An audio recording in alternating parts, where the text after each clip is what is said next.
Come join the fun. Join us on a journey where the magic's begun. We'll explore the parks and tell stories too. With Aloha DIS, the magic's all for you.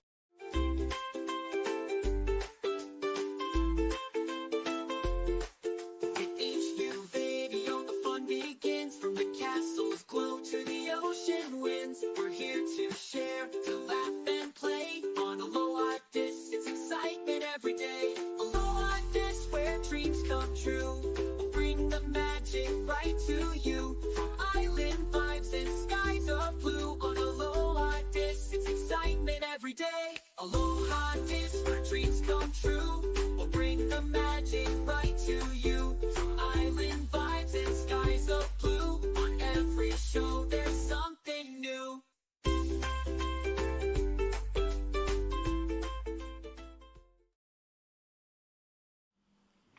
How's it? Welcome to the Aloha DIS Podcast. I am Dr. Iron Chef, and by myself again today. Dr. Mom is studying. It's kind of going to be like this during the summer, but thanks for thanks for understanding, and do appreciate all of you being here. We are so happy to even make it right now because I'm battling a headache. Retro Fury, it's okay to lurk. I do appreciate your support and everyone's support as well. So yeah, I apologize. There's a couple of things going on. One is the headache is really I think I slept wrong. That's what it is. So even this morning I was having a hard time concentrate on a lot of different things. So to even get here to this point, I think it's kind of amazing. Just to tell you the truth. But we're glad you're here.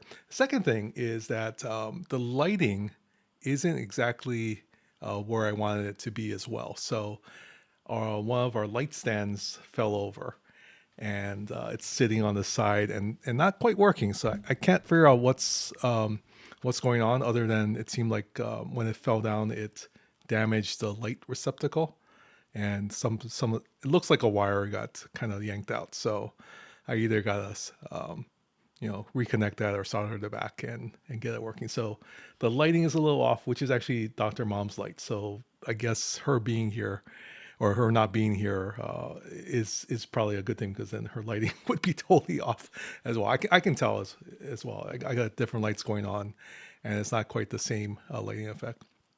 I do think we resolved some of the sound issues. We redid pretty much everything on OBS for the scenes, which is kind of funny because they just came out with this thing where you can stream in 1080p, and so so we're not 1080p. Instead of 1080p, 1440 p. We're not quite there yet, and the reason why is very simple. The camera that we use is an old Nikon 7200, and it's about 15 years old now. I'm guessing it's about 15 years old, and it only does 1080p. It doesn't do 1440. So we're gonna have to make a decision. I have a webcam up at the top that does 4K, so we can easily do 2K with that. But I'm not sure if that's something that the quality of the webcam is a little different. It's actually a really good webcam. It's just it looks different. So than having a DSLR as your camera. So I don't know. We'll kind of see how all that goes. Let me open my ground control. Oh yeah, it's here in the center. All right, so sorry, there's just a lot of technical stuff going on. So we redid a lot of the scenes, trying to make it a little bit more user friendly. I can see, and here was the issue, right? We have so many different audio inputs on the audio mixer, and it was running off of the screen, so we couldn't really see everything. Now, I deleted some, which one I think I need back, but we won't deal with that now. But we have we have the voice mod, we have the blurps, we have the sound alerts, we have the stickers, the viewer attacks, the overlay. There's a hype train one, which I don't know what the hype train one is for. Then we're gonna have to do that, and then desktop audio plus the 2 microphones, plus Explorer when we switch over to the other side. I keep on calling it Explorer, but it's Microsoft Edge. Explorer is the old name for everything. All right, so with the technical stuff out of the way, let's get to some of our stories for this week from Disney. Let me press this button here. Oh, that works. All right. The first one is Disney and Pixar's Elio blasts into Disney parks across the globe. Elio is a new Disney Pixar movie that is going to be in theaters only for right now.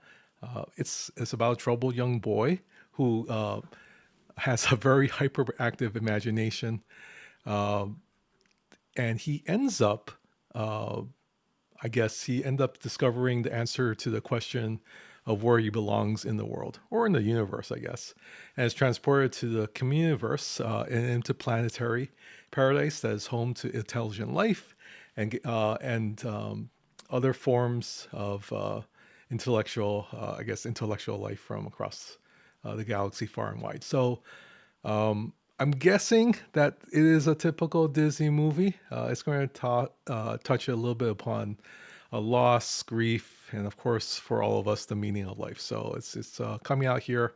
Hope it's a big hit for Disney. It looks kind of exciting. Pixar films always do well, so it could be this year's Inside Out, for all we know. But yeah, so there's some things that are going on at the parks, dealing with this whole transmission from the Communiverse. There is, I guess they're calling it EPCOT Spaceship Earth digital stunt.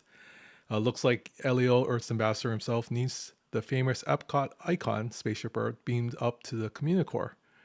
And so let me click on this one. I think I'll open up in another page.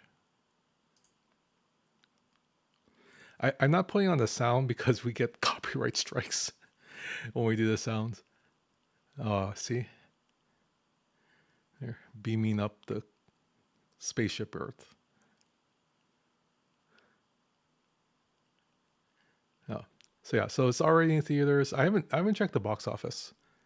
But we should check that out as well. So it seems like, if I understand, How to Train Your Dragon was #1 at the box office last week, dethroning Lilo and Stitch after 3 weeks. What is the movie called? It's called Elio. Is it Elio? Elio. But it's a Disney Pixar movie that just came out this past Friday. So there's also a lot of different things going on at the parks, dealing with the release of Elio. Groove Out of This World tunes during space-inspired DJ dance party at Rocket Tower Plaza. During Cool Kids Summer at the Walt Disney Resort with surprise appearances. There's, I guess there's a postcard that you can go inside and scan inside of Tomorrowland's Merchant of Venice newest takeover. So there's like stores within the parks that you can go and get some information, probably a QR code, I'm guessing. But you can enjoy a cool spot to snap some photos and exclusive film backdrops featuring Elio as well. They have an Elio float. It's a Sprite float with purple shimmering and fruit-flavored boba pearls, topped with vanilla soft serve, gold star sprinkles, and blue raspberry sour straws. And this one is not non-alcoholic. Yeah, Pixar does really well. I mean, and it's amazing the types of things that they've been able to do over the years with the technology, but also with the storytelling. You can have good tech and the storytelling's bad, but for some reason, they've been able to do kind of both. And even through transitions with leadership and whatnot, Pixar, of course, is famously attached to, it was kind of Steve Jobs kind of things, I think at one point. And but there's all kinds of technology involved with the computer graphics that have improved over the years, but the storytelling has been rich and very engaging for audiences as well. So this one is available at Anti-Gravity's Galactic Goodies until September 1st. So you can pick up your Elio float there. There is also a Elio cast kind of a video. We're not going to play this one, but they're talking about the cast members going to Disney World and enjoying. I think, yeah, because I got to play it on, well, again, I don't want the copy. Well, let's see. Hey, Walt Disney I can play it and then I'll World. mute My the name sound is if there's Jonas any music. Kivriev, and I voice Elio in the upcoming Disney Pixar film, Elio. And I'm Remy Ederle, and I voice Elio's new alien Yeah, friend. see, there's music in the background, so I gotta mute it. But this is them going to the parks and enjoying some of this stuff. So you can take pictures in different areas and just kind of explore around. That's underscore CDB2U has rated and with 32 viewers. Mahalo for supporting our channel. Raiders, Akomo Mai, welcome into our stream. Thank you very much, CDB. Welcome into the stream. I'm Dr. Aaron Chef, but Dr. Retro Mom is Fury not 1 here has today. cheered 200 seashells. Retro Fury. Mahalo for your support. Thank you very much, Retro Fury, for 200 seashells. Yeah, we're just talking about Elio. Dr. Mom is studying, and you guys are so nice. JPCS, thank you for the 100 seashells. Sorry, I'm getting Broken Wolf 200 as well. Thank you.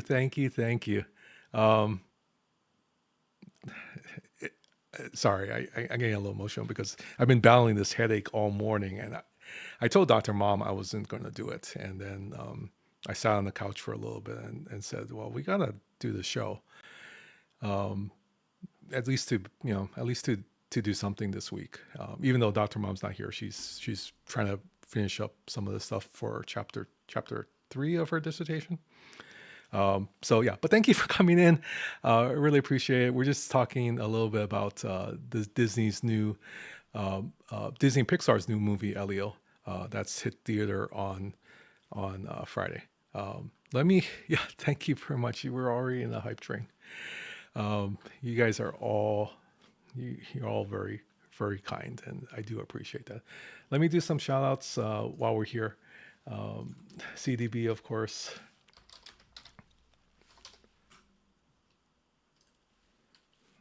Really quick. Yeah, you get migraines. I'm sorry, Retro.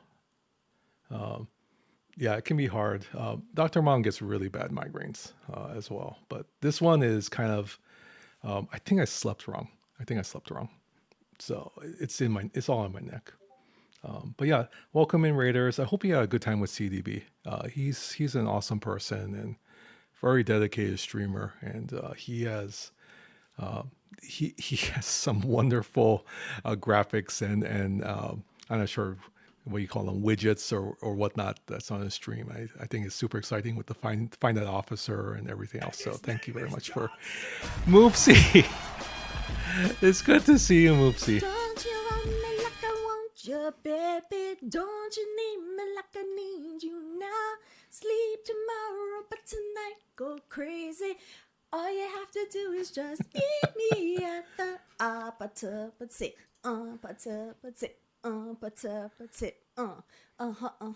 That's like my favorite thing, Dr. Mom, on this show. Thank you, Moopsy. Thanks for stopping by. We still need to talk about August. We got and with Scribbler as well. But let's see who's here. Les 5000 is here. Of course, Retro Fury. That CDB came in with JPCS and Broken Wolf. Thank you all for being here. Chance, you're here. Minnie's here. Oh, let's do a shout out for Minnie and Chance.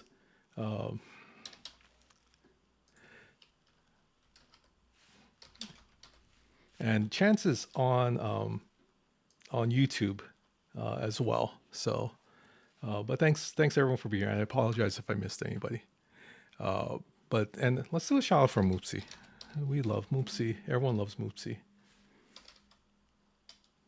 I can't. How come you're not showing up, Moopsy?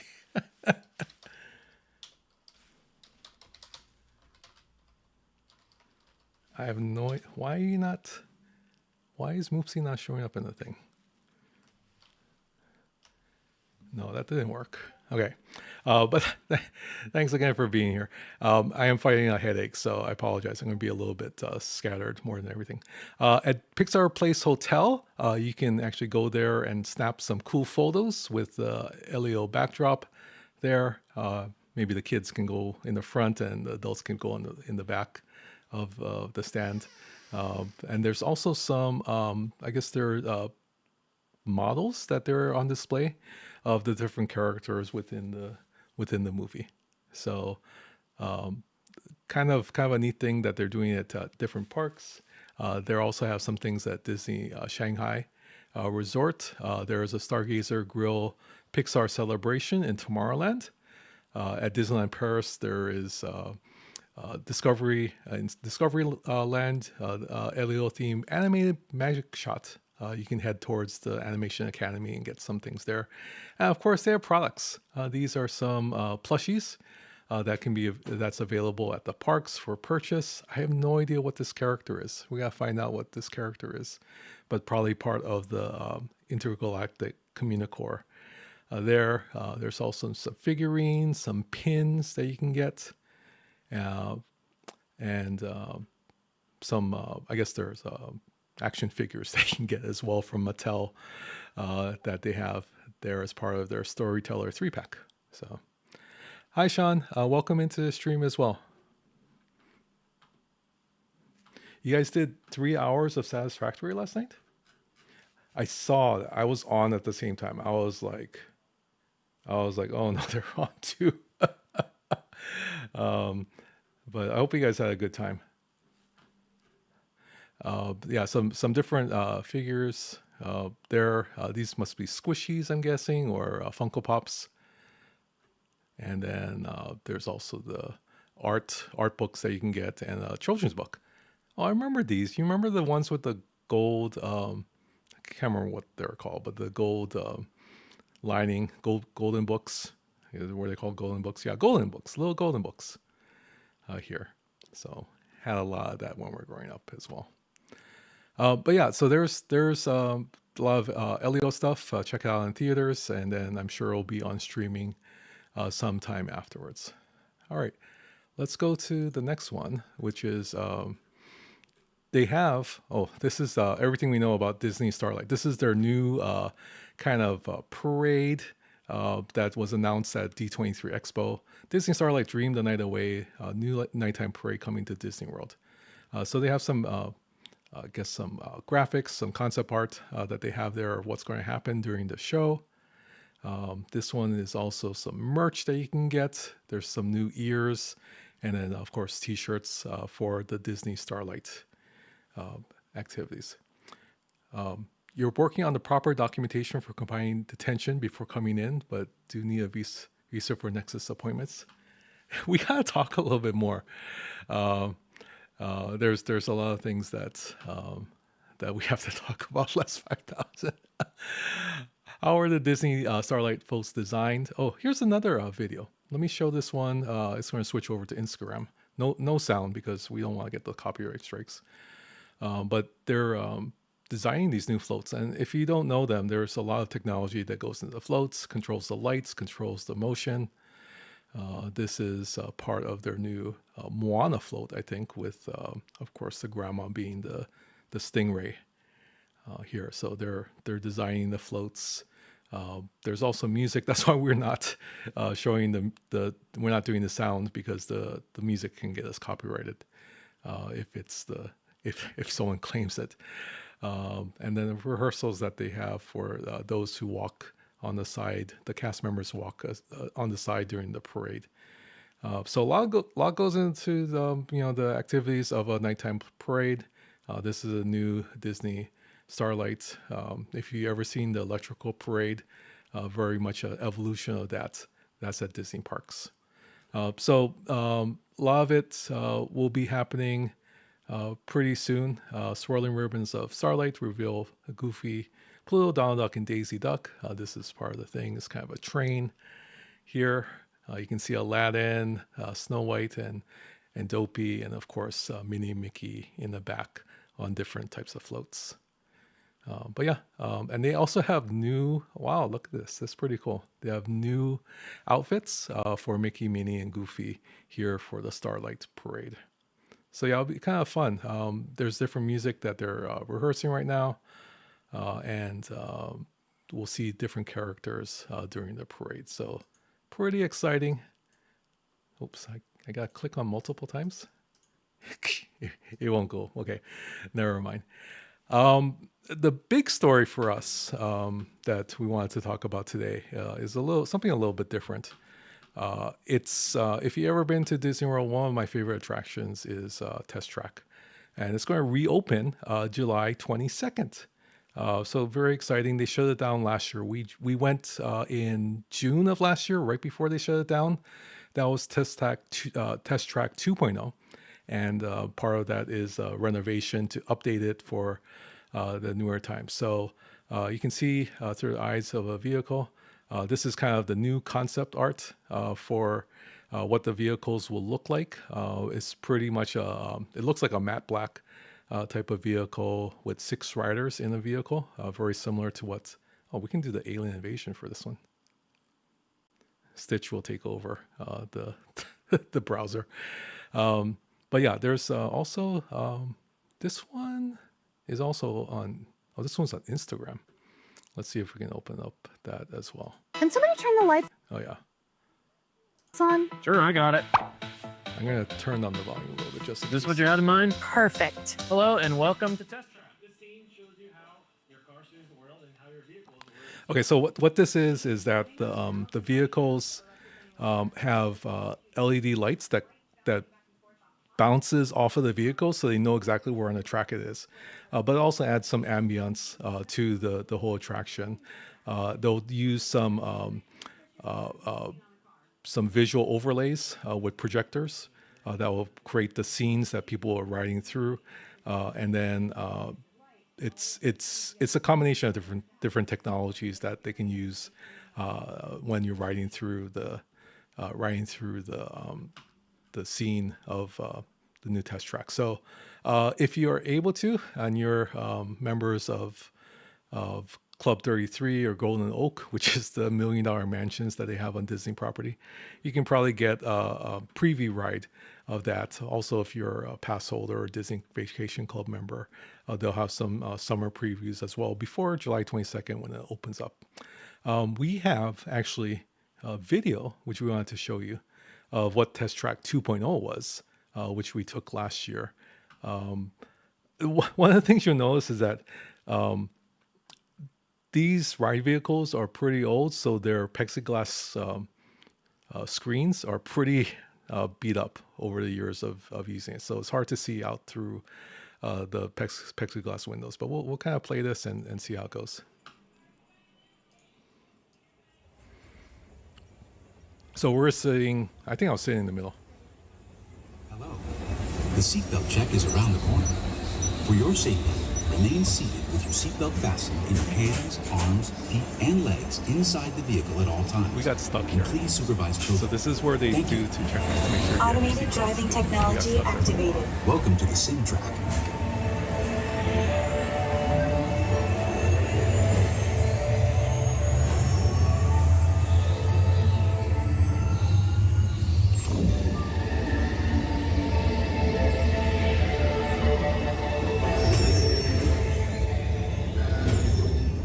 We'll begin with the capability test to see how your vehicle designs perform under challenging weather and surface conditions. Monitoring road surface. Connecting to OnStar. SimCar performance data acquired.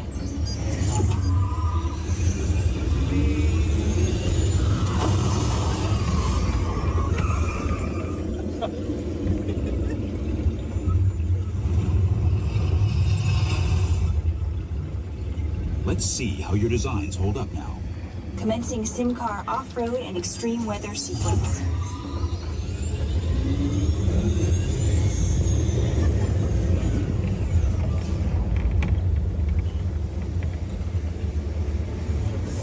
Capability test results displayed and verified. Now let's see how your vehicles compare when it comes to their efficiency. Scanning SimCar for optimal eco efficiency. Gauging EcoScan for aerodynamic efficiency.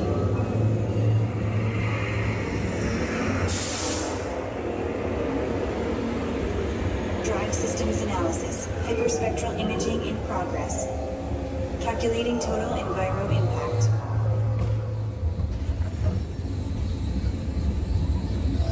Commencing responsiveness test. Okay, the responsiveness data is now being synchronized. Automated driving technology verified and active.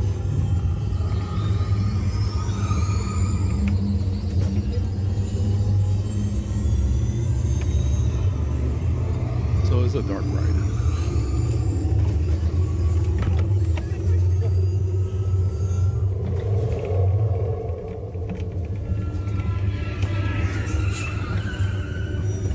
Automated crash avoidance technology disengaged. Displaying responsiveness data. So the whole idea is you're Final testing test. a car. Energizing for power test.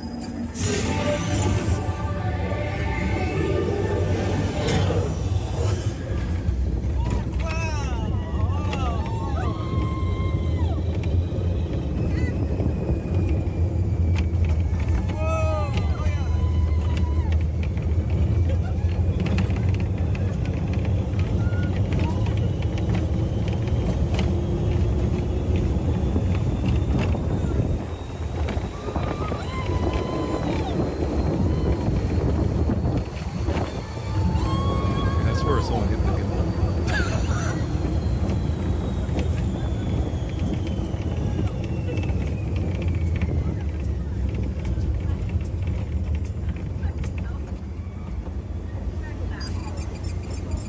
Oh, my head hurts.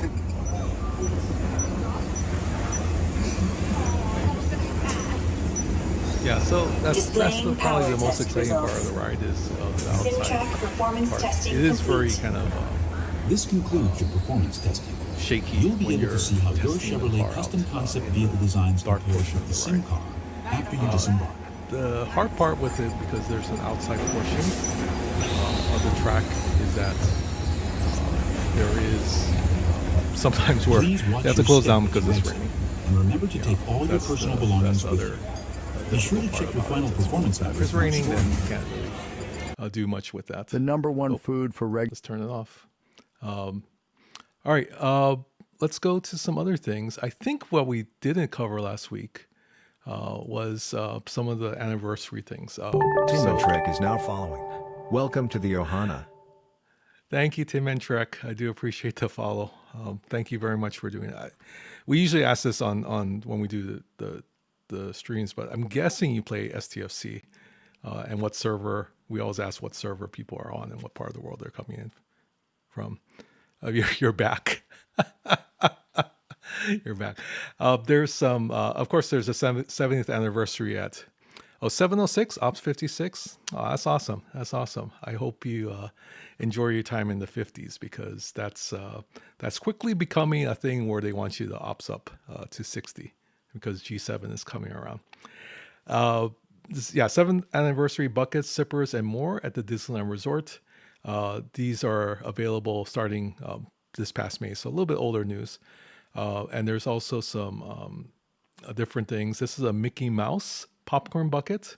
Well, I'm guessing the popcorn goes inside, of course, Mickey Mouse's oversized head here. This one started again in May that you can get it. So this is the 7th anniversary popcorn bucket, which seems like it could hold more, or maybe not. It's about the same size, I guess. It's just the body is here. The hard part is like sometimes when the thing is connected and the popcorn goes all the way to the feet, then it's hard to get out. But I'm guessing it's just this area. That's the popcorn bucket.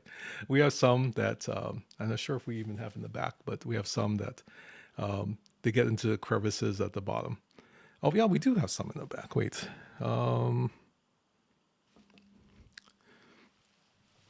See the R2-D2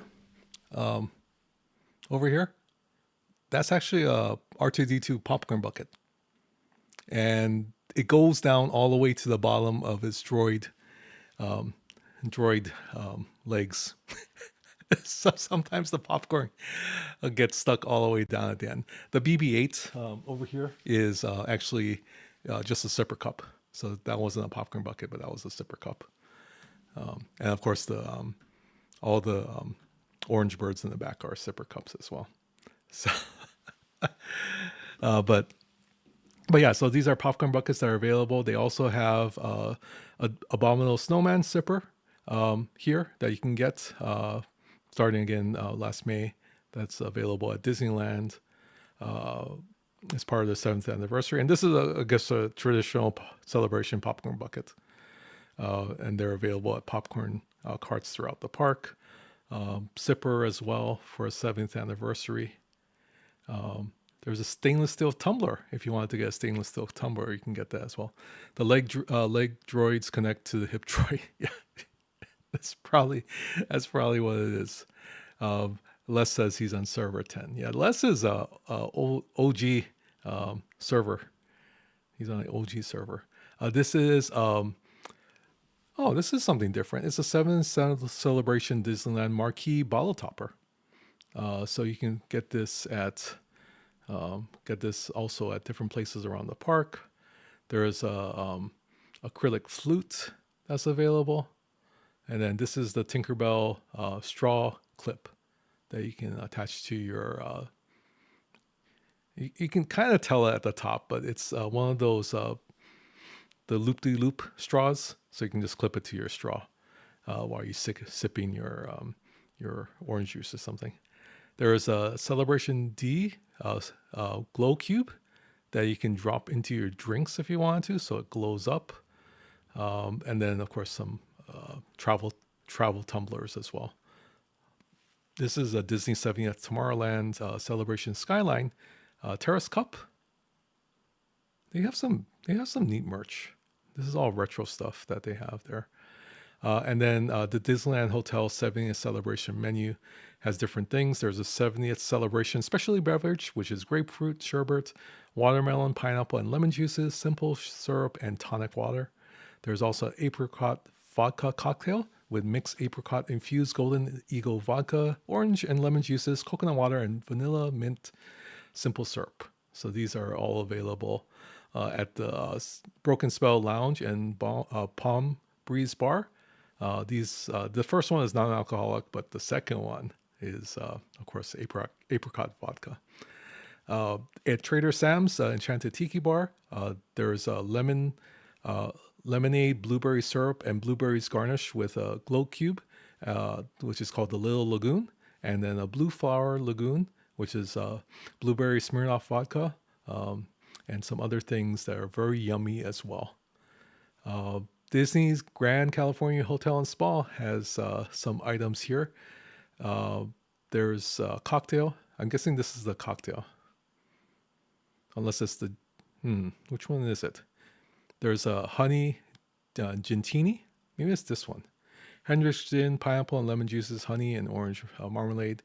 There's also a 70th celebration cocktail with whiskey and Canton liquor, ginger liqueur, lemon juice, honey syrup. And then there's a single hopped American IPA with grapefruit aromas, citrus, and tropical fruit flavors. I'm trying to figure out what this one is. This must be the... Oh, it's just a 70th anniversary sugar cookie that has sprinkles on top. There is some cupcakes. This has a 70th anniversary cupcake. Sorry, my nose is itchy. This is just a giant cupcake that's part of the 70th anniversary. This is Pinky's favorite. She loves the candied apples. So there's a candy apple. I'm guessing this is kind of, well, we'll see what it is. This is Minnie's caramel apple, Granny Smith apple with marshmallow ears. There's also milk marshmallow wand. Is this what it is? Marshmallows on a stick dipped in caramel. No, it must be this one. And milk chocolate drizzled with blue colored, white chocolate and decorated with a celebration sprinkle mix. Maybe it's this one. Maybe this is the wand. It doesn't look like much of a wand, but it must be that. There's a Mickey donut cereal treat that's here. And then this one is the Mickey marshmallow pop. This blue one over here. They also have mini cake pops for Minnie and Mickey Mouse. Two different ones. I'm guessing this is Mickey and of course this is Minnie. Cake pops. There's also some Downtown Disney celebration food and drink. No pictures for that one. But there's a beignet that you can get with blueberry cobbler. This one is available at Jazz Kitchen Coastal Grill and Patio. Some different items. There's a French 70 gin prosecco, lemon juice and lavender simple syrup. There's also a Kayla's cake that's available. Salt and Straw has celebration vanilla topped with rainbow sprinkles, and then Wetzel's Pretzels has some chocolate churro blitz, bacon ranch blitz, or s'mores blitz. So I'm guessing this is a chocolate one. Here. And there's also some kids picks that you can get different items for the kiddies when they're there. There's also coffee that you can get. This is a 7th anniversary blend, and they have special tickets for the 7th anniversary. That's only available to the middle of August. So that doesn't quite work for some people if they're going after August 14th. So those are some of the items at the Disneyland parks. It's pretty exciting going on with the 70th anniversary and all the things that are happening over there. All right. Well, I think that's it for our show today. Again, fighting a little bit of a headache, but I think what we can do is maybe just end it here. I was going to do a little Disney Speedstorm. Anyone wants to play Disney Speedstorm? We can. Well, maybe we should because we haven't been in the game all week. So fire up STFC. That's also a possibility too. We could do a little STFC as well. So I haven't been in the game all day. We're playing the DC Dark Legion game that was part of the promotion on Scribbler's channel.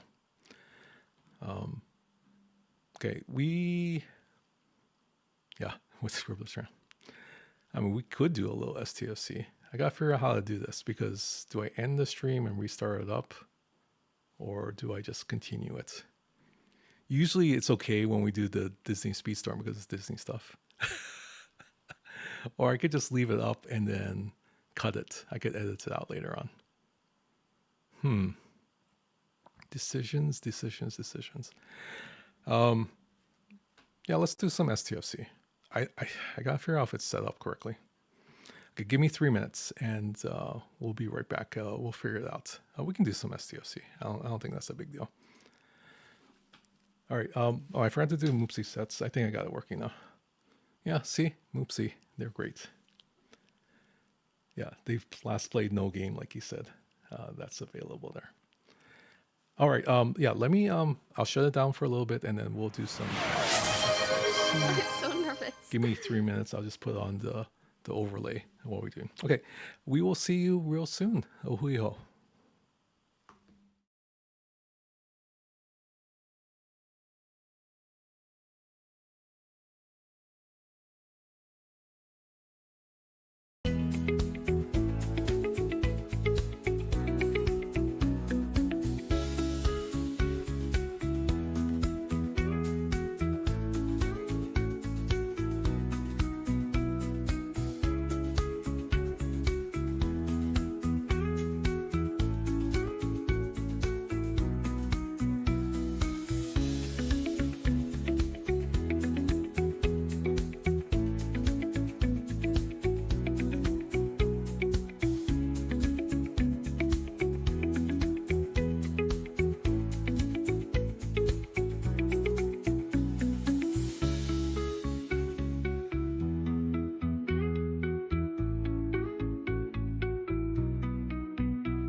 Aloha, ʻOhana, come join the fun.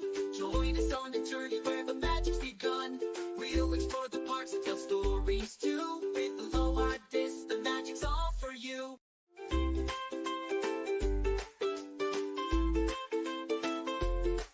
With each new video, the fun begins. From the castle's glow to the ocean winds. We're here to share, to laugh and play. On Aloha DIS, it's excitement every day. Aloha DIS, where dreams come true. We'll bring the magic right to you. From island vibes and skies of blue. On Aloha DIS, it's excitement every day. Aloha DIS, where dreams come true. We'll bring the magic right to you. From island vibes and skies of blue. On every show, there's something new.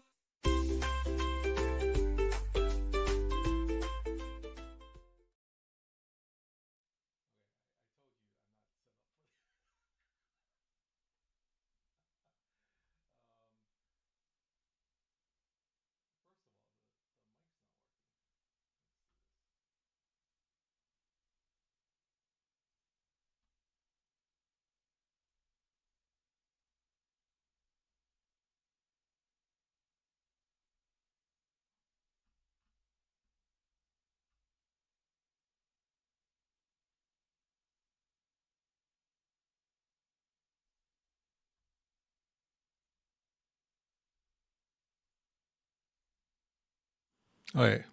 I told you I wasn't set up for this. But thank you very much. And welcome to stream. I'm Dr. Iron Chef. And Sharky's not working too because he loaded up on the wrong profile. There's two profiles. We have the free version and of course we have the paid version. And he loaded up on the free version for some reason. So I got to shut him down. But welcome into the stream. At least we have audio. That is really weird. That is really weird. Okay, I'm going to launch Sharky again and see if that works. Apologize. We do have the paid version, which we can use for streaming. And we have the rights to that. Oh, that's not right either. That is what we used for DJ Stream last night. One second. Okay, I'm going to change the background. Let's go first of all to green screen. Okay, at least we got green screen. And then we need to change Sharky's avatar as well. So, yeah, we can go back to that. Okay, and then he's not in the right location. So we're going to have to move Sharky to the right location. And then we can play some STOC.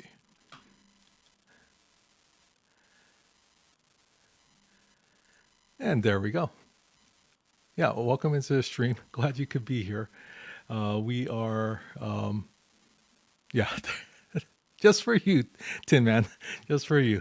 No, it's for me too. I have to get some stuff going with STOC as well. So let's make sure I can get the controls because I open up animes. That is not the right one. And here we go. Okay, so looks like a little bit off center on the browser. Let me kind of adjust that a little bit.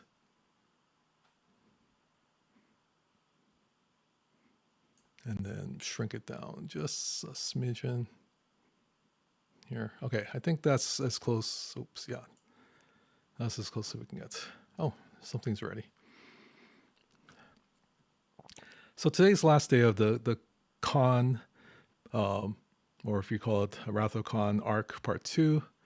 Oh, we got a whole bunch of Nova particles. That's awesome. I need to move this up. Yeah, if I move it on this screen, is that going to mess it up? No. Okay. We'll collect that.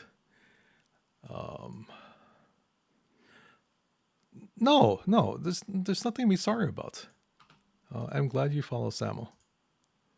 We are very much appreciative of anyone who follows Star Trek creators, especially our Warp Drive 5 group, which we will be having an ARC fall. We anticipate it being, even though they only released the first week of, I want to call it in between the ARCs calendar, just for this first week. Usually they don't release a new ARC on the first of a month, and so this the way the calendar falls, the first of the month is that Tuesday, meaning that they'll probably do it not on July 1st, but probably on July 8th, which means our ARC fall would be July 7th. Hi, Robert Sprite. Welcome in. Thank you for stopping by. We are simulcasting on Twitch and YouTube. We don't do a shared chat because that's against the terms of service, and we follow the rules as much as possible. So sometimes we'll talk with people on Twitch, which most of our audience is. We also have our friends on YouTube side, and then we try to at least explain why somebody might say something in chat and you don't see it there. All right, I'm going to turn off my studio lights because it's kind of not doing too well with the headache. Yeah, so it's the last day of the arc. Were you surprised that the Battle Pass finished, if you are a completionist, it finished yesterday? Because mine finished yesterday. I got my my broken desealing rods yesterday. So if you look at this, I haven't done any kind of events right now. There's a Battle Pass that I haven't completed here. But if you look over at... where is it? Where am I seeing? Oh, is it completed so it's not showing up? Yeah, maybe that's what it is. I got the desealing rods already, so I don't see the monthly thing, unless it's in one of the folders, which it could easily be in one of the folders over here. Arc events. Yeah. Here it is. Yeah, see? I still have my Battle Pass event to do, but then it completed yesterday. So unlock rewards by earning points in excess of the amount necessary to complete the Battle Pass. So it used to be that you had to complete everything, but this month is a little different. It could have just been a error in our favor. Bank error in your favor. Collect $50. So, we have 16 hours for this one. I still haven't spent all my revenge trips, so I need to do that today. And then, let's see. So what events do we have to do? We still have to do... So do I even need to do this? Because I don't need Battle Pass points. We'll just do it just for fun anyway. XLB, I'm not participating in. Let's see where the thing is. Wow, someone scored 319 million. That's kind of nuts. It goes to 50th places on my server, so even 50th place is at 31. 6, 1, 2. We're going against us. It's a regional. It's a cross server, not regional. It's a cross server leaderboard. So we're up against 49 here. But if you're going up against hostiles which have Apex barrier, Apex shred is something good to use. Okay. And then the con challenge returned, which I find very, very cool. How did we do in this? We finished 30 seconds in this. I didn't save my tokens. I spent them like a few days ago, and before the event. That was a mistake. But I wouldn't have finished. Last month I finished first. This one I might have finished around. I could have finished top 10 if I had saved them. I don't know what I was thinking. Sometimes you make those mistakes. Officer shard acquisition is today, so we'll do some officer shards acquiring. And then this one I'm guessing is you need SNW, Kirk, Mbenga, and Gigi on the bridge with Savik, Zeph, and Elok below X. Augment hostiles. Okay, so we can do some of that. Yeah, so cons challenge. I do like this officer acquisition. I have been pushing. I think I mentioned this before.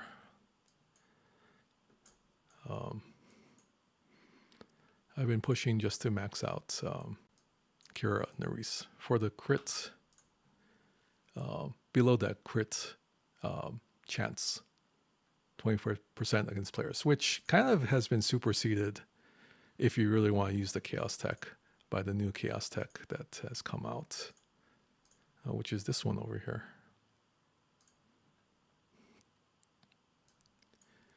Where is it? That's not it. That's the hazard. That's the one Jules Verne really likes. Where is it?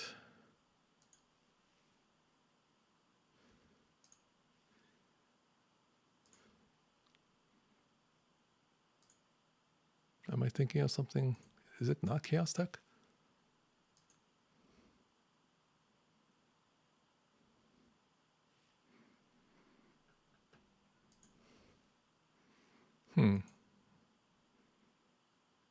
It's not Forbidden Tech, is it?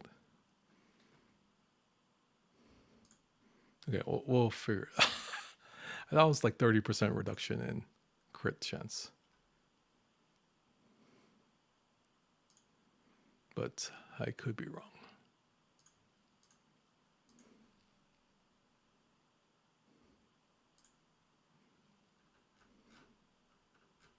No, we'll figure it out.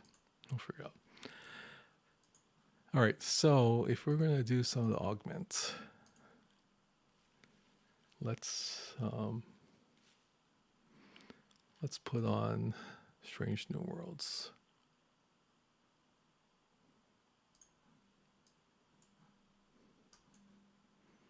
I guess we can put Gigi on first.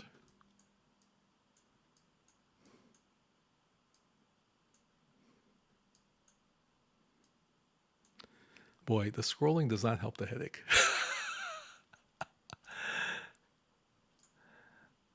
There's Savick.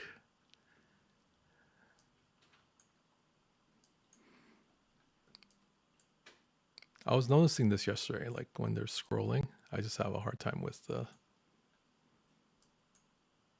headache.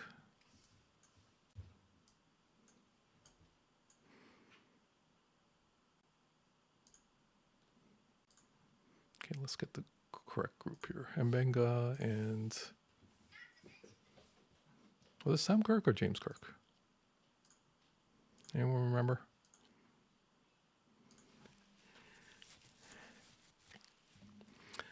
Let's see.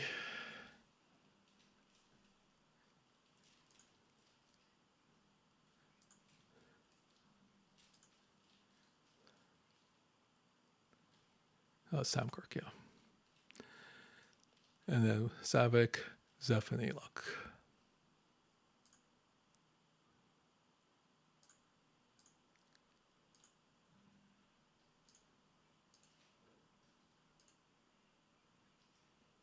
Wrong Kirk brother.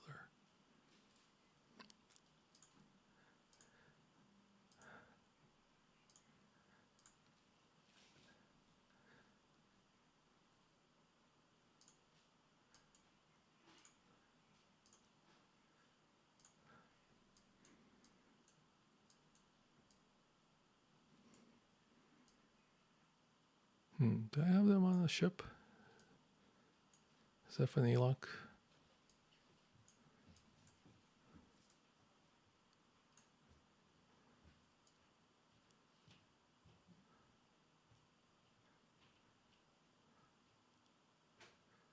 I must have them on the ship. Shucks.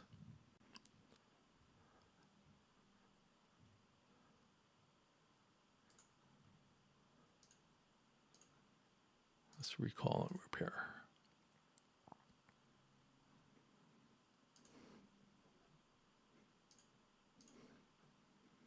Well, we can do one run and then we'll figure it out from there. All right, so we're going to augment space and then we're going to kill some hostiles. I'm guessing we could do 68s. We'll try. And we'll see how it goes from there.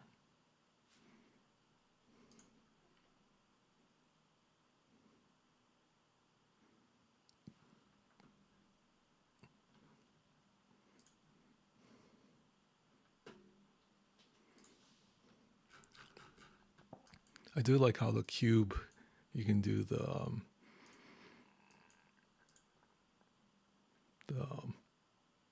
transwarp drive for the event. Oh, you forgot to do these today? Well, you still have time. Still have plenty of time.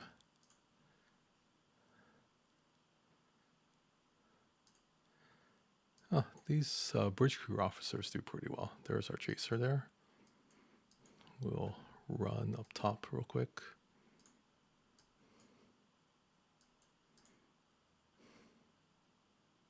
Then we'll lose our chaser. Or maybe not. I mean, I only got a couple more hits out of this crew.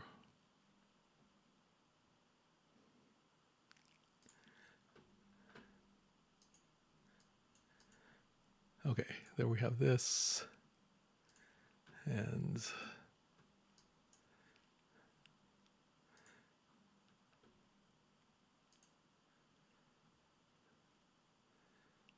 okay, let's see if Quasi and Zeph are on a different crew, on a different ship.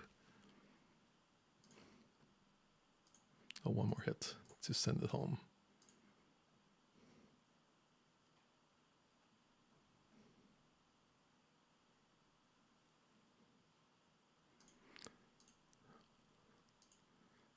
Okay, repair.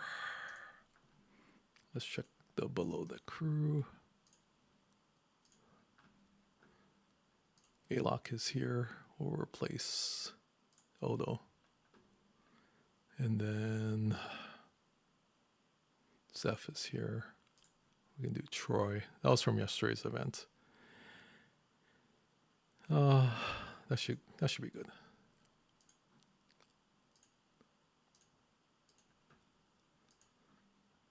Do I need to hit the 66s? How many points did I get? I guess it doesn't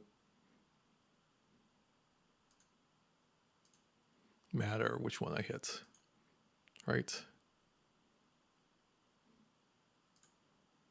So I could hit lower. Let's go a little bit lower.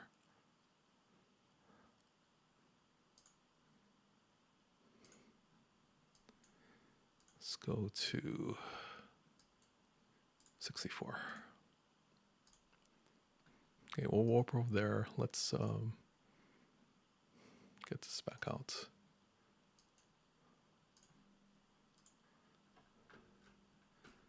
I think we can do loot crew. Maybe not. We'll do this one. I have been getting hit a lot more with the Reliant. It's just one of those things. I think we can do 40. Can we do 46s? We'll do 46s.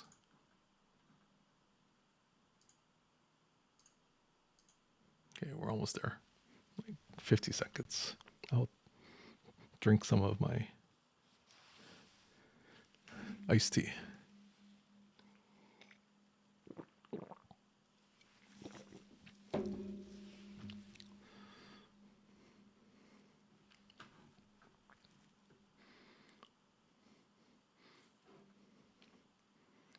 Yeah, I probably need to work on my scenes for this computer. So we're in the Aloha DIS Podcast studio. The STFC, or the Later Tonight studio, is upstairs. So I worked on all the stuff upstairs, but we also broadcast in 10, instead of 1080p, we broadcast in 1440p because they allowed 2K streaming this past week. So everything's set up for that. But we're not set up necessarily down here for that. So we might just have to. What I'll probably do is we'll cut the podcast for the Aloha DIS Podcast. We'll cut it, we'll edit it, and then we'll release this as a separate video. That's probably what we'll do on YouTube. Twitch, it doesn't matter. It's all one thing. So there's no like cutting it up, but it might be good to cut it up for YouTube. Okay, let's go back. Recall. I try not to go directly to the ship because I have a tendency of being too slow on stuff. Wait, is that my chaser? There it is. Yeah, that is my chaser.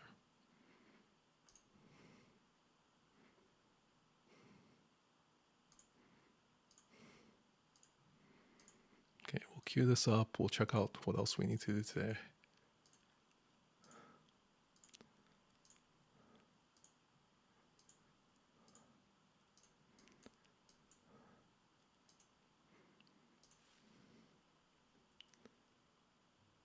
Was going to ask about the screen. Yeah, I'm sorry. I wasn't set up correctly for everything. So let me readjust it because I switched screens.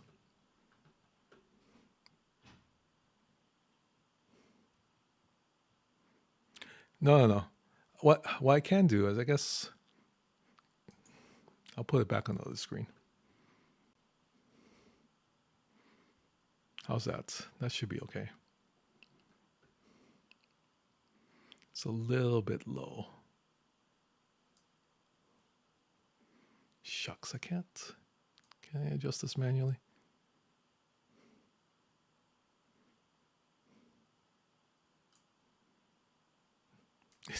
Okay, sorry, we're gonna do this the hard way.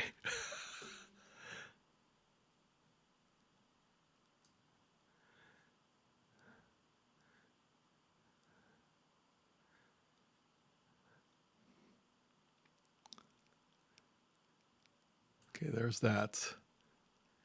It's just really tiny on my 4K monitor when I do it on here, but we're not quite set up. We'll fix it later. It doesn't have to be today. This is the quick and dirty, get the stream up and running today. And it's no one to blame, Tin Man. It's just one of those things. We're just doing things live. Okay, hopefully that's a little bit better. If it looks still off, let me know, because I can't tell. Everything's small on my screen. I can do, switch out of studio mode. Oh, that's better. I can kind of see a little bit more.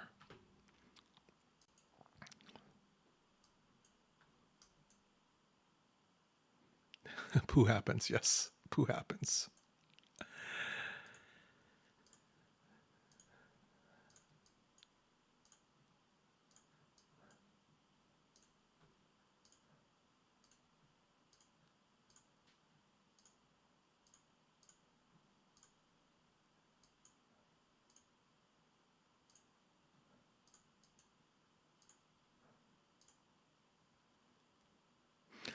Well, okay. If that's a win, I'll take it, because that's important. I'll take whatever wins I can get.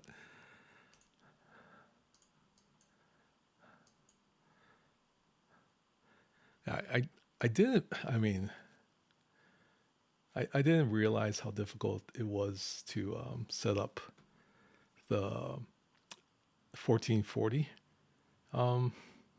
And maybe it was just bad timing. So I redone all the scenes upstairs in the Later Tonight studio, which is where we stream STFC. I redid it like last week. And then we get this notification that you can actually stream in 2K rather than 1080p. So I actually went live thinking that things would work correctly, but what it was showing up on OBS, which is a software that we use to transmit all the information to Twitch, it wasn't quite working right.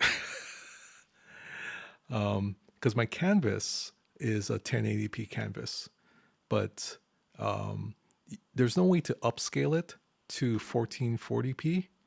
So I had to go from the 1080p to the 4K scene and then downscale it to 1440 instead of it just upscaling it, which makes sense because then you wouldn't have the quality. But everything's built in 1080p. It's not built in 4K. So we rebuilt everything in 4K. It still didn't quite look correct. So you'll see some of the videos where the intro screen is like a quarter of the screen. But I think we fixed everything upstairs. We just haven't fixed anything downstairs. And we've been ignoring the STFC because everything's done upstairs. And partly that was because I had a really bad chair that I was sitting in. And I was having a hard time walking because my back would be so sore from sitting in that old office chair. But now we have a new gaming chair downstairs, so it's not as bad for me to sit here. But anything over like half an hour, my back would get super sore. And we do the podcast for an hour, so of course. And then we did Disney Speedstorm for like another hour or two or a fortnight. So I'm glad I have a new chair.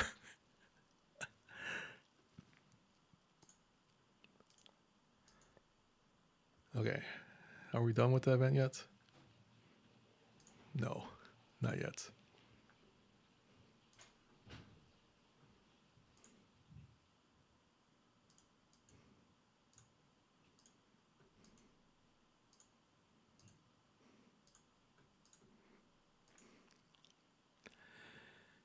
How far do we have to go? Oh, not bad. We're at... Oh, that's the officer shard one. We're about fifth of the way there. My officers here aren't tiered up that high. Did you guys like the Armada event? I heard some people were doing like tons of Armadas because they didn't have the right officers. Which is not fun. if you don't have like officers that you need to do the event, which takes you like 5 times as long as someone else that has all the officers.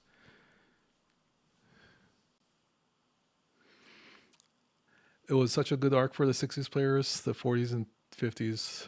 Yeah, kind of hit or miss. Yeah, I agree. I think this was more geared towards the higher level. It wasn't as difficult, but I know it was difficult for some of the 40s and 50 level players. And then some who, had the ships, right? If they have the ships, they don't have to worry as much. But again, that is part of the incentivizing the ops push, so you get the bigger ships, so you can do the events and whatnot. So not necessarily surprising, because it basically is an incentive for those who wanted to for those who wanted to push up, like, hey, we'll push up and then we can actually do a lot more of the events and get through that. Yeah, FOMO is real. I think that's the thing. The scarcity of, sometimes officers or different ships. If you don't have that, then you can't do certain things. So people want to participate, and that's built into again the design of the game. It does make you want to participate and spend to get different things to help you throughout the progression of your arc. Okay, we've come back here and we've arrived.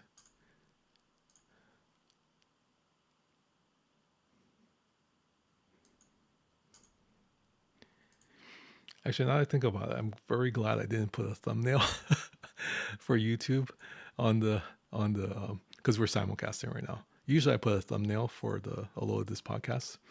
But I'm kind of glad I didn't, because people would be clicking on the thumbnail thinking it's just a Disney live stream. So that's something to consider. Did I hit something that I shouldn't have hit? I probably did. Shucks.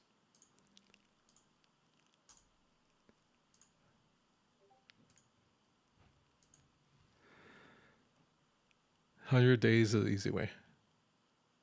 Yeah, so okay, feed. Yeah, okay, let me change that as well. So we've been, there's been issues on YouTube. It's been more OBS, and more so the stream elements thing. They have a shared, I'm not sure what you call it, chat. Not chat. It's the multi-stream. So let's, I'm just going to put STFC for now, STFC for now. We'll just call it that. Yeah, so I will select the default like stream key, and then it pops over to the like saved ones. So I got to figure out, maybe I just got to clear out all the stream keys so it doesn't go to like the old ones. I'm in YouTube Studio now. So thank you, Chance. I appreciate that.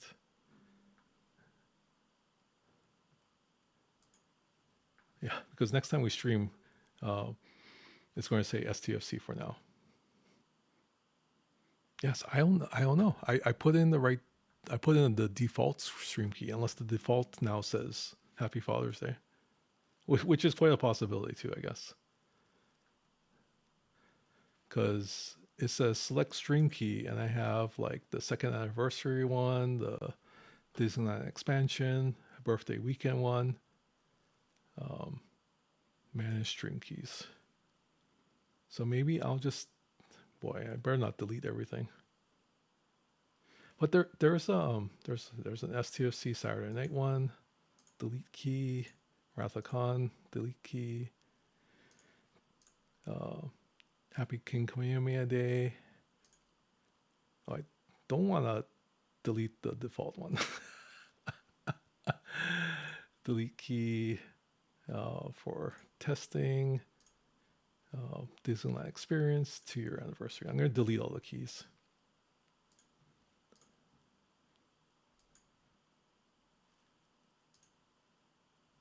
Okay, I hope I didn't kill my stream on YouTube side. Duplicate stream key. Select the new key below to go live here, or switch to STFC. So there is an STFC for now. A stream key that I'm gonna have to delete right after this, but I'm not deleting the default one. That could be bad. Okay, did I die yet? Not paying attention. Where's my chaser?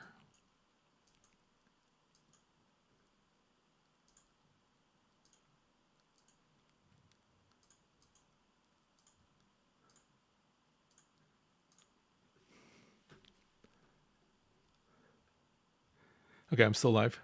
How big is this cube? Great question. It's 13,999. 13 million.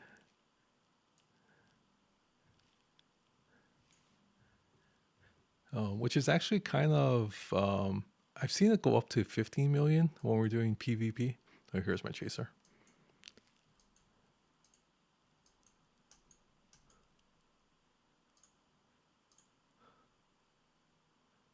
Am I going to make it? Am I going to make it? Oh, I got hit. Why is it not going?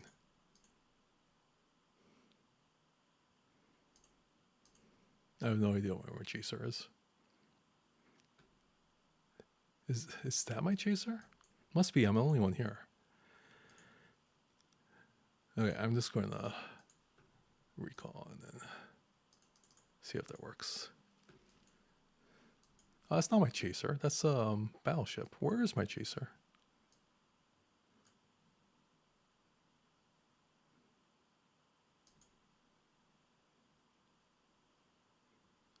Unless, again, someone hit it. Which is quite possible.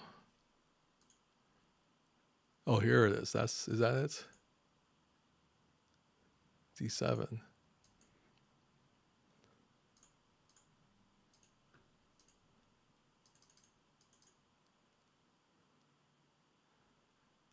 But why would it be going all the way over here? That is strange. I'm not going to worry about that until I get hit.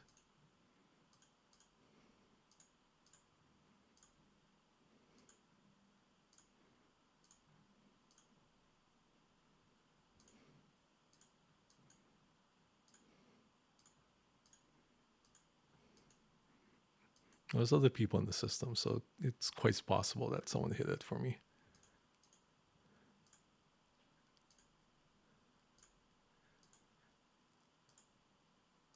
Okay, we got 11 going. Would you build a second one? I do have the blueprints for a second one. I did purchase that. I never did get around to it.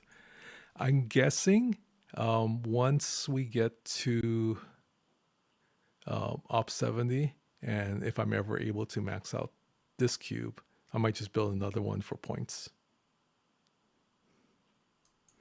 But the end of life for cube is for, okay, that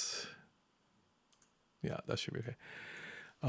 It's coming soon, right? Because once we go to G7, maybe until, and it's quite possible it could be up to Op 76 if it was the same with this one, that the cube will be usable, and then after that it will be obsolete. So for those who are in the 60s right now, or even if you're at 70, you probably have a good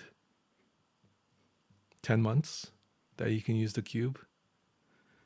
If you're like at Ops 58, 59, you probably have a good year and a half where the cube is going to be your primary thing when you go up to G6.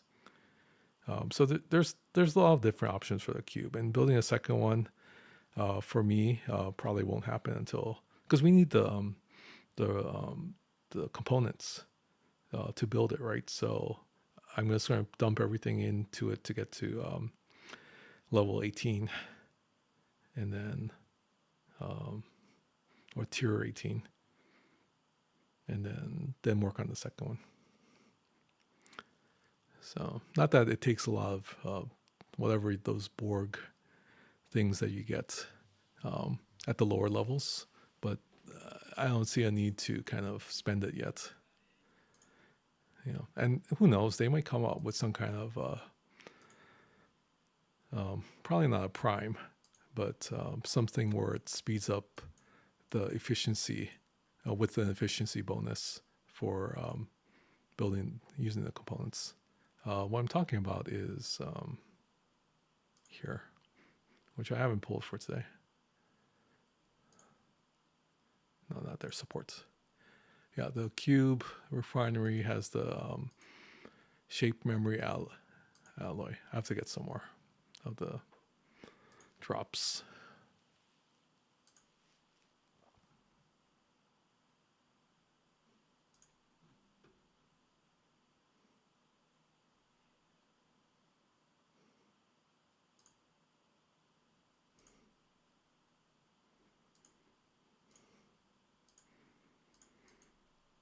All right.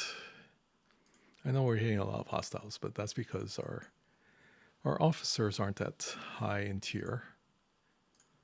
So I'm guessing we're probably close to the halfway point. Let's see. Yeah, a little less than halfway. So this is going to be a little bit more of a grind. We're not even at 1,000 right now. Maybe 1/3 of the way. But we'll get there.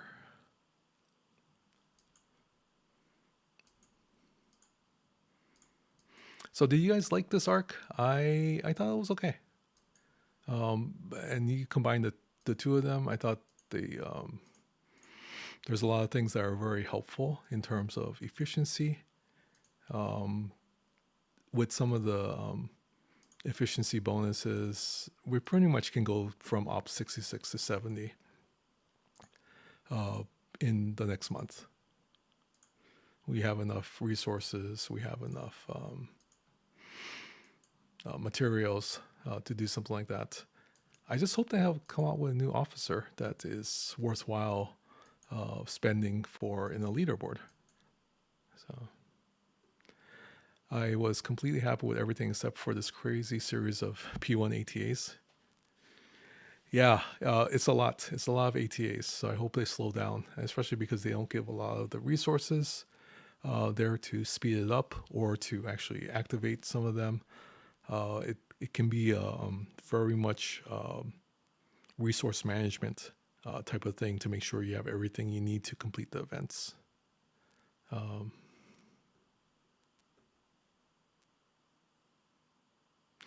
At least you didn't max hostiles today. You just did, and doing this doesn't count for the event. Huh. Yeah, I'm not necessarily a grinder. I do, excuse me, take a sip of iced tea. I do think the Kishara is a game changer, and it works pretty well if you stay on the screen. If you move off, then there's no guarantee. But for the most part, even in a busy system like this, it's been working pretty well.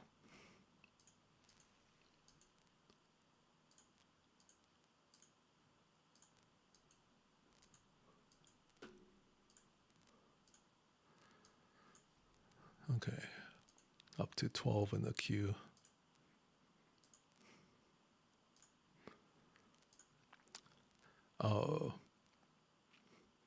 Yeah, so what I've been talking about is clicking on OBS, not the screen.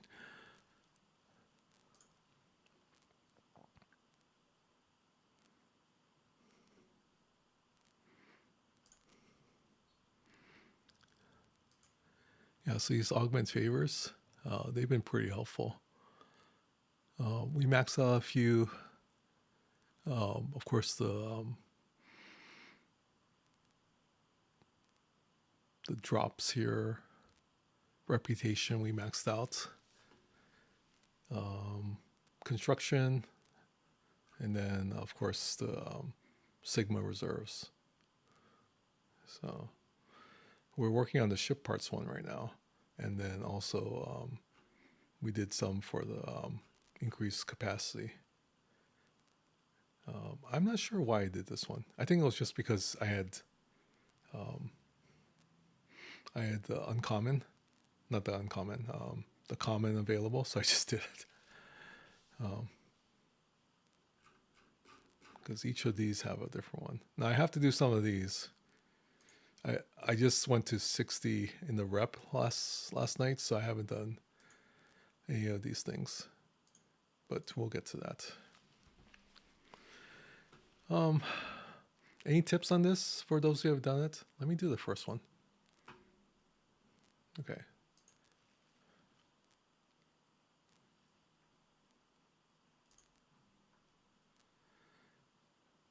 So this is one of Khan's champions.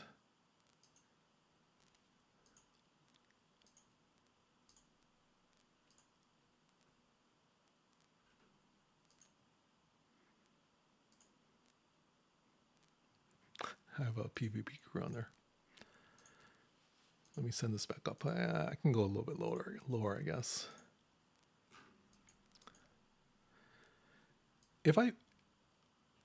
Does this work if I put in a GS? I'm sorry, if I put on the Reliant. Donate. Oh, is that it? That's all you have to do? Huh.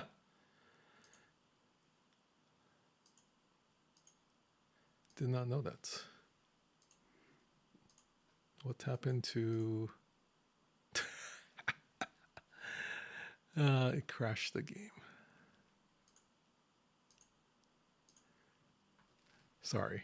Let's oh, I have this background up. That's interesting. What if I turn it off? I can't turn wait, can't turn off? Okay, let's reload. I didn't realize I had this background up.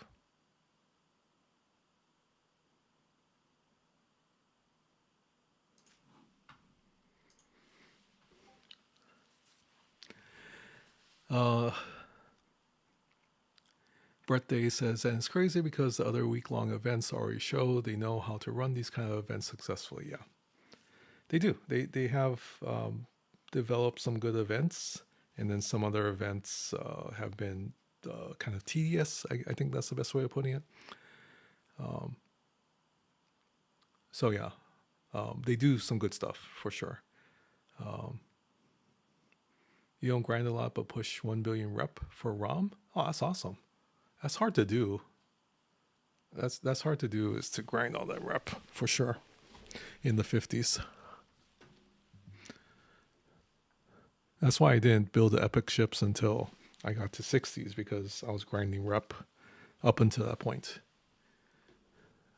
So 61, I had enough rep to build a ship, which was kind of a strategy anyway. It wasn't like I was trying to do the rep because I was using the loyalty chests, the 30 and the 7-day chests, to get the necessary materials and resources to max the G5 epics, the G5 epics. Okay, if I put this crew, or I put the Reliant with this crew, does it work? That's my question, because then I don't have to grind it at all.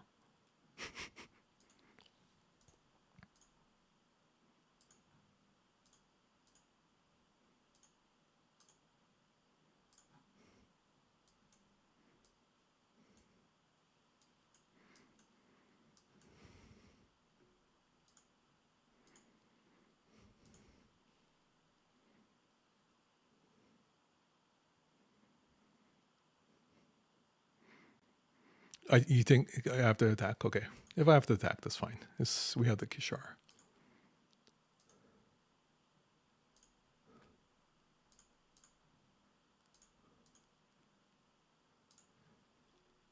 You don't have enough charts. Yeah, the charts are hard because you have to really choose to pull it or to use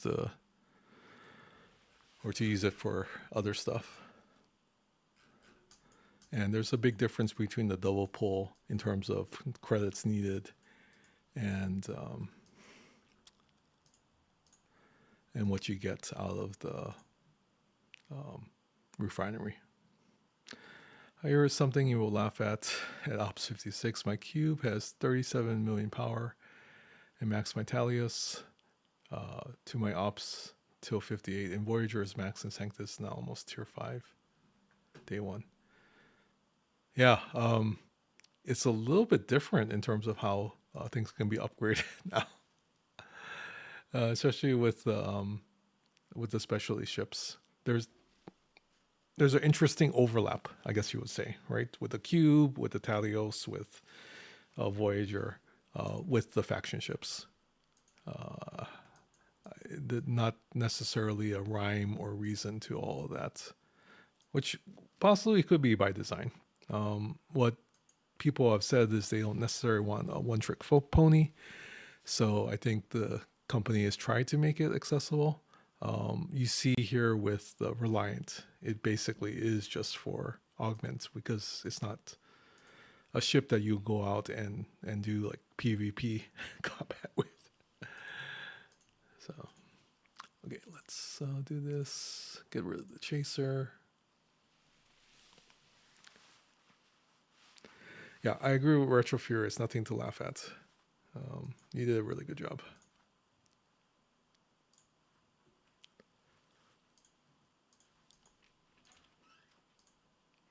Okay, I'm gonna queue up some of this. I need to take another Tylenol. So let me get some of these. The scrolling actually really throws off my brain.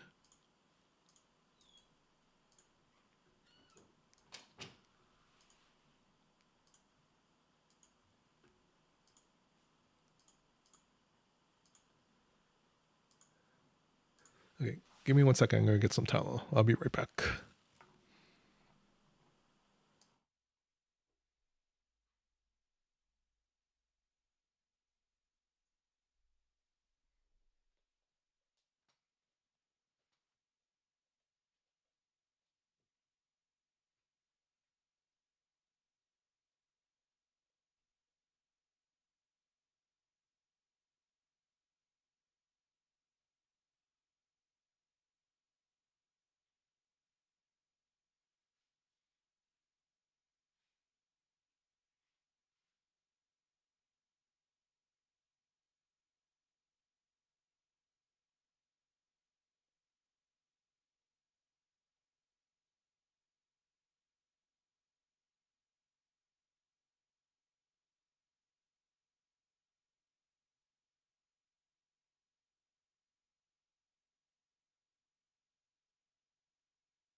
All right, thank you. Sorry about that. Still fighting this headache, but we got a couple more Tylenols, and that might help. If not, then I'm probably going to have to lie down. I do have a recliner. Actually, now that I think about it, hold on 1 second. Now that we're not on camera anymore, this chair has one of those footrests, if you call it. And it will, well, if I can get it out of the, okay, there it is, unstuck. All right, so I can recline in this chair, which means I gotta move the microphone a little bit closer to me, but that shouldn't be a big deal. So, oops, I lowered the seat, not reclined. Okay, this is the recline feature. Yeah, it's a pretty nice chair. So let me get, actually probably lowering the chair is helpful as well. Just move the microphone a little bit closer, and this did disconnect. There you go. So, oh, this is actually more comfortable. I feel like when we're doing the podcast, it's always a little awkward because the height of the chair and where the screen is, and I have progressive lenses on my glasses that I have to kind of look and adjust my head up to actually focus correctly on where the monitor is. But right now, because I'm reclining, it's not too bad. It's not too bad at all. I'm going to move it a little bit closer. And hopefully nothing falls off the desk. All right. Let's... although I keep on wanting to... click on the screen, the display screen, rather than in OBS, rather than the actual game.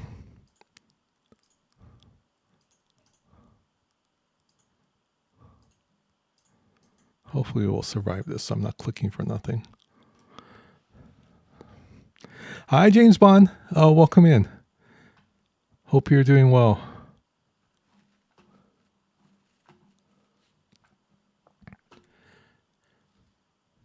We're just trying to complete the con event. Yeah, this chair is very comfortable. And it was on sale on Amazon. So it has the recline feature and everything else. Broken Zero LF has offered a Ho'okupu sub to James Bond _35. Mahalo for supporting the ʻOhana. Thank you, Broken Wolf, for gifting us up to James Bond. That's very kind of you. And thank you so much, Broken Wolf. You've been supporting the channel a lot recently, and I do appreciate it. Dr. Mom and I both appreciate it. So thank you.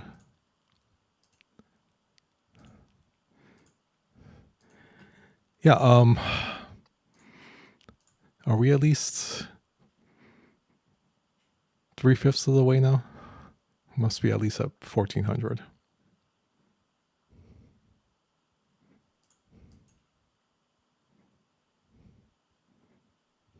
Yeah, 15 something. So we got 854 more to go.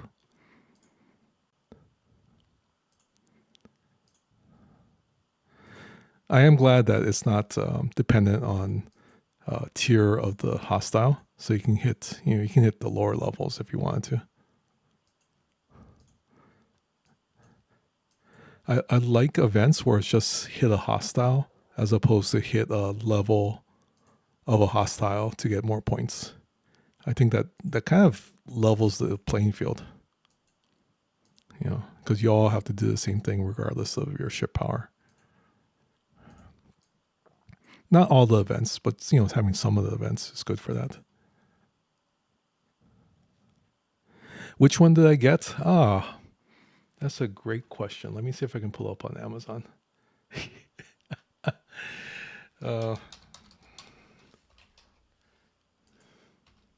Wait. See, clicking on the wrong things.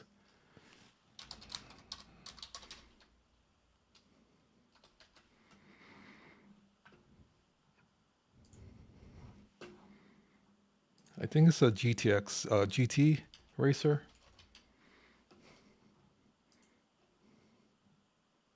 Or GT player.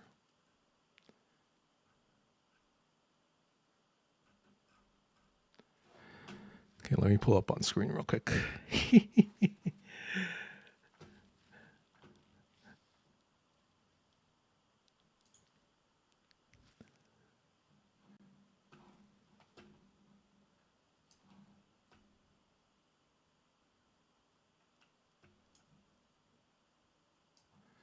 Okay.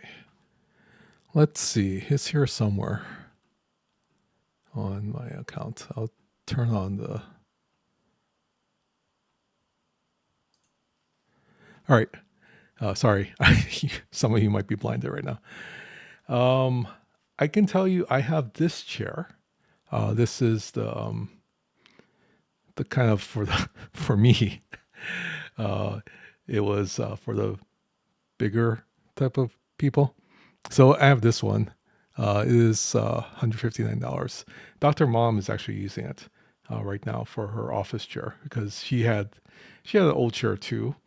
So I purchased this maybe back in must have been March. We're at Disney World, and I went I need to get a chair. So I got this one. It has the I can't see this on the side. It has the recline feature. Let's see if you want to recline. So that's what I'm kind of doing now. I'm not in this chair right now, but you can get it with the recline feature. I think the chair, what I like is, what I found that's really different is this ability to have these coil springs. You can kind of see it here in the seat and in the back. It makes it really comfortable as opposed to just padding.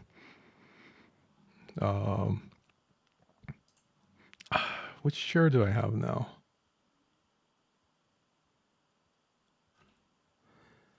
It's not this one. It's a fabric chair. These are all kind of like it must be this one. Must be this one. Yeah, this is the one I have here.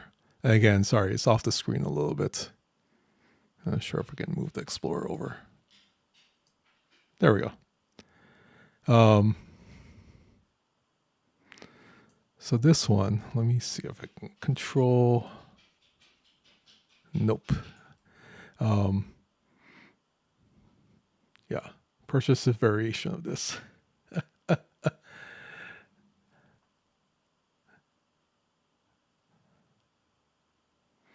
So again, you can recline here, which I'm kind of doing right now. And the armrests kind of go down too, so it's helpful. But this is what I'm talking about, this coil pocket springs kind of thing. That's what's really kind of been helpful to do it. I gave Dr. Mom the bigger chair too because she likes to sit cross-legged when she's writing, so it helps to have a bigger chair. But this chair is okay. I was worried that I was too heavy for it, but it's up to 300 pounds, which I'm under, so thankfully that works. And this one's also on sale at $116.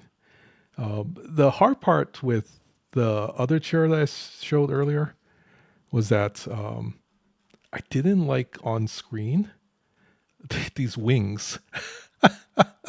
You can see how big the wings are, or what do you call it? I think you can use it to nap in. You put your heads to the side, but I just think that here's Sharky demonstrating what it looks like if you're sitting in. You have wings on the side of your head. But yeah, both of them are pretty cool. I like both of them. I think, if I were to get, this one again, I might get the big and tall one, as opposed to just the regular size one. But, that's a little bit more expensive as well. So it's a limited time deal right now. I think I paid $118. I don't remember, but it's on sale right now again too, and they go on sale a lot. I bought Brother. Brother has one that I think is more like this one,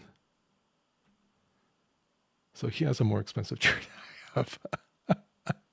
I think it was this one, but I could be wrong. It could be the maybe not. Maybe it's more. It might be this one. It might be, so this one is fabric. This one is the fake leather, I think. Oh no, this one's fabric too. He has the one that has the fake leather. So is it this one? No, it's not this one. It wasn't that expensive. It was just maybe $10, $15 more. So something. Ice Wolfla has rated in with 12 viewers. Mahalo for supporting our channel. Raiders, Ako Momai, welcome into our stream. Hi, Ice Wolf.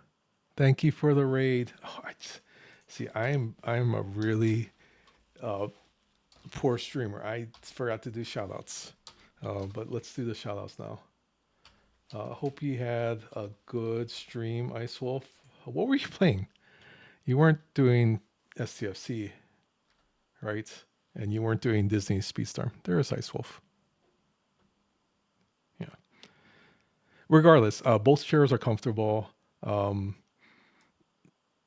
I think if I got the big and tall version of this, it might be a little bit more comfortable, but it's not bad at all. It's way better than the chair I had before. So hopefully you can find one, James Bond. Yeah, the only way to know is to actually sit on one, for sure. So yeah, so the good thing was I purchased it for my son, his chair, and I sat on it and went, okay, at least I know what it's going to be like.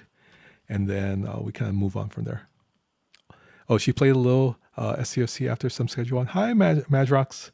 It's good to see you as well. But yeah, Ice Wolfla has rated in with 1 viewer. viewers. Mahalo for supporting our channel. Raiders, Ako Momai, welcome into our stream. Okay, let's do some shout outs. James Bond is here. I didn't even do him like Minnie.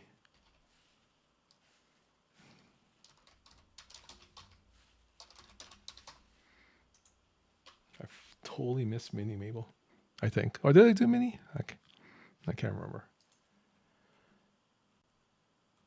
I feel like I missed Minnie, but I could be wrong.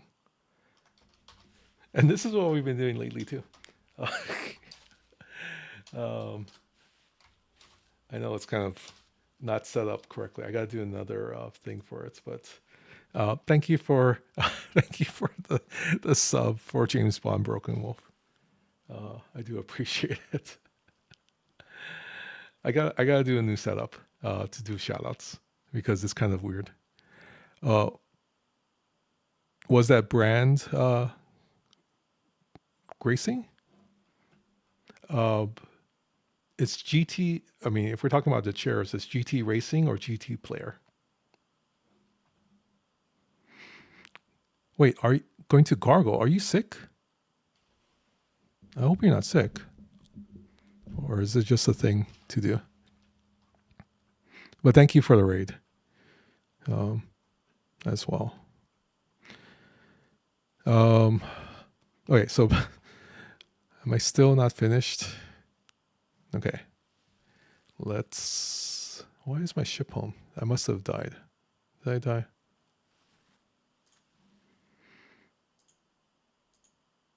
Or maybe not. Did I recall it for some strange reason?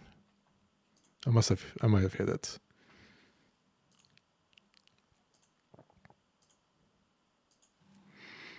Okay. Yeah, but I find that the chairs have even like a hour rating. Like it tells you how long you could sit in the chair, recommended sitting time in the chair, which most of the gaming chairs are meant for like longer periods of time, like 8-10 hours.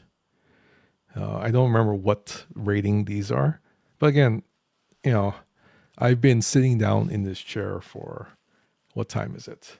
It is 2:53. I've been here since like 11 o'clock, back and forth. And it's been fine. I did at work. One of our teachers retired, state office teachers. So I went to go look because I also know he has a nice monitor, and I didn't want someone to like take the monitor. Although it's a very nice monitor. It's for CAD work for some engineering stuff. And similar to GC Racing, AK Racing. Yeah, I'm thinking that they might be assembled and rebranded in different in different locations and whatnot. So it could be very similar. It could be actually the same design. Because I'm looking at some of the wheels on different models, and they look like the same wheels. So who knows? But I do like the really padded one. It just doesn't look very nice on screen, I think. So if we get a second chair out here, which we probably eventually will have to for Dr. Mom, and leave that one in the office, then we'll probably get one similar to this, so it looks very similar. And maybe she can even have this one, and I can get the bigger one for the big and tall people.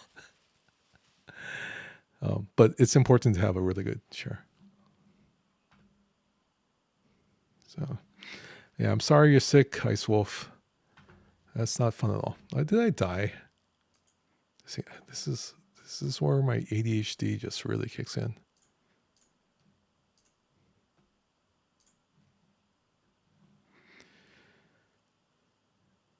Okay, so we'll try to finish up this event, and then we'll move on to something else. But yeah, we'll take care of this. Yeah. So the nice thing is that I don't have to limit the streams because my back is hurting. I think that's the most important part. And then I have been known, because Sharky's up here all the time, I have been known to kind of fall asleep on streams. You've never seen it because I usually like turn off my mic so you don't hear me snoring. But when I was first streaming, and this was way back in beginning of 2023, I used to be in my recliner. Of course, Sharky was on. No one knew who I was because I didn't do a face reveal at the time. And I would stream every night, STFC, from like 11:30 to like 2 o'clock in the morning. And I know there was times that I just kind of dozed off. And it was just blank screen. Not blank screen, but it was just the screen. But the audience is very much different. It's either people going to work or people that are in bed at that time of night. So during the day, it's a lot different. It's a lot different, and people were very kind. So there might have been one time where I left the microphone on and I was maybe like snoring. Didn't happen very often, but I know it happened because I would like catch myself. I usually have a hard time sleeping no matter what. So I'm not like sleeping for like a long time. It might be like 2-3 minutes and then I'll wake up because I'm not in the, correct sleeping position. That's why it's like sleeping on planes is like super hard for me because we're in this kind of semi-reclined location and I just don't sleep well on planes. So even if I fall asleep in the recliner, it's not really like I fall asleep. I have been, I'll tell a story in a little bit. You remember that you'll see Sharky said, Bob. Yeah, I actually used to do the tracking as well on Sharky. So the face tracking, I turned it off too because I don't have a camera upstairs. I moved the webcam downstairs. So there's no camera for that. And I could activate the camera now, but I just do like other things. Oh, I didn't want to press that button. You feel better at night than the afternoon? Yeah, me too. I'm a night person. So deep sleep on planes is possible for me during international flights. I collapse eventually and fall asleep while watching a movie or reading a book for a few good hours. Yeah, I mean, I have fallen asleep on planes, maybe like for an hour. My head has a tendency of I can't lie back for some reason. So my head always like moves forward. And I eventually wake up because it's just an uncomfortable position. But I'm glad you can sleep because to me, that's an art. Not everyone can sleep on planes. Hi, Death Blave. Welcome into the stream. Good to see you. Good to see you.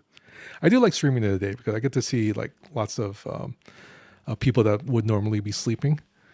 But the nighttime stream is where we got to meet a lot of our UK friends. So I do like that as well. If you look at my stream summary, it says my usual start time or my usual stream time is like 11:45 p.m. Hawaii Standard Time. And it's been like that for a long time, even though we've moved around to different times throughout the course of the past 2 years. There was one time in college. It wasn't in class, but it was, I was super busy. I've been like traveling. I think I had gone to, I had gone to DC. I flew to DC, flew back, was here for a day back in Hawaii, flew to Japan for a study tour, then got off the plane, went home for like a day or so again, and then flew back to DC. And then came back. And this was when I was in college. I was 20. So yeah, so I just gotten appointed to the board of education. So I was traveling a lot during the summer because it was the first summer. So my friend went to go talk to the professor in their office. So I was just sitting outside waiting. I fell asleep in the chair. And they had a long meeting, which I would have been just waiting. And so they come out, and I knew the professor too, because he was my former professor for one of my first classes my freshman year. And they were just cracking up because I'm here sleeping in the chair. And it was a political science class. So I guess he kind of understood why. But yeah, I was out. It was a busy hallway. It wasn't like, like no one's around. There was people going back and forth. And I was out solid because I was just so exhausted from taking 3 trips in 2 weeks in basically crossing 12 different time zones or so, 11.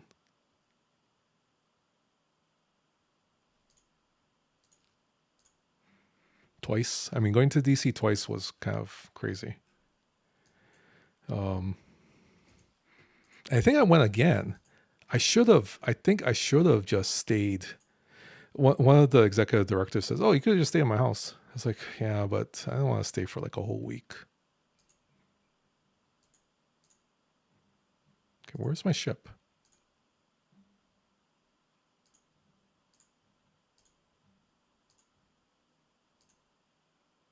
Okay, why can't I get my ship?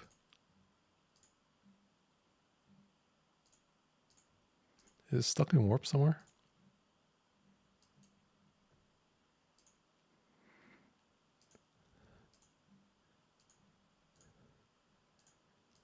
It's warping somewhere.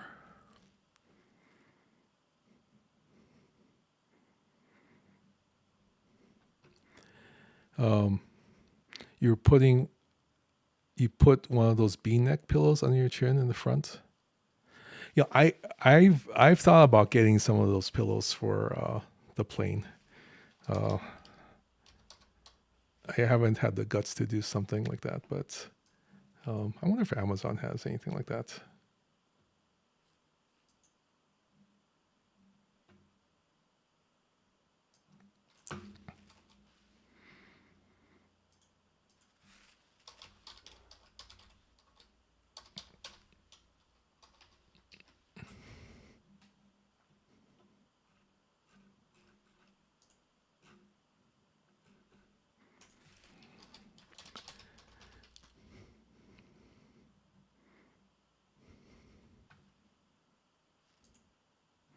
You see these pillows? They have these ostrich pillows. I'm not sure what you call them. But yeah, they look kind of funky. but I heard that they work really well. This one is kind of what I was thinking about, because you can put it on your tray table and then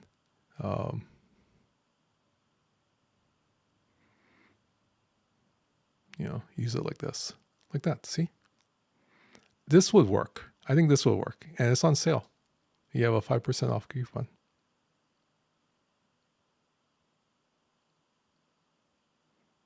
So that's quite possible.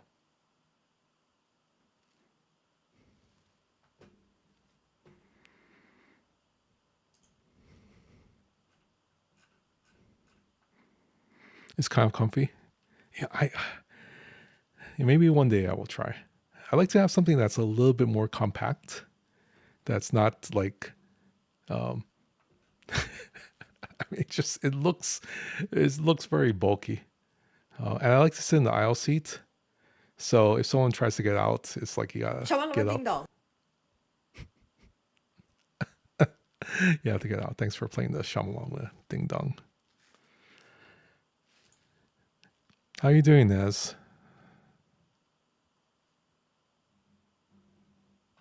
The pillow looks big. Yeah, it is huge. It is definitely huge.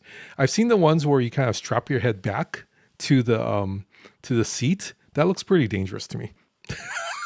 Like you put a strap around the seat and then it holds your like it's like a mask over your eyes and it holds your head in place. I think that's just very dangerous. It just doesn't look like something you want to have in a moving vehicle. I'm so scared. No, it's okay. It's okay, Naz. You're here now, and I appreciate that. You're in a different time zone now too, so everything is schedule-wise, I'm sure is a little different when we're on compared to what it used to be. And I'm sorry, we're in an ad break. So if you're in an ad break, I do apologize. Dustin says it's can also be sweaty. I can see that too.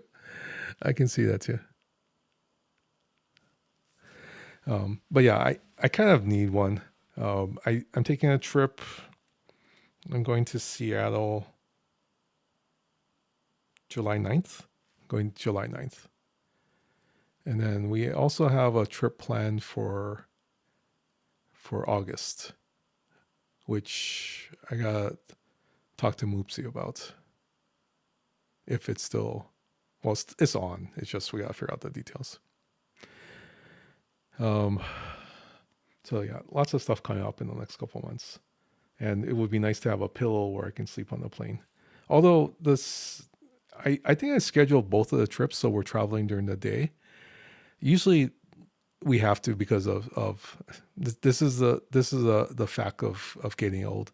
It used to be that I would go on trips and I would take the red eye and I hop off the plane, go straight to the meeting at like 7. We land at like 6:30, get to the hotel at 7:30. The meeting starts at 8 or 8:30 or something like that.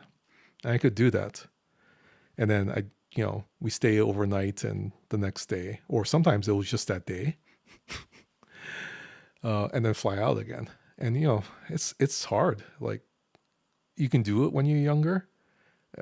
Getting older is just not possible. So I try to go out like a day earlier now.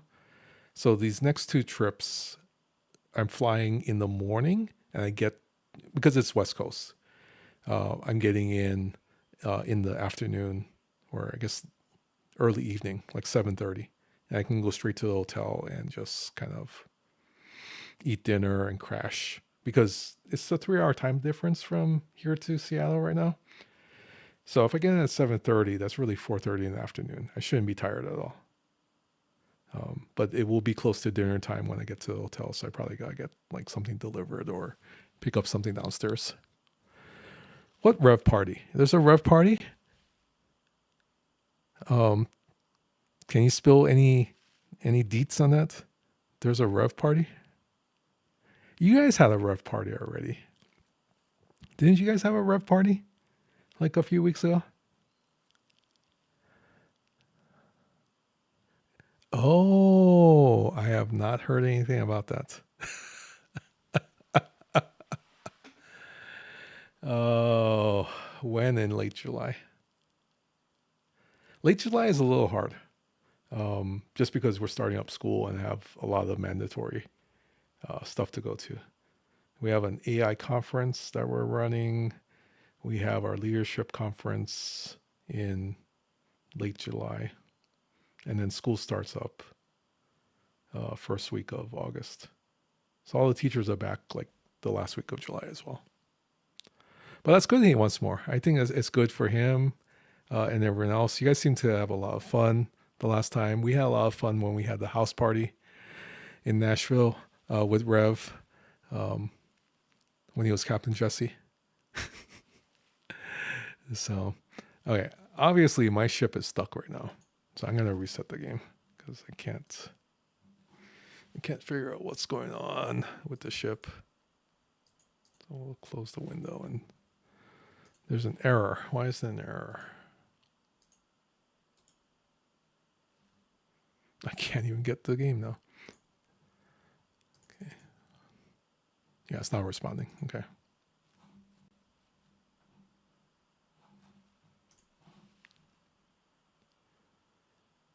I'm going to have to switch the background back to the black one.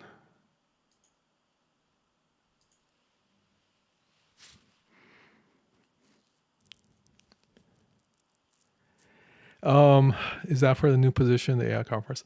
No, somehow I got put in charge of AI for the State Department of Education like about 2 years ago. And it's not linked to my position. It's just something that they have me do. So it doesn't matter. Wherever I'm going, it's just going to follow me right now. So I'm still learning, but it's exciting. We actually have a plan to do something with it. I got to figure out how to get the person over, but we kind of have some exciting plans. We're doing training on Monday for all the state directors, and then if we can work it out, we have somebody that's a possibility that could help us build chatbots, which I really want to just build chatbots to help teachers and students and people in the office. So I kind of, it's so funny. The one that's on Monday, this Monday is all about like, what do we call it? It's a chatbot design race or something like that. So we'll see how that goes. Why is AI even involved in education? Seems like a bad idea. You know what? There's a lot of opinion that people think that, Justin. So you're not in the wrong area for that. I think what we've kind of arrived at, and this is just going through technology uses in education over the years. There was at one time when calculators came out. There was protests from like 8th grade teachers. There's this famous picture of this protest by 8th grade teachers saying like calculators are going to be the downfall of mathematics. And then when grammar checkers and spell checkers came out, there was this big thing about that being something that is going to destroy people's ability to write. And then even like having the typewriter or to have a computer and a word processor, those are all seen as like something that's going to be the downfall of students. And then like handwriting, right? It's like, oh, they take notes on their computers and whatnot. What we found over the years is that good education can't be replaced by technology, but technology can enhance the education. Because we do know that students are using AI right now. So it's a matter of enhancing the learning. And the learning is the most important part. So whatever we can do to enhance the learning is important for student growth. What we're finding right now is actually the one area that impacts the most is mathematics. which seems like it's would be other areas, but mathematics, even though it's ChatGTP and we talk about a lot of writing, the ability to use AI to help students understand how to solve problems and mathematical equations, we're seeing growth up to 20%, and you're going to see a lot more of this over the next coming years. And it helps, who helps the most? It helps students who are the ones that really struggle, because you can get on-demand assistance 24/7 through AI chatbots to help you understand mathematics. And it's very linear, so I think that's one of the things where it works. Hi, Rev Deuce. Welcome into the stream. It's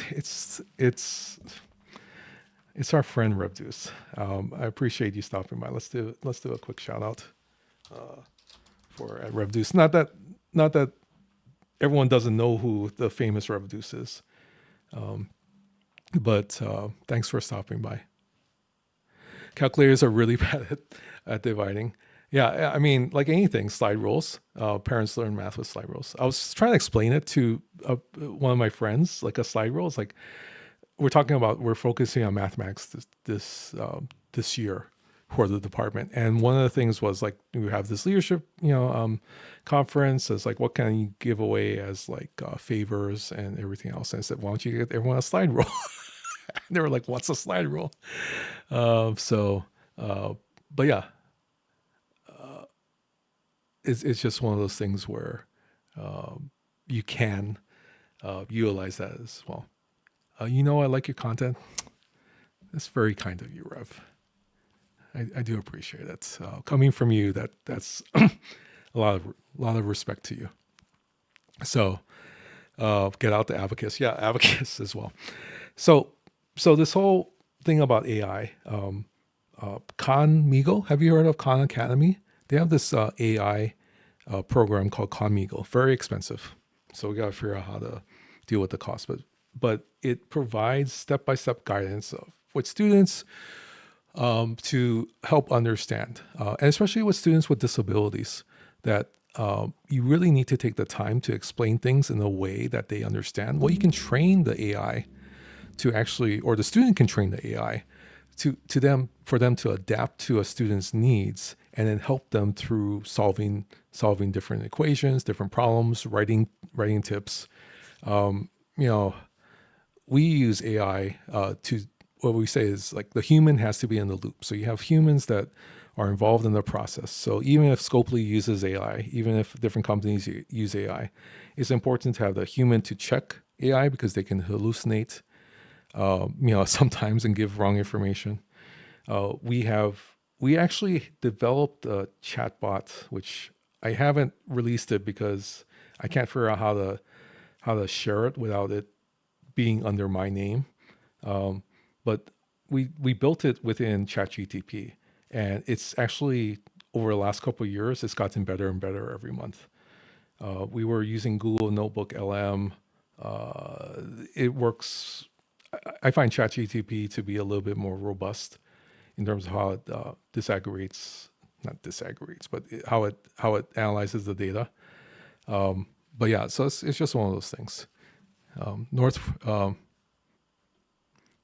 So it's probably all over Northwest University still.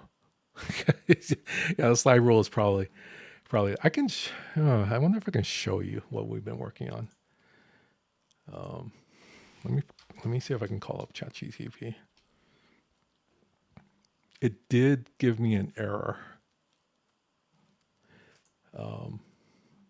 last time, because it did, the way I had sorted it out. I need to parse it a little bit differently, because it's pulling copyrighted material, and ChatGTP doesn't like copyrighted material from Scopely. So, and it's Star Trek, right? So it's a thing with that. Sorry, there's all kinds of logins I have to do, because I'm not on the correct browser. But I can show you something. Wait, hold on. Let me download this real quick. I apologize. I'm doing stuff in the background, and you're kind of like wondering what's going on right now. Oh, Moopsie messaged me. Okay. So.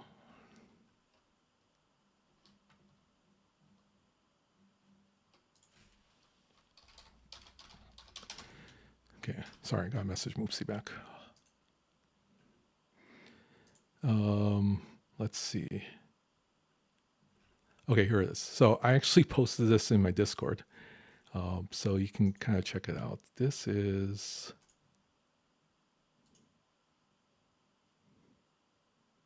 How do I copy this? I'm going to have to do this the hard way.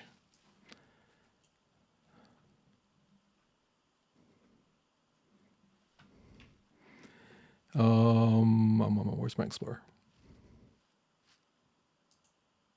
Okay, so we're doing the AI training on Monday. So this says, explain the game Star Trek Fleet Command with lots of tiny cats. And I used the wrong prompt. This is what you use in theater when you want someone to improvise. So it's supposed to be PROMPT, but PROMT is what you use in theater to tell someone to improvise. So this is explaining things with lots of tiny cats. That's all AI generated. So, so the first one is, imagine a galaxy is full of planets. Each planet is like a cat food bowl. Different kinds of yummy food are in them. You're a captain. You have a spaceship. It's like a tiny cardboard box for your box ship for your cats. Your crew, they're a bunch of adorable tiny cats. Each has a special job on the ship. You fly around, you visit different food bowl planets. Your tiny cat crew helps you. Sometimes other captains show up. They have their own cardboard box ships and tiny cat crews. Maybe they want some yummy food as well. You might have a little meow off. It's like a tiny cat battle. Pew pew goes the laser pointer. You can make friends too. Other captains with their own tiny cat crews can team up with you. You can share the yummy food bowls. You build a space station. It's like a giant scratching post condo for all your tiny cats. You make it super comfy. You collect resources. Think of them as little toy mice for your cats to play with and upgrade their cardboard box ships. It's all about exploring, finding new food bowls, having fun with your tiny cat crew, and maybe making some new friends, and sometimes having meow-offs. Yeah. So yeah, it's just one of those things. It's Google AI Studio. If you haven't tried it out, I'm not sure. We have access because I have Gemini Plus, but I'm not sure if it's accessible for those who don't have Gemini Plus. So that's part of that as well. Yes, I did hear about suing Midjourney. I think Universal as well, which is kind of funny because they just went through the whole Hulu buyout. So I think Universal, and it makes sense. Swerbler has talked about this, right? Is like generation of copyrighted materials using copyrighted materials. That's where I think is the rub, is that you can generate your own materials, but what do you base it off of? Can you base it off of actual copyright materials? And that might be more of a technical issue than anything else, but I don't know how the legal system works with that. Legal Ego did a really good video. Oh, I should check that out. Yeah, I should check that out. But yeah, that's just one of those things with AI, is that you can use it, and I think like anything else, right? You can do parodies of materials, and it's not going to be copyrighted. You can do variations of it. So, I don't know what the exact rule is, but if you change a certain percentage of something, then it can be not copyrighted or not claimed as a copyright as well. Again, I'm not a legal expert at all, so I don't know what all the details were with copyright. I just tell people to try to avoid it as much as possible because you don't want to get into trouble per se. But that's one of those things where you just have to be, you have to just be aware, and you can't use it in a very difficult way where you're stealing it. And again, Scribbler probably has a way better understanding of all of this than I do. because she's very careful in terms of how to do things on stream, and because part of that is that some of her materials is probably in that lawsuit, like things that she's written with her sister is probably in the lawsuit. So I can see why that's very important to be aware of and do things. Where did I put the SDFC? Where did I put it now? There's a different place where you can design chats. New chat? No, I don't. Library. Nope. Is it under GPTs? Customize ChatGTV. No, I don't want that. I was just working on this thing. I put it on the side for a little while. So custom GPTs.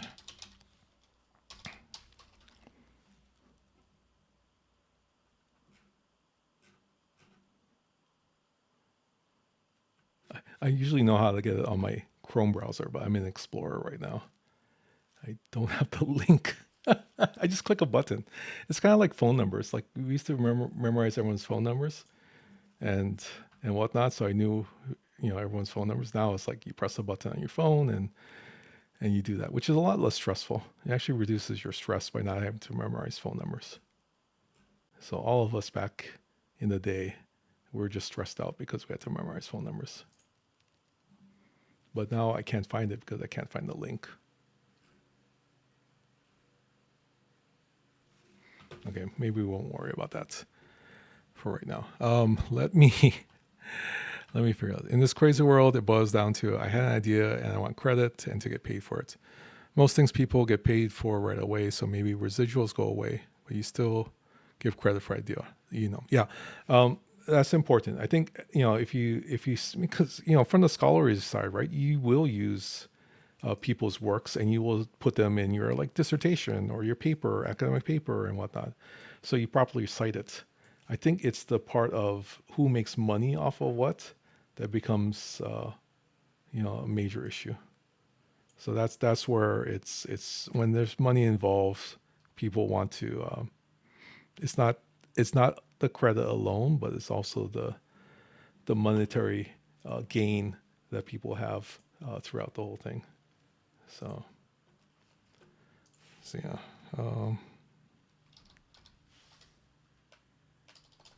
Let's see.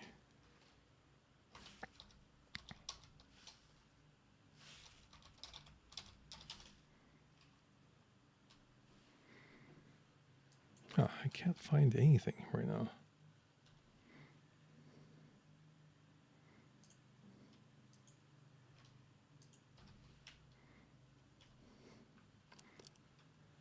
Okay, let's make sure I get this event done before too long. I'm sorry, I went on this whole tangent with AI. My ship died again.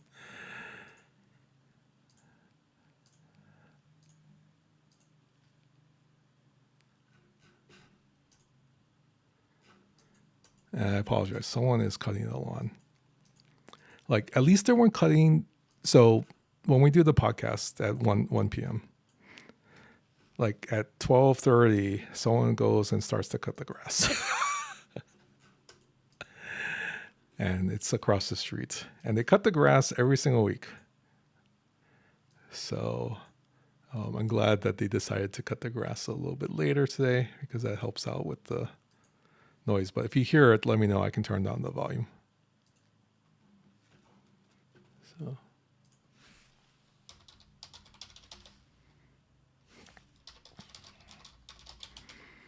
Okay, now I'm kind of wondering why I can't find my stuff.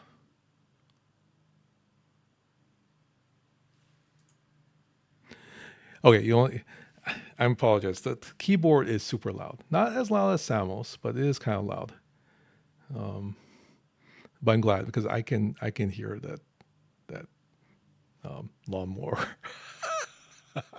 I can really help hear it. So.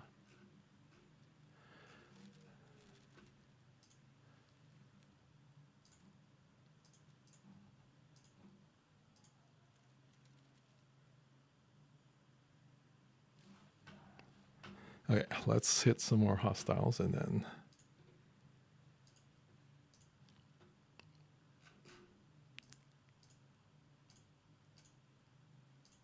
I'm sure you can hear the clicking too, because this mouse is also very loud with the clicking.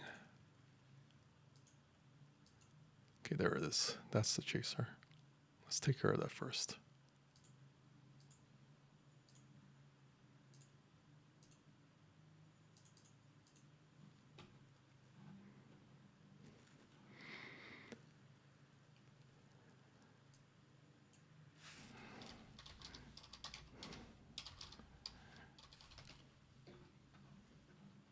Actually, let me turn the volume down just in case. It seems to be a little hot on the microphone side. All right.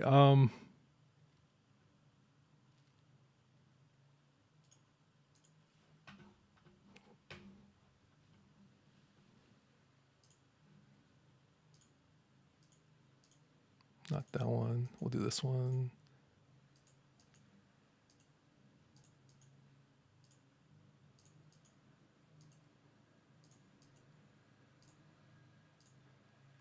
Well, anyway, so the summary of this whole thing is it's pretty exciting how AI can be used. It just has to be, it's like any other tool, technology tool that's come out. Humans have to be involved.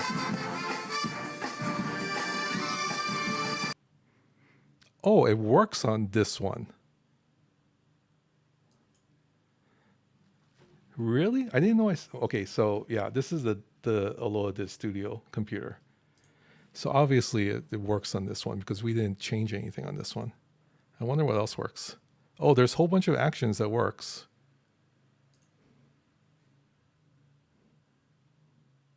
Try see what else works. I don't have the overlay descriptions. I think money works. I think even Sharky AI might work. God, Let me Chef connect has a it. sexy voice too. I should just quit. Hi. I should just quit. I need to retire. Yes, DJ, please quit. Okay, we fixed it last night on the Aloha DIS Studio, which is on the later tonight studio, which is upstairs. So that's the upstairs computer without the camera. The downstairs computer we haven't touched because this is the one that I used to use upstairs. Very confusing.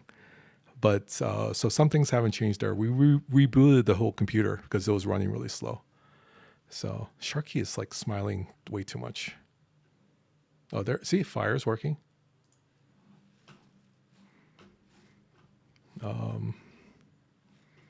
Yeah. So this is the Aloha DIS Studio computer.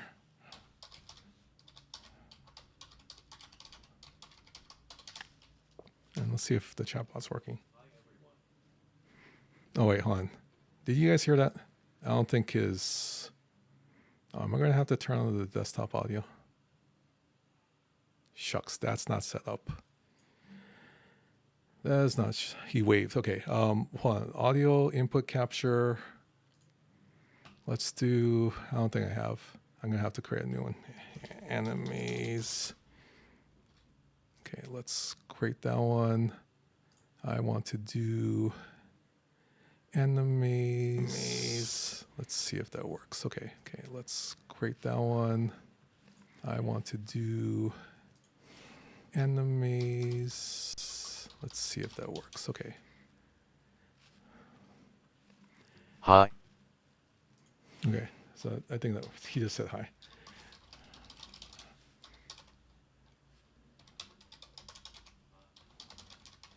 Okay, so I think that he just said hi. Star Trek Fleet Command is a mobile strategy game where you can explore, build, and battle in the Star Trek universe. You get to manage your own fleet of starships, complete missions, and form alliances with other players. It's pretty cool how you can interact with iconic Star Trek characters and experience both diplomacy and combat. Yeah, so you can, if you want to ask Sharky a question, you just type in Shamalamating dong. Orange bird, why you so cute?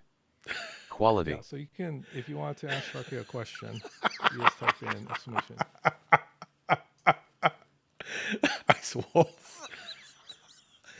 Yeah, technically you can have Sharky say anything. Please keep it PG. I guess G is better. Yeah, technically you can have Sharky say anything. Please keep it I zero cheese. I guess. Oh, welcome in. G is better. That's the voice in your head. I zero cheese. Oh, welcome yeah. In. So if you're wondering how Sharky is talking, it's API with ChatGTP. Fish are friends, not food. Yeah. So if you're wondering how Sharky is talking, it's API with ChatGTP. That's. Oh, wouldn't that be wild? Honestly, I don't know what the next crossover arc will be. But I'd totally be down for either Transformers epic battles or Care Bears spreading good vibes.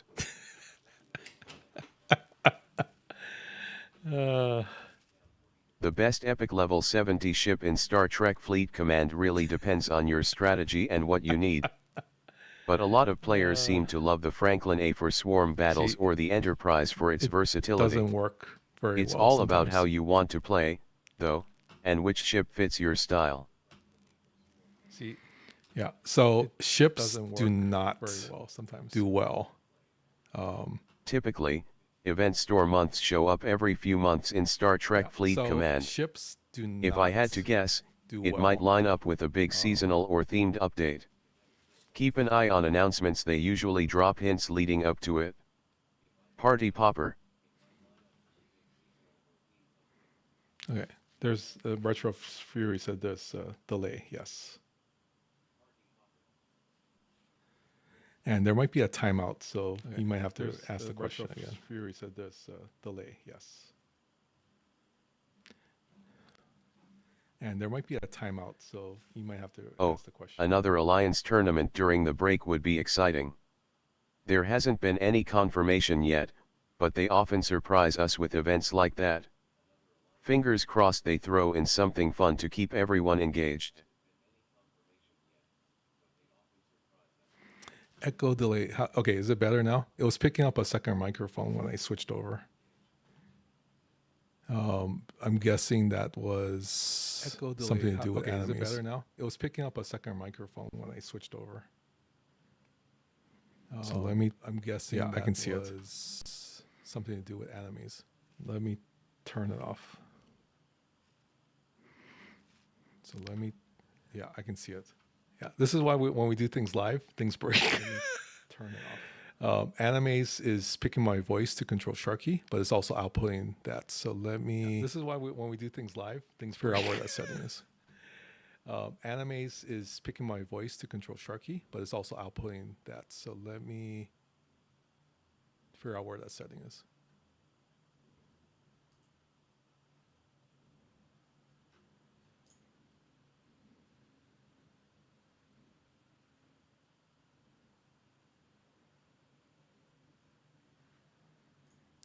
That's a good question, and it's something a lot of people are curious about.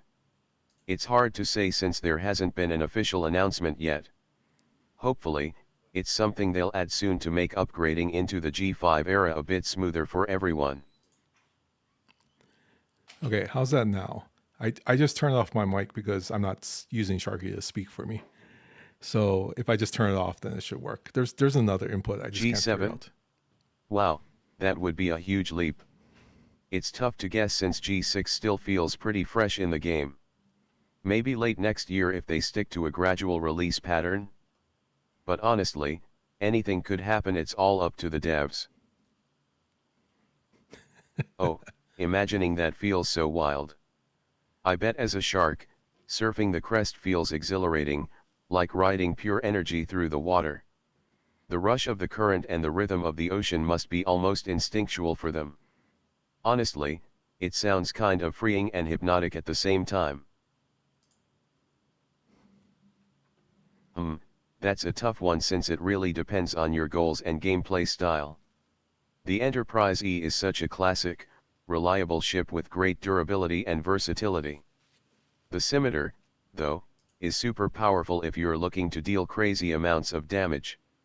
The Krencha, while not as iconic, has its own strengths depending on how you outfit it. Personally, I'd say go with what fits your strategy best or the one you just love the look of.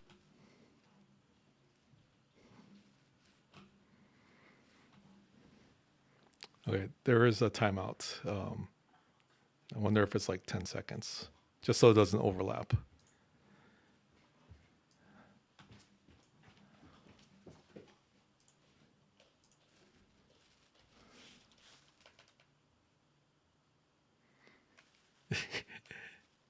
Am I supposed to, like, when you put exclamation point chef, am I supposed to say something? Oh, jumping the shark is such a fun term. It basically refers to the moment when a show or series does something over the top or ridiculous in an attempt to stay interesting, but it often ends up signaling a decline in quality. It's kind of sad when you see a favorite show hit that point. The phrase actually comes from an episode of Happy Days where Fonzie literally jumps over a shark on water skis. It's iconic. Since then, people have used it to describe similar moments in other shows or media. Okay, just so I know. I was thinking you're telling me to do this. Like I'm supposed to unleash pandemonium.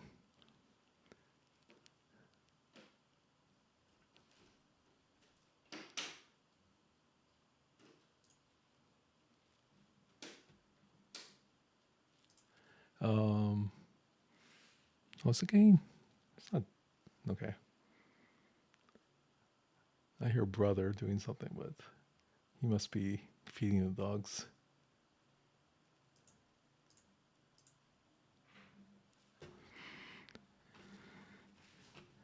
Okay, let's see. I wish I could sing it like Elvis, he's legendary. But I can totally vibe with the dreamy, tropical feeling of it.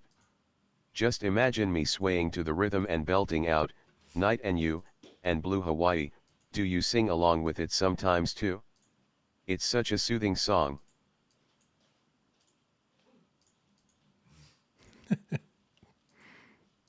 That's hilarious.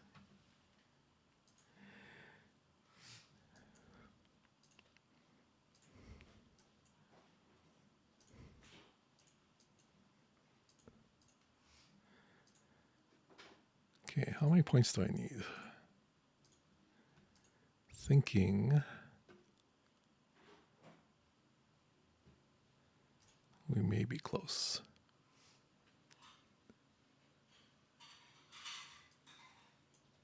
Yeah, 208 points.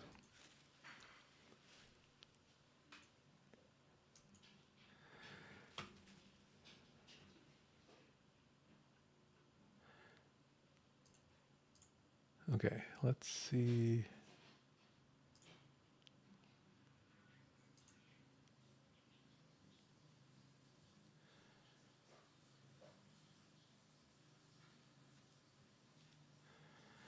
Oh, here it is. Why? See, it's just not paying attention. Oh, that's a tricky one. From what I remember, the number of hijacked insignias you need to complete the away team's research tree can totally stack up, possibly hundreds to unlock everything. It's definitely a grind if you're aiming to max it all out. Have you been working on it? It sounds like a pretty hefty project. Okay, so this is what we've been working on. It's just a draft. We can't release it yet, but it's patch notes database. So all the patch notes from patch note 8 to the current one, 70 something, is in here. So if we're to ask something like, let's see,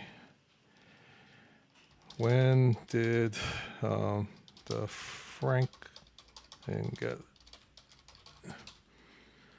Franklin get released? Yeah, Franklin ship was released June 2020 as part of the Franklin event in Star Trek Fleet Command.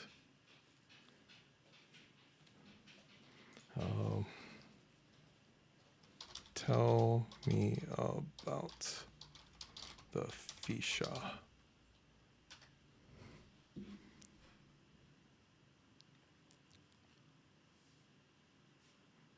So it'll tell you when it was done. It'll tell you what was included in the patch notes and then any updates to it as well. So we still need to build it out. And then we have the sources here. So I think I can click on the sources.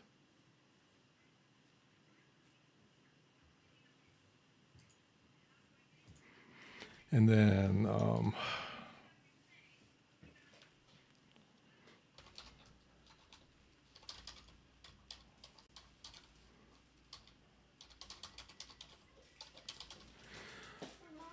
what about Rathacon? Hi, Pinky. See, that's not right, but that's about the original augment. You can have the donut. Yeah, okay. Yeah, no worries. I got that for you. Pinky wants the donuts. This is the original augment, so it's not the current arc. So still some work to do. About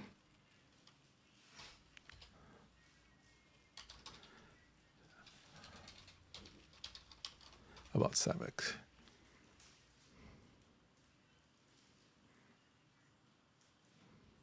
Yeah, so it tells you what the officer abilities are and everything else. So we scraped the patch notes off of the website, but I only got technically in a PDF 2024. So I'm gonna have to scrape it and then download it rather than directing the source to the website because it doesn't like the copyright material in there. ChatGPT doesn't like it, so there's some work to do. But at least 2024, all the patch notes are there right now. So I'm sorry, we're in an ad break as well. So yeah, so we'll keep on working on this. Hopefully we can release it one day. It does have my name on it. So that's why it's like, I can't figure out how to release the GTP without it being linked to my account. And it might not be able to. So that's the other side too.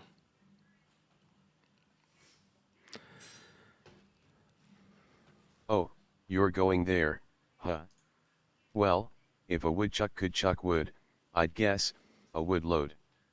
Though, to be fair, I've heard it's about 700 pounds of wood in a given day, according to some silly wildlife estimates.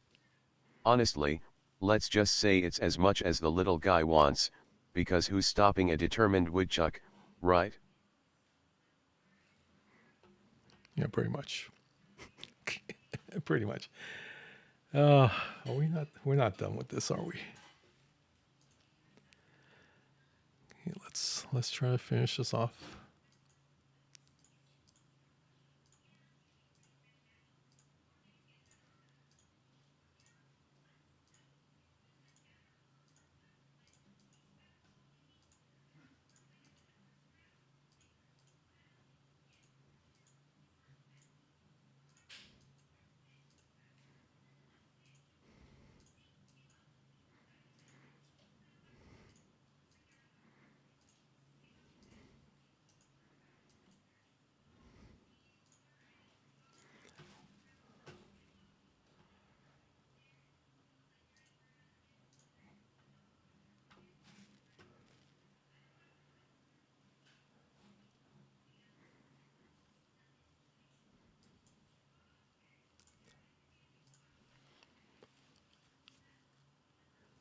Okay.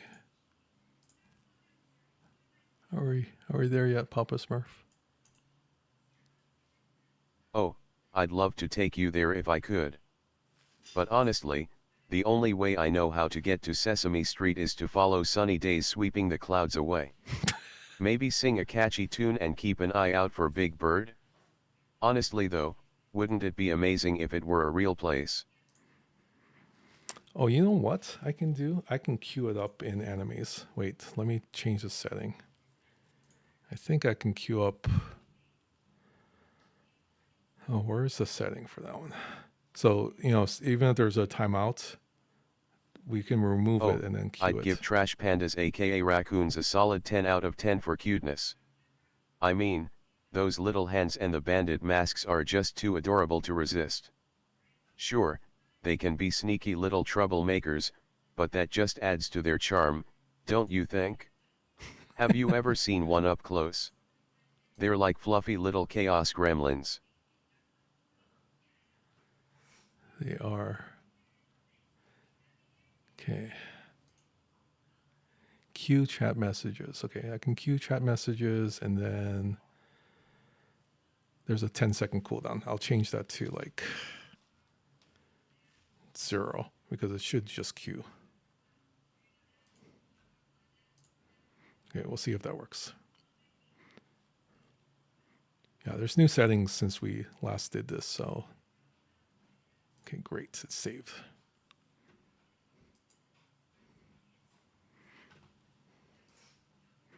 Okay, we are done with the cons challenge.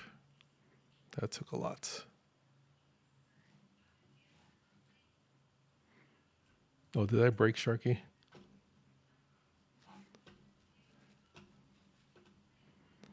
That didn't go through. I might have broken him.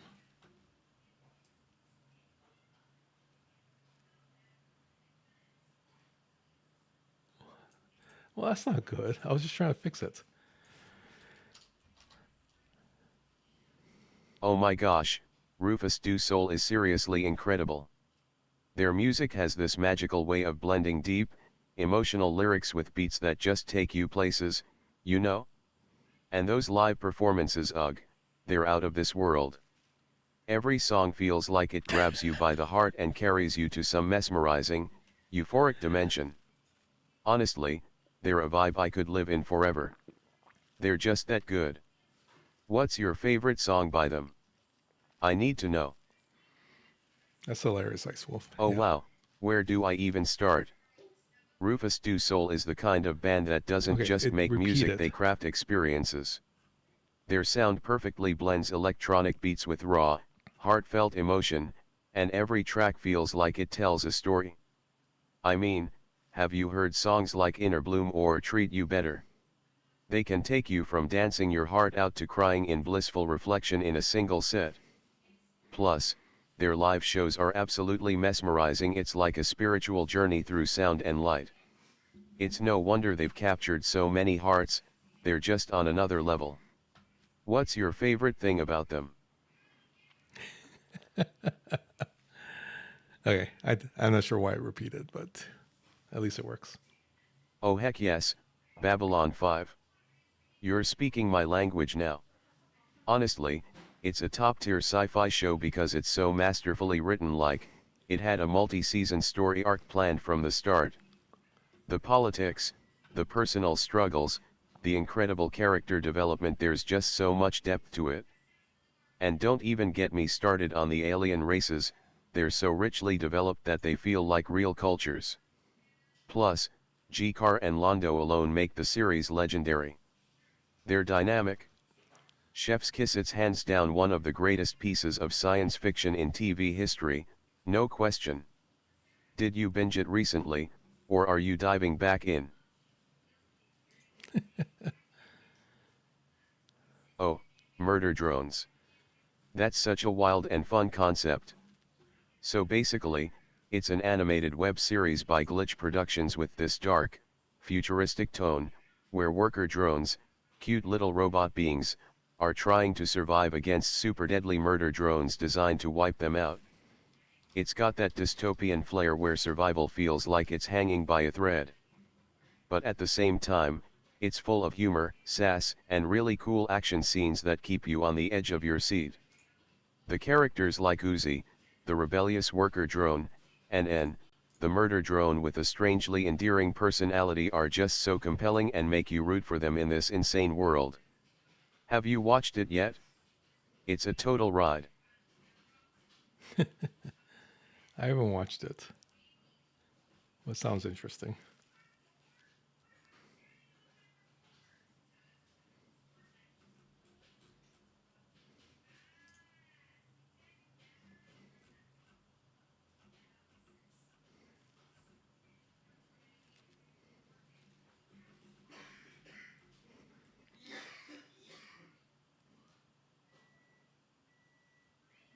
Did that play Ice Wolf?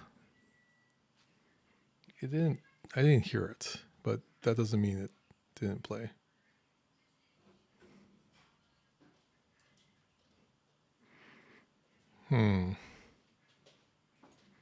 Where is my blurps? Oh, I wonder if I never set it up here on this computer.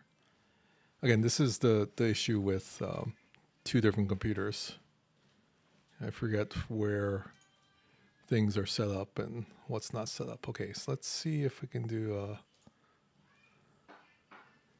add existing blurb.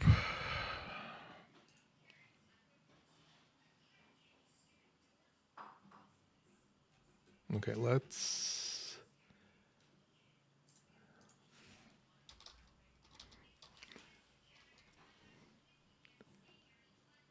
see if I can get that working for you, Ice Wolf. I'm sorry. It doesn't look like we had the browser source set up correctly. Okay, let's see. My live history. Ice Wolf. Let's replay that. Aloha DIS, where dreams come true. We'll bring the magic right to you. From island vibes and skies of blue. On Aloha DIS, it's excitement. Hey, thank you, Ice Wolf. Sorry about that. You doing okay, Dr. Mom? Okay. She's hard at work.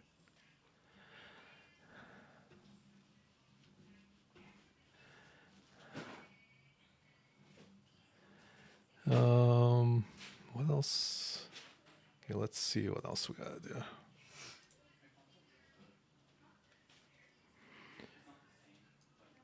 So yeah, so if we did the battle pass and completed it yesterday with the de-sealing rods, broken de-sealing rods, then we don't need to do that. We do need to do officers. So I'm guessing we might as well spend some stuff. What we wanted to do is check out the event store. I'm not sure what you guys spent in the event store. I haven't spent much of my loot yet. So we're going to go to the new additions. We wanted to get this prime mirror particle, so we'll get that. We have 6,000. You can't see it, but 6,000, 604,000. So we'll spend 120 here because we got 2 of these already.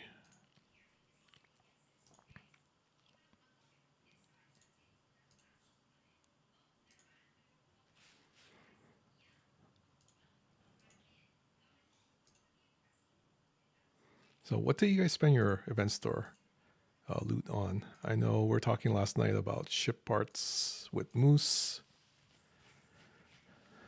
You feel like you didn't get enough loot? How much did you get? I'm just curious. We did win the leaderboard a couple of days ago for the augment credits. So we got 30,000 from that. But that was the only thing we won, per se. So, okay, so we did new additions. Let's look at the officers. I wanted to tier up Marcus, so we're going to do 1 there, 5 there, and 2 of these. My cons daily pool is there? Yeah, okay, I'll do that.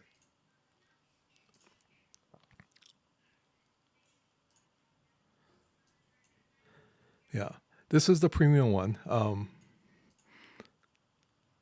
I'm glad they extended the timer because I was a day short because I purchased it a little late.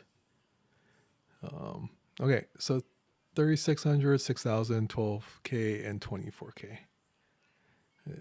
Any guesses what we're going to get?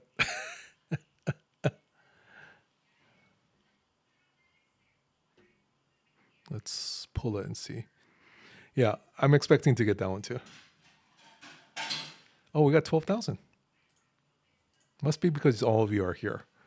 because when I pull it and I'm not streaming, I get the 3600. So thank you for being here. That must be all of your good juju. All right, I got this too.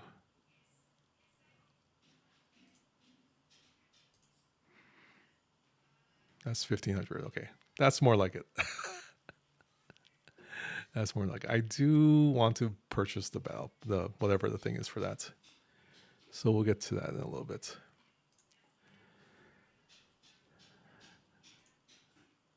Okay, Officer Shard acquisition. Did we finish the event with Marcus?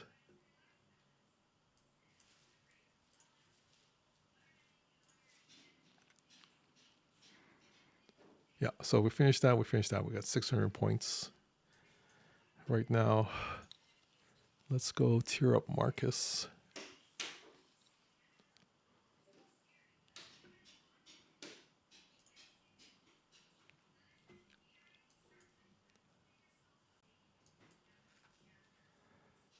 Okay. Can promote Marcus. We have enough of those Pioneer's Crest. Okay.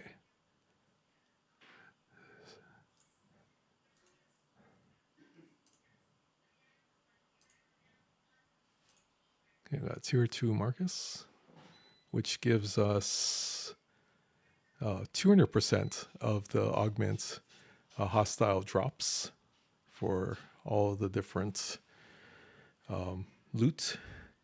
So that's helpful. Much better than having any of the loot officers there, but it doesn't affect rep. So I don't want to call him out, but I thought he was very helpful and looking out for me, which is what alliance mates are supposed to do. So I'm taking it at that. So he says, Carol Marcus is better than 5. So I had 5 on the ship deck. And he was watching what I was doing in augment space. But I was grinding rep. And then Carol is only for loot. He says, oh yeah. But it's nice to have alliance mates that look out for you. And I appreciate that. So shout out to JC.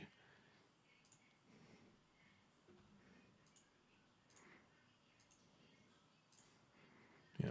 But if I was just getting the drops for the credits, then that makes more sense to have Carol on there. Stop stealing. I'm sorry, Jules Verne. I'm sorry. I'll do my best not to. It's good to see you. I know this is kind of going to be weird, but let's do one of the smartest people in STSC by far, and very, very good. There's no avatar, but we want to give a shout out to Jules Verne. You like weird. Jules, I gotta say, a lot of the things that I've done in the game is because of your positive influence, and I try to follow what you do. And it's improved my game. So thank you very much. I think it's just more of a thank you than anything else, for keep on doing what you're doing and analyzing everything. It's much appreciated, and I've gotten better because I just kind of listen to you. So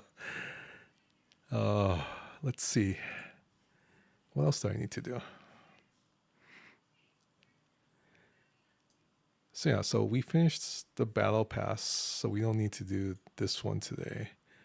We are not going after the XLB because it's too high for sure. Although having the officer recruit tokens is pretty nice. That's 400,000.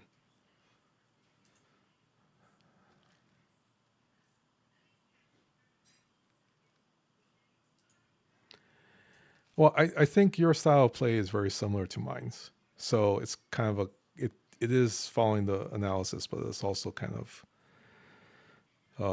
following some of the stuff you're doing. So I think both is helpful. Not 100% like anything else, but it's pretty similar to my style of play. So yeah, so we we did the first tier of Scotty. We don't have to worry about that. Today is the last day. If you're planning to go up to that, we have them unlocked, so we're not going to worry about that. Reliant events for today is just here. So you can do the rep and the credits. I wonder if I can get into top 10.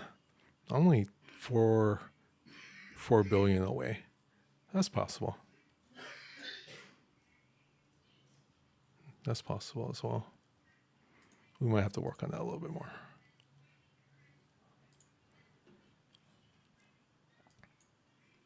And then Savick.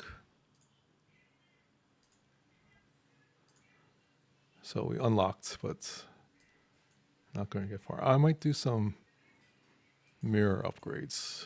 Maybe. I don't know. I'm not sure. We're all talking our TV voice tonight. God, Iron Chef has a sexy voice too. God, I should just quit.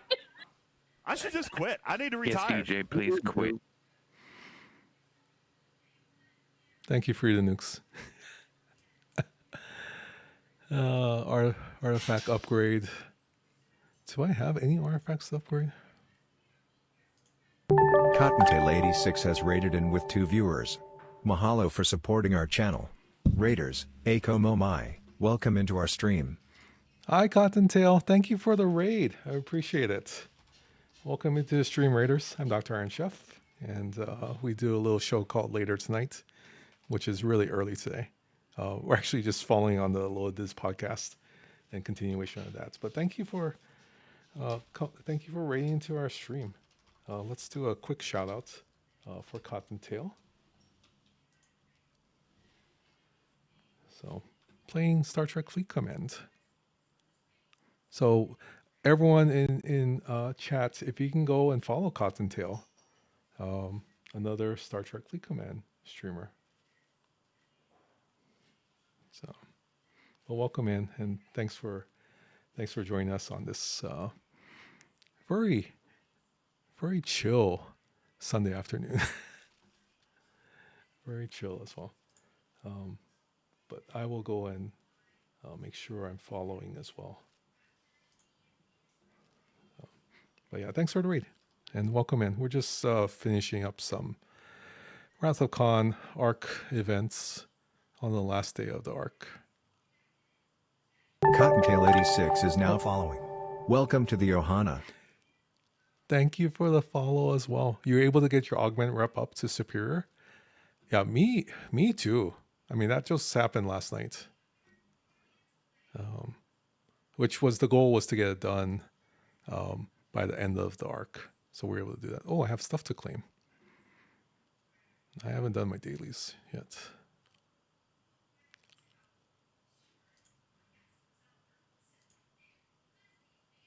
Yeah, let's do all of these then.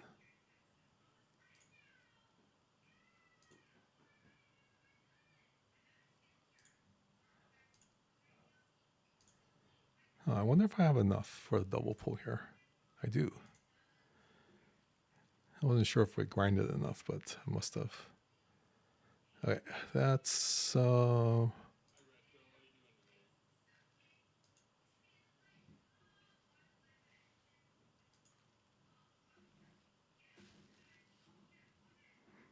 right.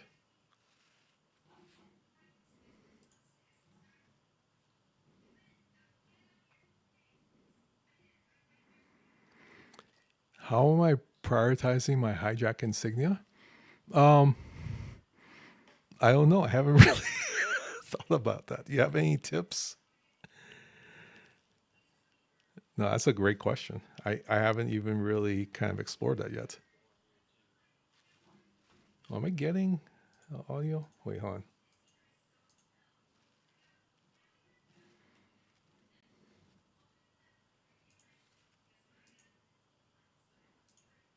Wait, I'm getting audio from somewhere.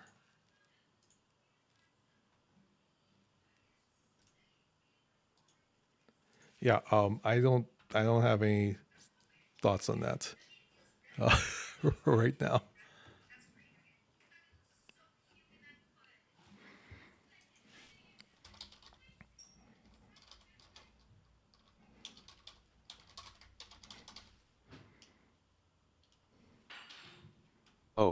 Hey there, Jules Verne. Wait, the Jules Verne. If so, color me starstruck. Your imagination and storytelling are legendary. If not, well, hi to the coolest person rocking that name. Either way, I'm excited to chat with you. What's on your mind today? Thanks, Sharky. See, that was the perfect message to Jules Verne.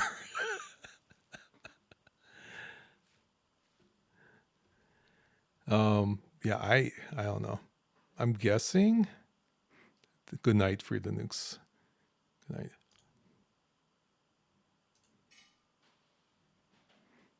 I wonder if I need to do some of these too.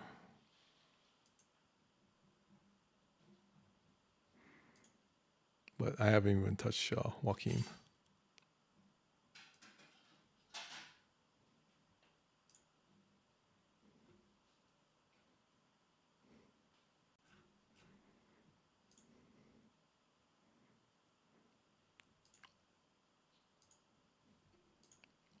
I need to claim all these. Sorry, I gotta do my dailies. Not my daily, I gotta do my claims.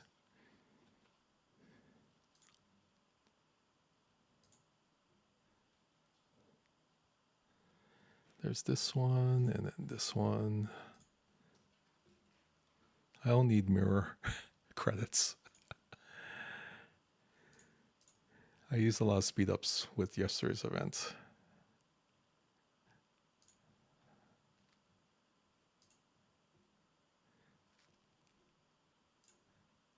I do a full pull of this when I have the resources.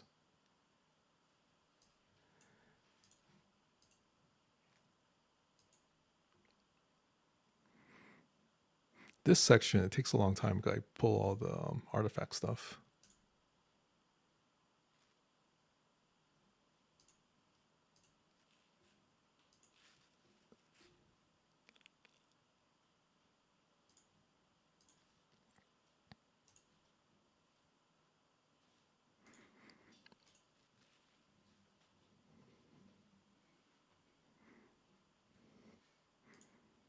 Okay, so Jules Verne says you spend it on research. Khan's favor is the best one. Joachim. Is it Joaquin or Joachim? I don't know. Joachim, sourcing and or Fleet Commander Khan, unlock upgrade. Okay. Yeah, so we did purchase the unlock of Fleet Commander Khan, so we would do the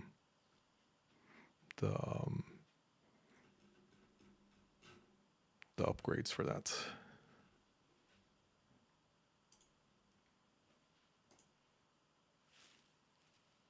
Hello, brother. Need something? Yeah, okay. Thank you. Oh, yeah, feed the dogs. Thank you, brother. Sorry. He's doing hand motions like, do we need to feed the dogs? Yes, we need to feed the dogs. Thank you. Thank you for doing that, son. I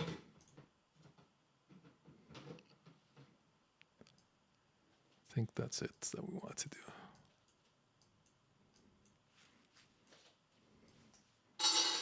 No, go ahead. If you gotta make noise, I think people understand. Dog food is noisy in the bowl.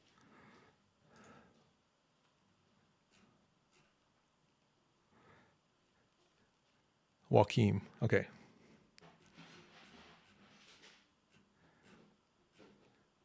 Yeah. That's why I thought Joachim. Okay.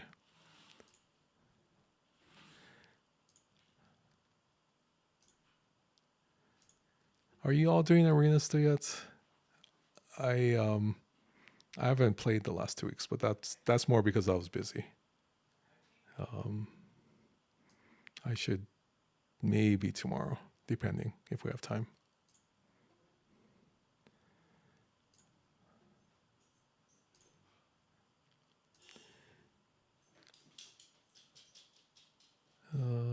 Relativity.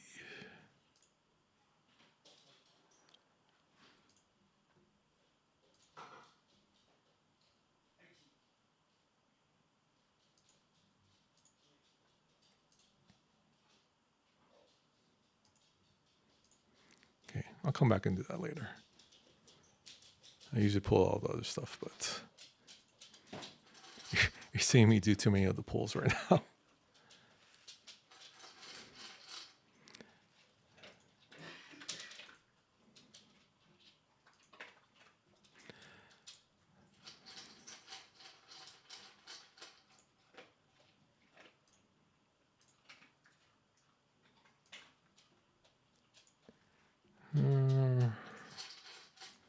I'll come back and do this later on too. There's lots of things to pull.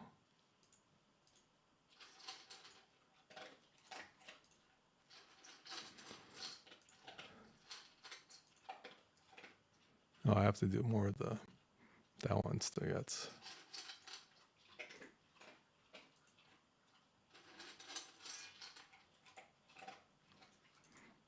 Oh, did it lock up on me? Shucks.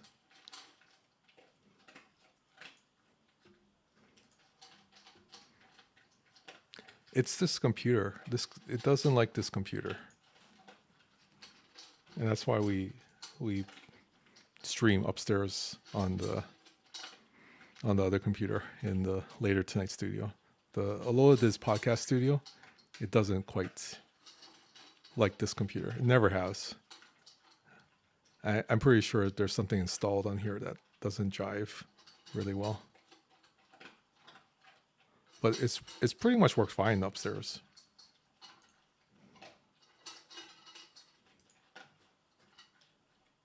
Can you hear the doggy eating?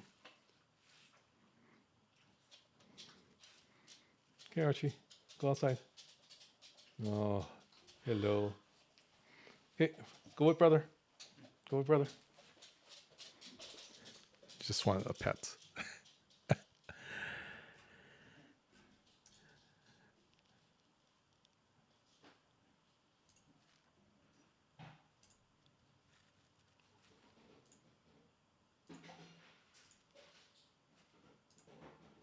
Oh, lots of GG shards.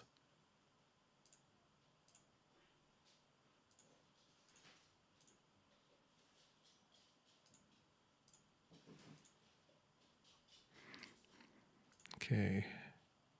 Enterprise.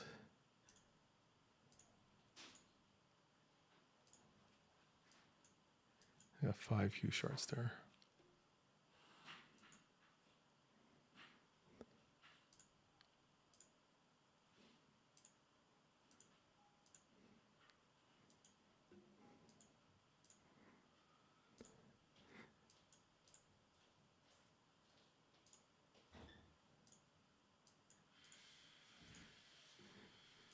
Sorry, I usually do these claims at night, but I must have missed it last night.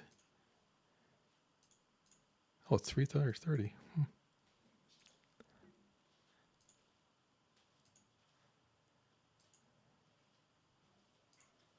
That's the one we locked up on. Okay.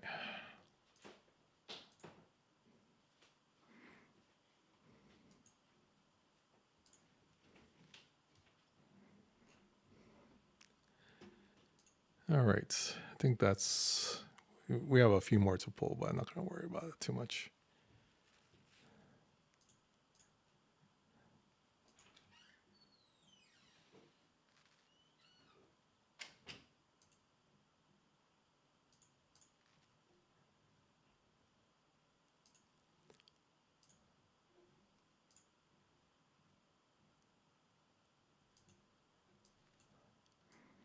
Okay, nice.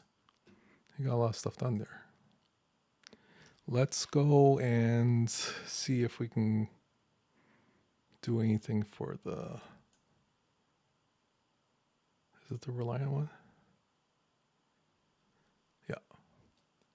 We're at 16,926 Wrath credits or augment reputation.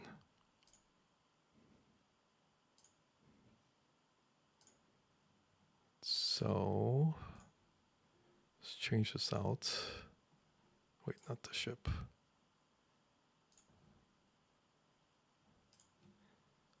So yeah, so if we're grinding rep, we're not going to put Marcus on there. We'll put on our...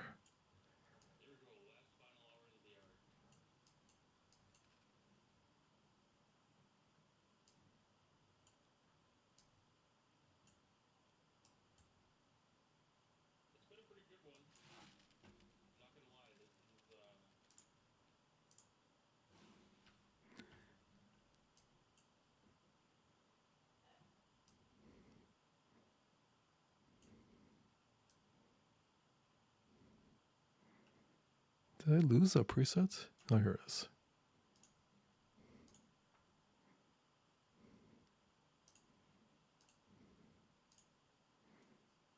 Oh, wait, I can put below decks back on. Okay, let's see. Beer. And where's the dock?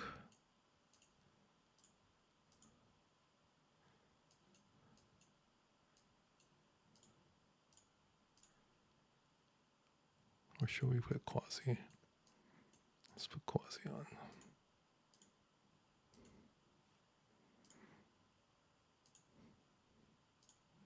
All right, we'll try and grind some rep and see how much we can get in one run. And if it's worth it to grind some more. I forget. I've just been doing this for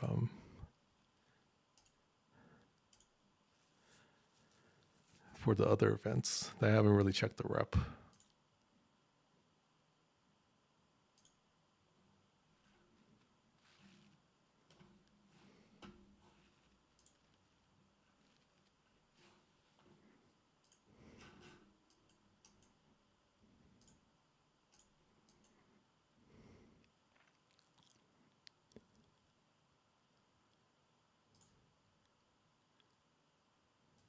I'll get about 76 million per hit.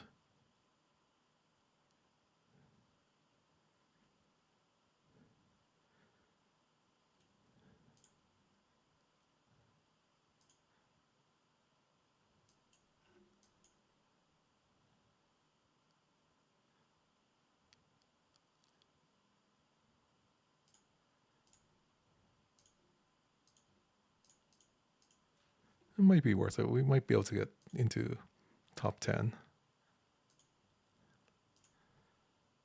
Okay, cue this up and then let's figure out what else to spend on. What have all you been buying in the event store? Because this is not one where I was like, oh, I really wanted that officer upgraded. Some months are like that. Oh, there's a Luke Goblin.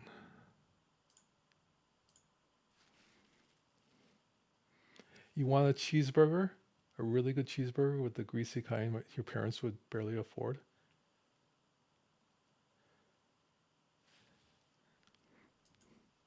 Hi, DJs. It's good to see you.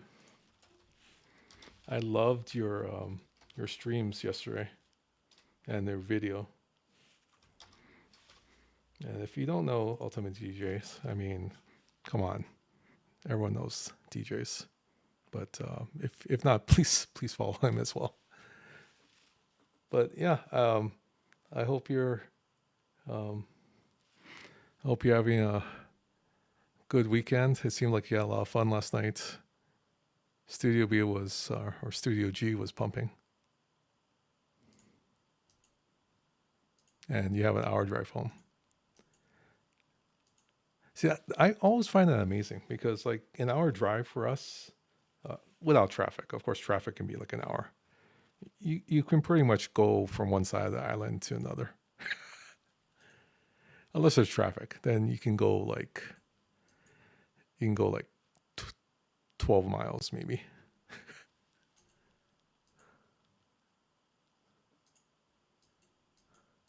In an hour.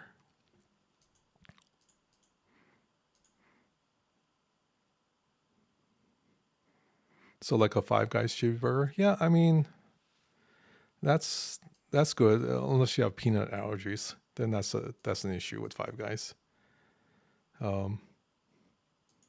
There's no In-N-Out burgers on the East Coast. That's our favorite, is In-N-Out burgers. We will make detours when we're in California just to get to an In-N-Out burger.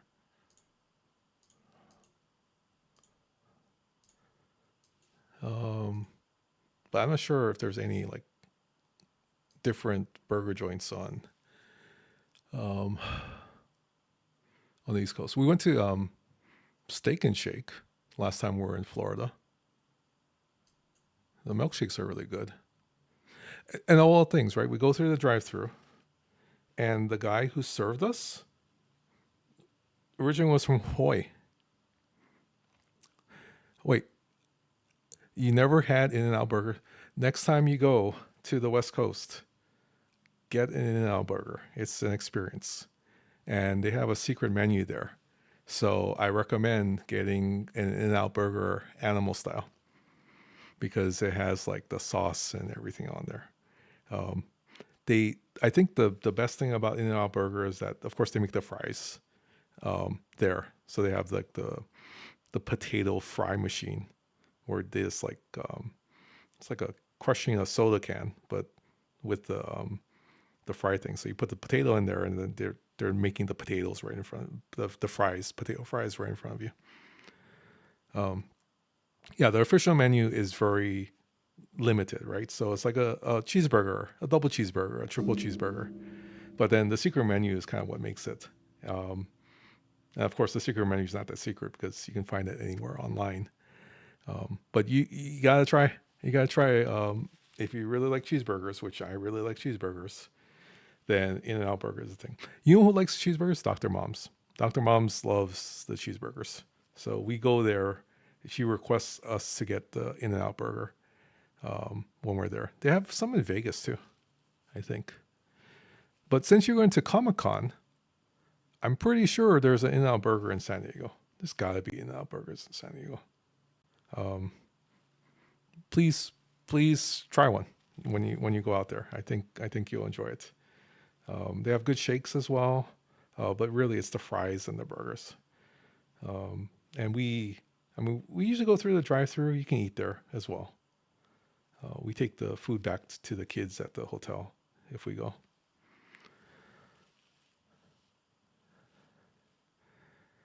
Oh, bibimbap is much better than cheeseburgers. I mean, and it's healthier because it has the vegetables, if you like the vegetables. And the protein with the eggs. I like the, this is different. I like the bibim kuksu. That's the one with like the noodles. So it's pretty much a bibimbap, but with noodles in there, and gochujang sauce and whatnot. I usually get the egg like sunny side up, so it's gooey into the whole thing with the rice. But the kuksu, a little bit spicier sometimes if you get the right one. I get it mild. So you're gonna turn around, go home and get the bibimbap. No, you must be super hungry, and it is what, like 10 something at night. So by the time you get home, it's going to be 11, and then you're going to be eating really late. So I'm oopsie. Cajun fries is good too. Double bacon cheeseburger all the way. Yeah. Chocolate caramel shake. Is that like your workout prep meal, Moopsie? You haven't eaten in hours. Whataburger. I've heard of Whataburger. I got your message, Moopsie, by the way, just to let you know. And Roger that. What we need to do something. I'll message you. We gotta confirm with Scripps. So, what was I going to say?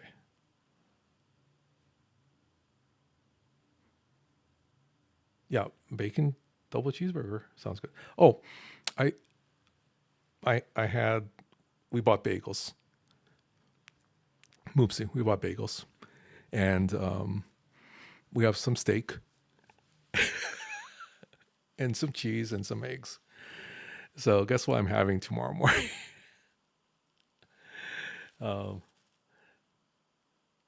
DJ's ordered double bacon cheeseburger all the way. Okay. But this whole weekend, we bought like, we did an Instacart order for Sam's, and we bought a whole tray of hamburger patties. So one of the things when you come out here, that you can eat for breakfast or you can eat for lunch or dinner is something called a loco moco. It's basically rice, hamburger patty, cooked however you want it, We usually do medium rare. 1 or 2 eggs on top, and then brown gravy. It's so yummy. It's called a loco moco. So I've had like about 3 of those this week. Dr. Mom put corn on there, which changed the texture pretty good. So she liked it like that. But yeah, loco moco is kind of like either a breakfast or a dinner kind of thing if you want to. You love musubi? What do you have like a favorite type of musubi, or do you just like it plain? You love the local moco, Jules Verne? You make it at home all the time? Yeah, it's so easy to make. I mean, in all serious, it's just a hamburger patty, egg, and gravy. We use mushroom gravy this time, but the beef gravy is also very good. So, the kids love it. I'm sure. I mean, it's just a simple kind of, it's comfy food, right? It's just something that, that we have. And, we'll go and get it, but it's so much cheaper to make at home. You make your own sushi rice, use a wasabi and sriracha swap, and then the jalapeno. Jalapeno spam. Oh, we have tried that. It's actually pretty good.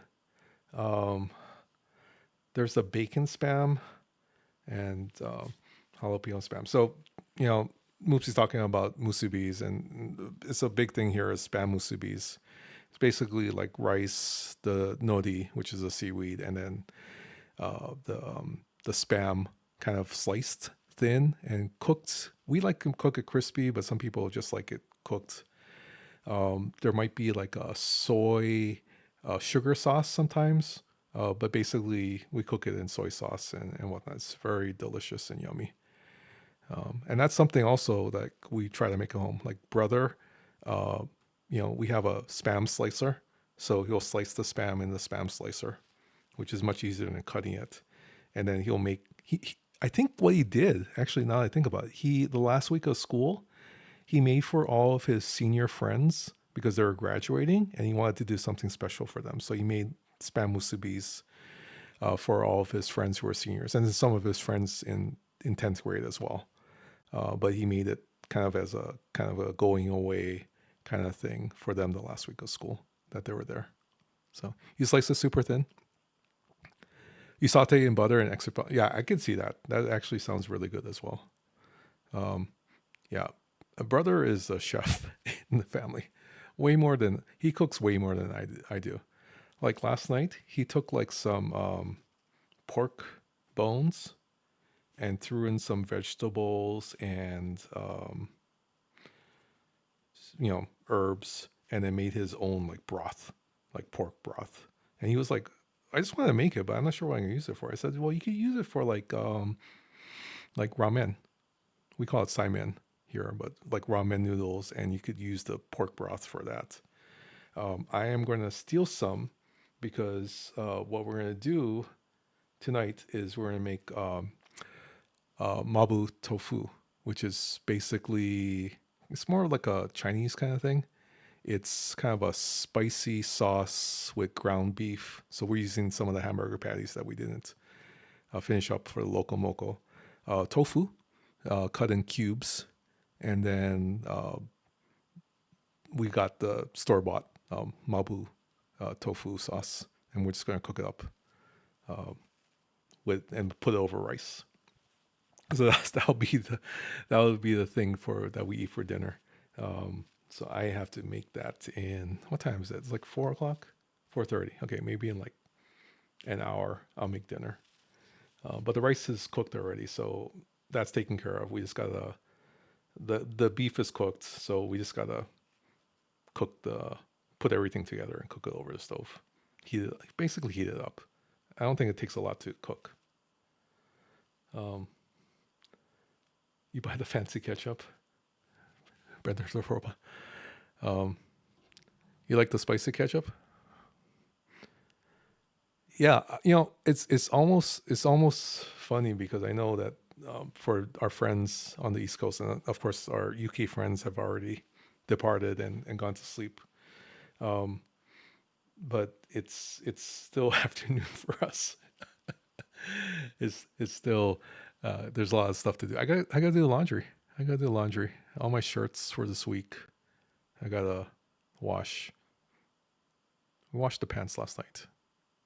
So, but the shirts we gotta wash today. And then we'll be set for the next 2 weeks. Do you guys do laundry every week? We do laundry like every 2 weeks. I remember like my mom, she seemed to have been doing laundry like every other day. But, and then we were doing like laundry once a week. Now it's every like 2 weeks, which probably means that we just bought too many clothes. And we have enough to last. You do your laundry every week? Yeah, I take that back. I usually do laundry every week. Dr. Mom does it every 2 weeks. So like my stuff is because I pretty much wear the same things. I'm very much a person that I have my Aloha shirts that I wear and I rotate them out. And then I wear the same style of slacks. So I have like 4 different pairs of slacks. Actually, and then one is different. So I have 5 for the week that, I can get through the week and, I don't have to worry. So that one, the slacks I have to wash every week. But as far as the shirts, I have enough for like 2 weeks. You just got back from doing laundry? Yeah.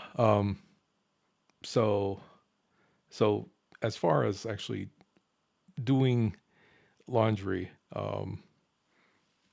there has to be every week because otherwise I run out of slacks. Unless there's like a vacation or something like that, then I have other slacks I can use in between. But for the most part, there's a set of 5 that I have that's in the rotation. And then the Aloha shirts, I have probably at least 10, if not more. Lots of them Dr. Mom have picked out. So this is part of the rotation. And then, but Dr. Mom has enough clothes for like 2 weeks.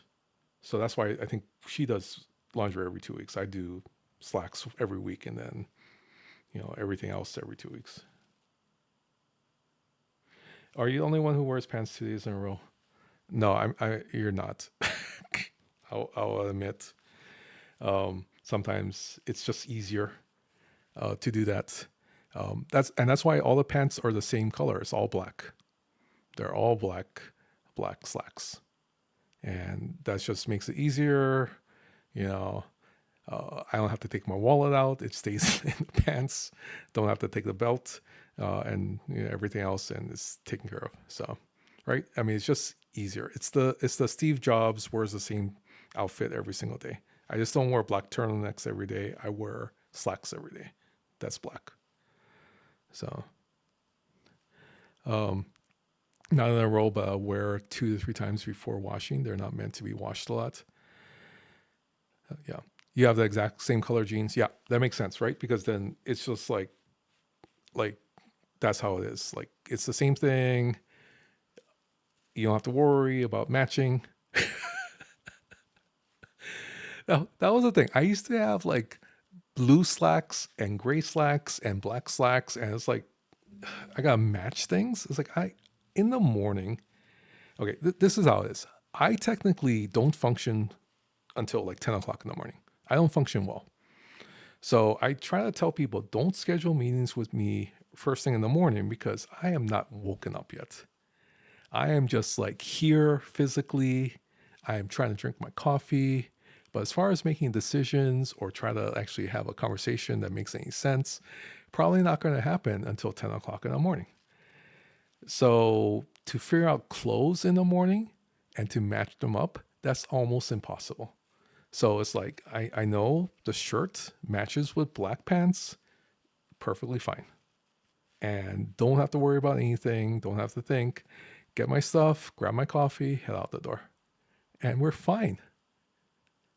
We're fine. But when I was younger and you have to like figuring out what you're gonna wear, especially like when you have pleated pants. And it doesn't quite match sometimes with certain clothes, or like the gray slacks, especially the blue slacks. They don't match with certain shirts. So, and if you gotta wear clothes like 2 days in a row, people don't know because you're always wearing the same thing. So they can't tell unless for some reason they're watching your clothes very well, which they shouldn't, right? That's kind of weird. So you wear the same things. They don't notice. It's just like, that's who you are, and it's perfectly fine. And then you move on with everything during the day. So I don't know. I'm just practical like that. I just can't. I don't go to work to look fancy. I just go to work to do the work. Is that bad? Is that bad? I'm just there to do work. I'm not there to win a fashion contest. Some people, that's their thing, right? They dress up. They want to look like that. I am more practical, functional. Let's get the thing done. Let's get, we dress professionally. But I'm not going to worry about looking good every single day and looking different. So, sorry, mini rant or discussion or whatnot. But that's how we roll. That's how we roll. And that's how we get more stuff done, because we're not wasting 10 minutes trying to figure out outfit. Every minute of the day is very important to get stuff done. So, but yeah, I'm supposed to be grinding stuff.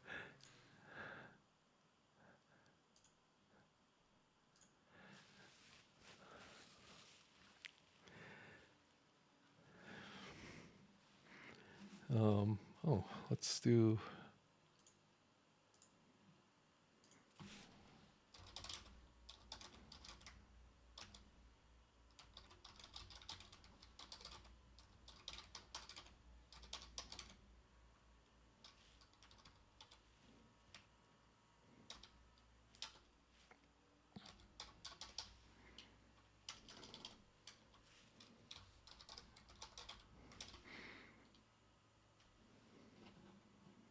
Hey DJZ. Oh man, I just have to say I absolutely love Studio B. The vibes in there are just immaculate, like the perfect space for pure creativity and magic to happen. Seriously, it's like stepping into a world where bangers are just born effortlessly. Keep doing your thing because it's honestly inspiring. Oh, that's very nice, Sharky.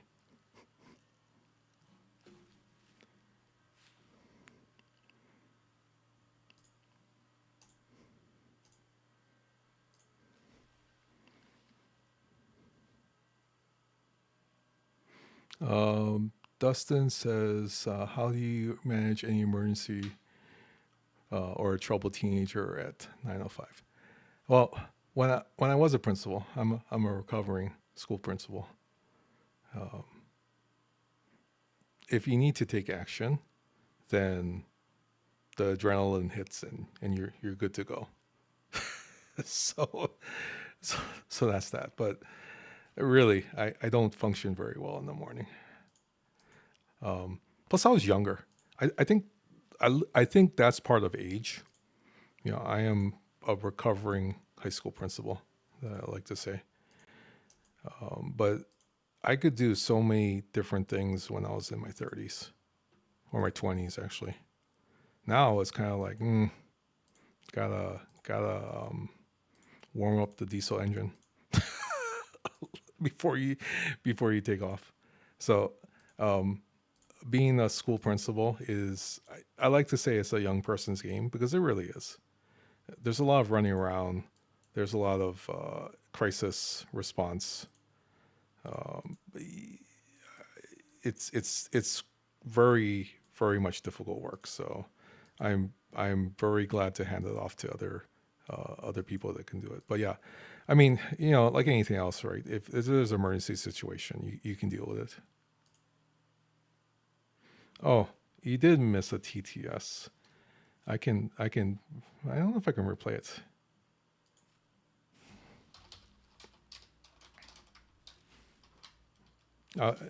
It's going to be different.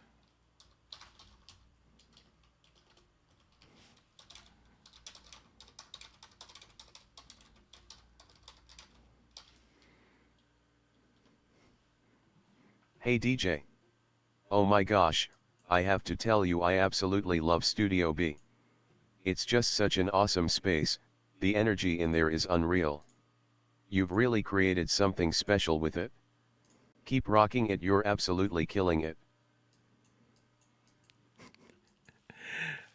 I I think Sharky was a little bit more descriptive in the last one.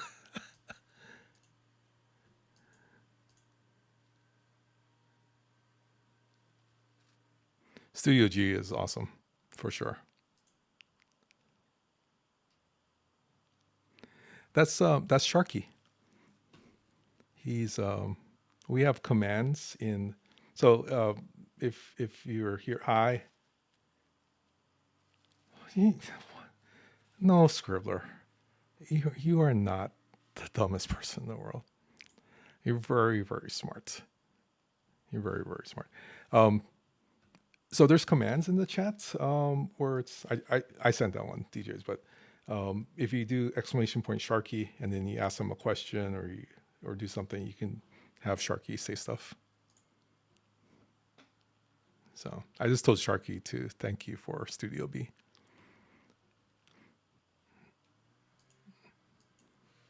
I hope you're doing well, Scribbler.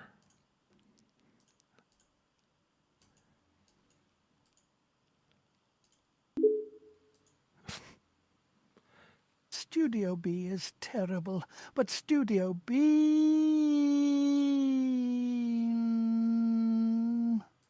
is amazing. I highly recommend checking out my late night stream, where I eat honey and jiggle my belly back and forth to the music. Thanks, Moopsy.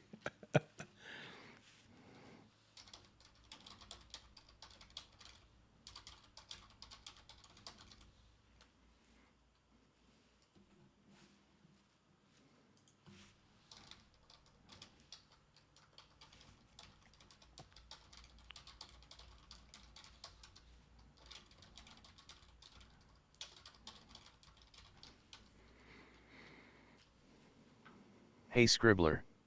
Just wanted to say you are absolutely the best. And seriously, you're so super smart, it's inspiring. Keep being your amazing self, because you totally rock.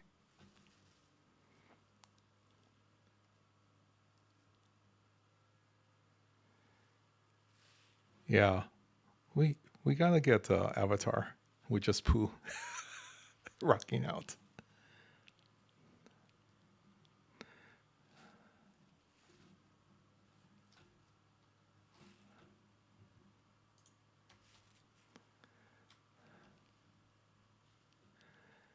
Okay, what am I doing? Did I just die again?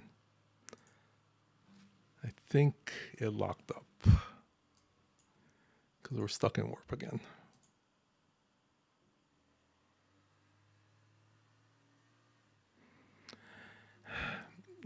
You are awesome. I'm sorry about the weekend, but you're awesome, Scribbler, and we're very glad to have you in our lives. You make it better for all of us.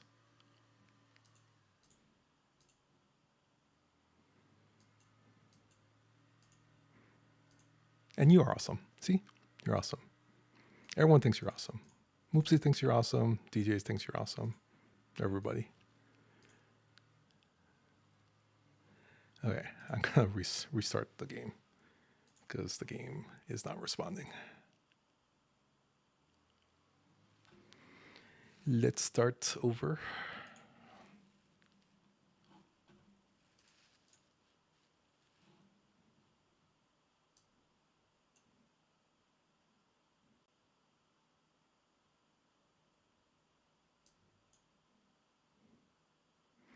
Okay, I wonder how many points we got off of that leaderboard.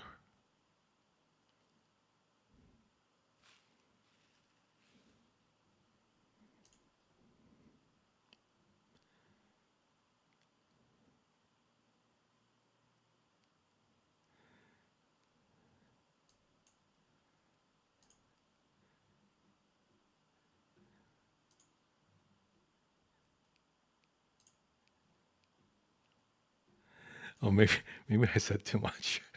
I'm sorry. I'm sorry, Scripps.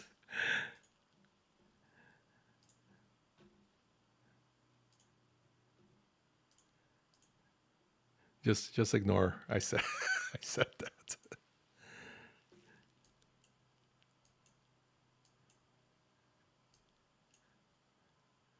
Why is this spinning like this?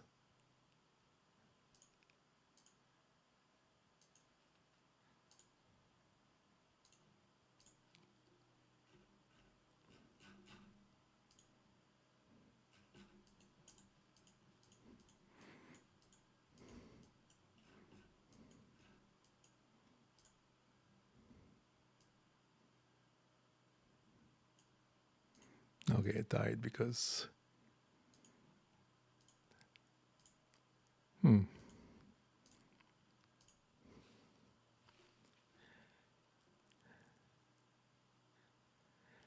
Yeah, I'm sorry about that. We did have a good time playing. I'm not sure what event that was in DC Dark Legion today. Was that the Deathstroke event? Although there's only 3 of us participating in that one. I ended up emptying the dishwasher like halfway through. I forgot about it.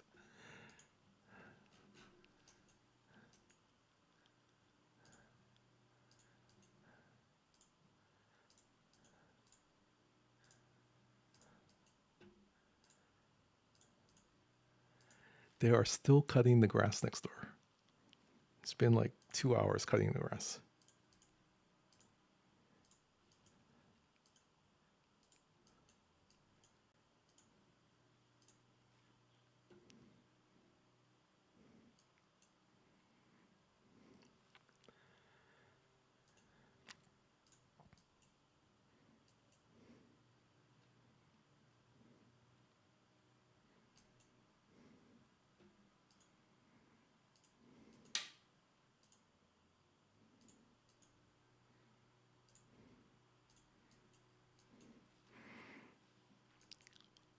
Yeah, yeah, I'm sorry about that. That was actually our side conversation, so I probably shouldn't have mentioned it. But thanks for being understanding.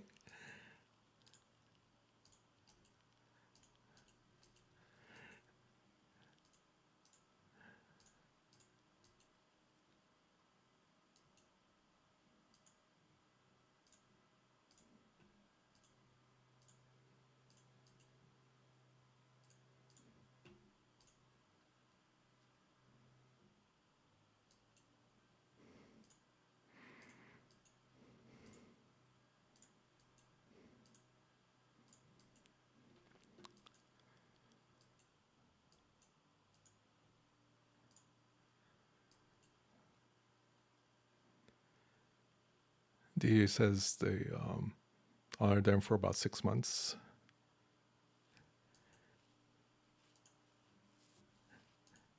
Yeah, it's different. I mean, it's also different times right now. So that's the hard part too. One country may, and then another country may not.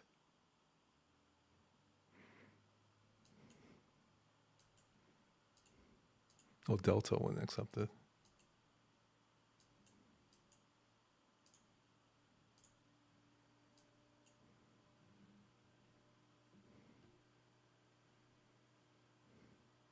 Siggy 1985 has just subscribed for 2 months.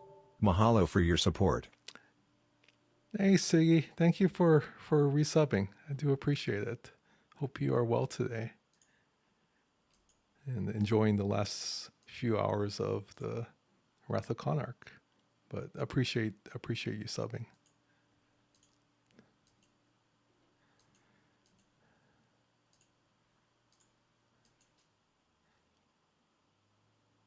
Awesome, Zero G's. You're quicker than me. Thank you for the shout out.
You know, DJ says Delta shouldn't have cared at all.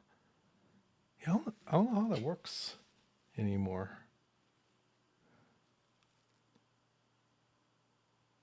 It wouldn't let you check in for the flight with the expired passport. Oh, I see. You're doing the online check-in.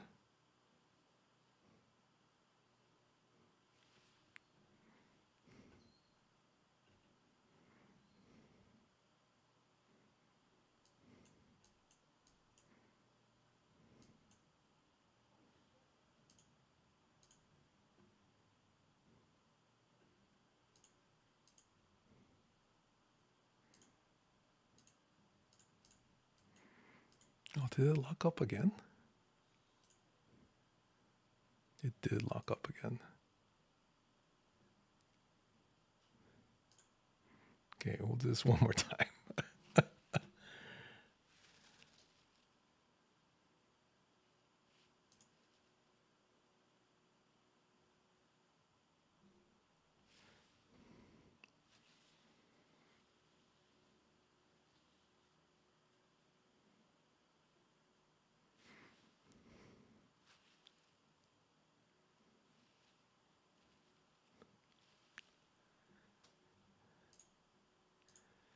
You have to go to the airports, check in.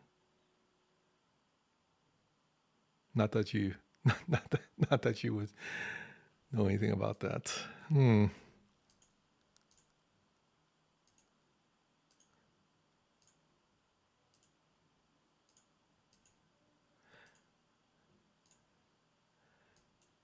you do a lot of traveling, huh, Moopsie?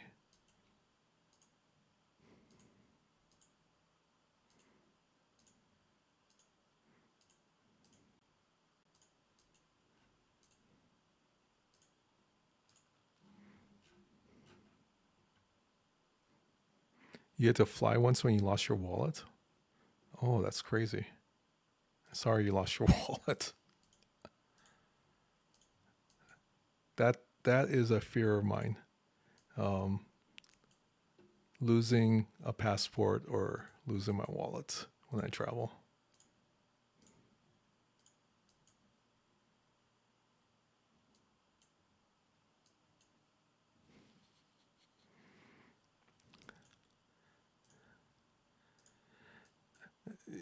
It's because you're a very, I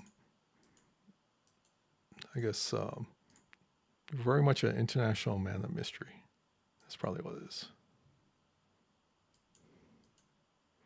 So they'll do all kinds of stuff for you.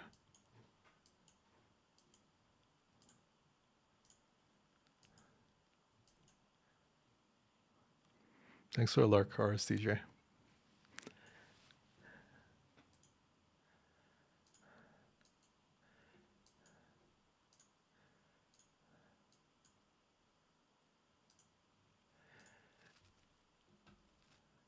It's just kind of how the system works.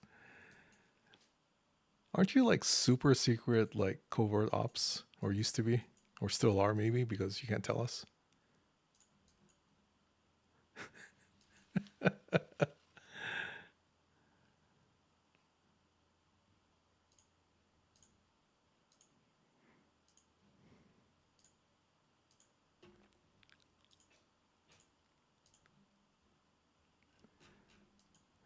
Okay, we will talk to you next time if anything happens.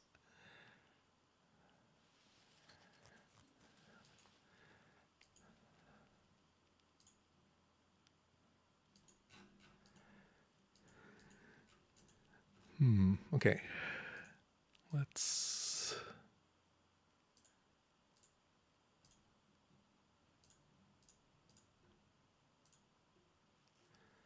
see how much rep we have.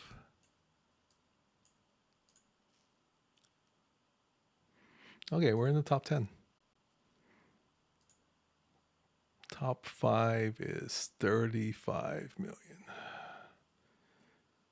Boy, do we even want to try that?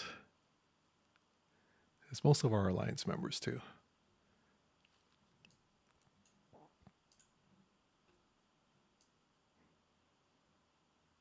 It's only 2,500 difference. We'll stay in the top 10. I'm not gonna try for top 5.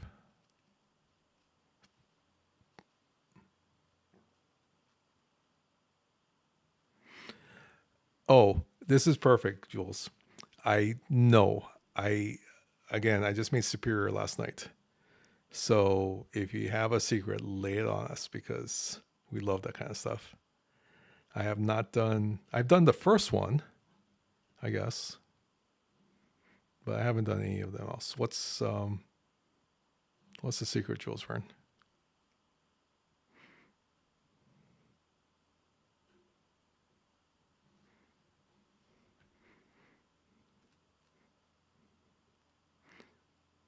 Insignia turn-ins give you a lot of rep. Oh. 0 G's.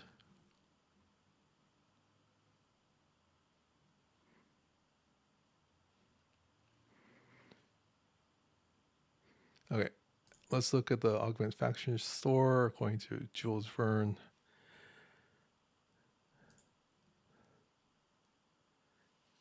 All right, so we're here in the Augment Faction store. There is Con Upgrade Bundle. Where is that exactly? Sorry, I was mentioning earlier that I needed a new prescription for my eyeglasses because when I look at the monitor, it's blurry. Con Upgrade, here it is.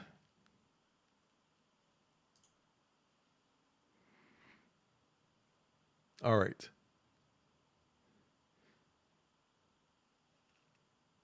Is this it?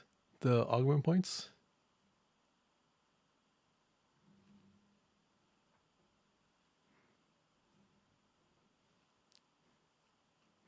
Okay.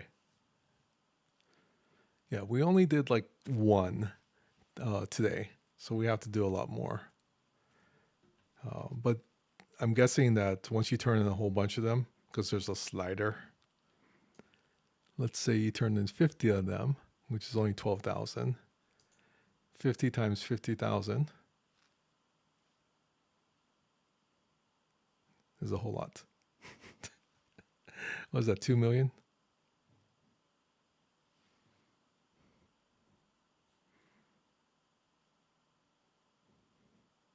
$2.5. How many champions? Yeah, like I said, I just did this one this morning or today. I haven't done much.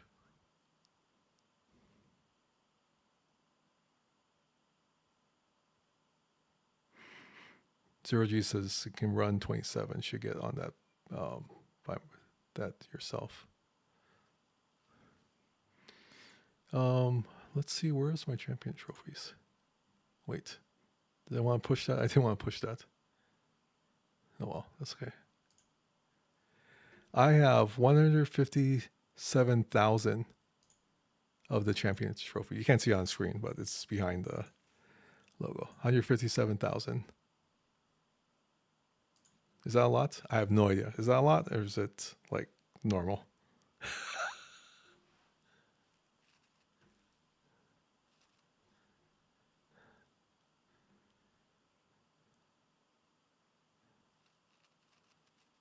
You ran a ton last night in the pool. Okay, so again, this is all new because I just went to Superior last night, so I'm just trying to figure out the best way of doing it. So this is great, Jules. I do appreciate it. You can get 13. Did you do that in your head? You probably did that in your head, didn't you? I can get. Okay, so there's like different levels of champions. Which one should I be pulling? Should I be pulling them all? That's the question I have. Or should I be pulling level 5? Claim the Warlord. What is it? Only Warlord. Okay.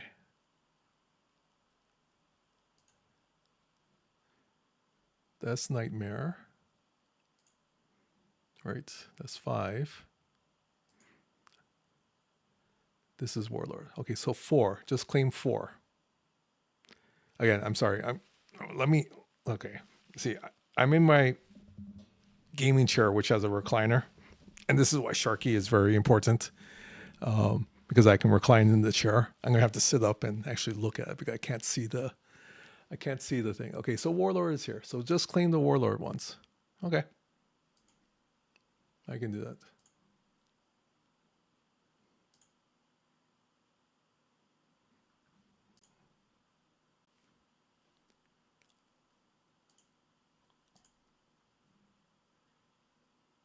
Good. Sorry, I pulled the other one really quickly, so I'm gonna have to do that.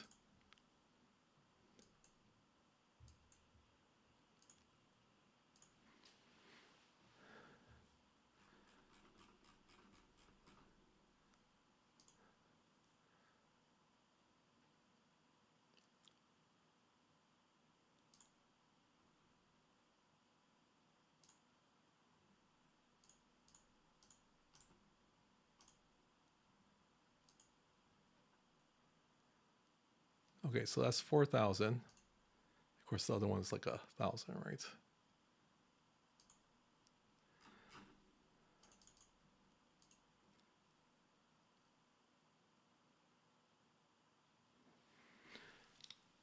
Wait, crew with Martok, Lorca, and Kirk?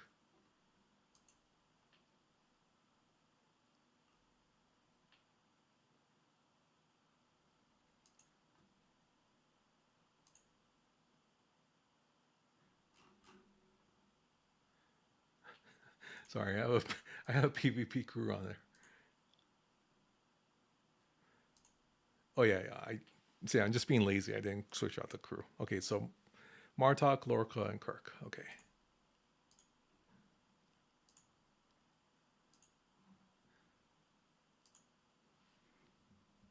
At least I beat it, so I don't feel too bad.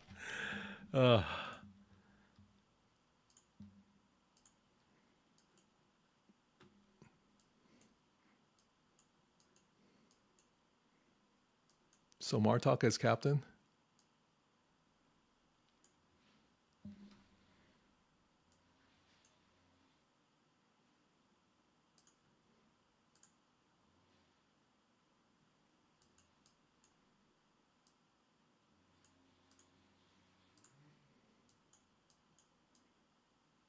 Okay.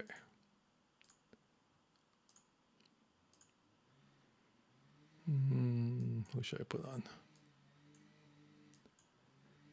They are still cutting the grass.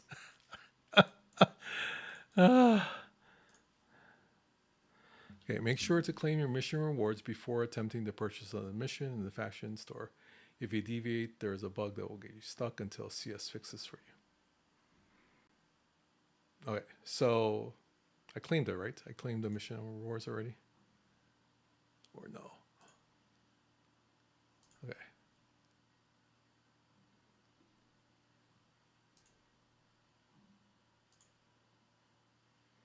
Pick you, Olo, Pelia, and stats. Okay.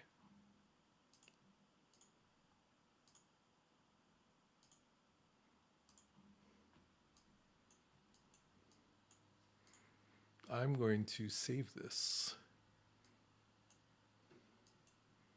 into one of the officer preset slots. I guess.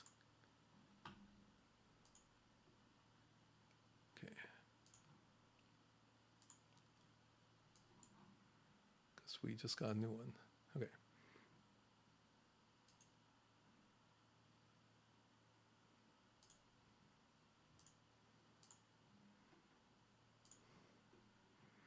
Okay, so we should be set, right? I claimed it, I did it, and then I have to do another one, right?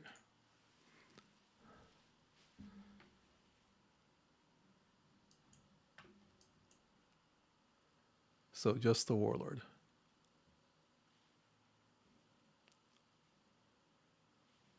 I think that's right. Boy, the scrolling is not helping my headache. I gotta do this 17 more times? I guess so. Okay.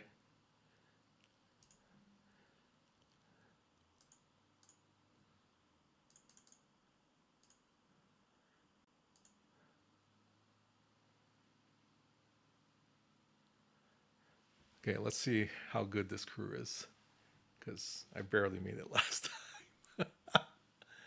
Oh, see, that's a whole lot better. That's a whole lot better. 4,000. All right. So that's what you mean by claiming. I need to claim it like that before I do the next one. Jules, this is so helpful. I haven't had the time to figure out everything myself, so you don't even need to prepare. Okay. No, this is super helpful. Thank you, because I've been slow rolling this whole thing. So I was trying to figure out last night on screen. I'm like, I'm sure there's something here that I'm missing. I don't want to do anything, so that's why I didn't do anything with the champions. So this is really good.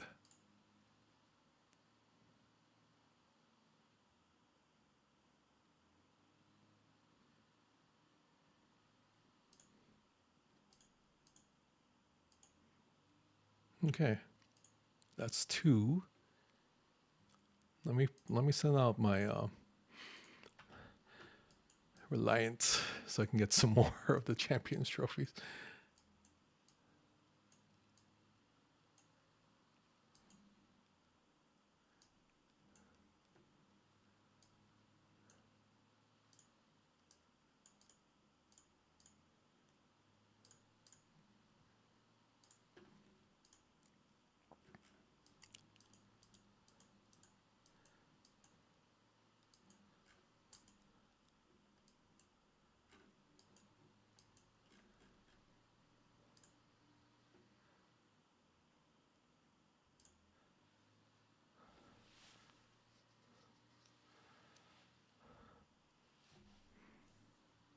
Nightmare requires a tier 13 plus G6 epic to defeat.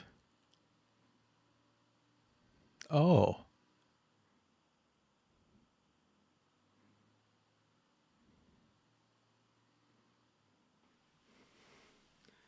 Oh, is that what it is? What happens if you can't defeat it? It just is stuck there until you actually can get a ship to defeat it? Is that what it is?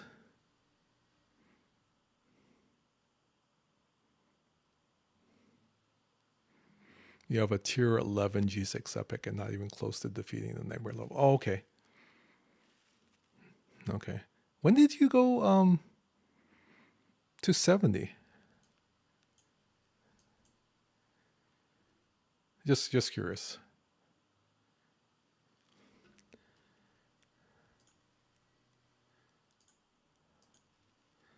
Oh, okay. I must have missed that.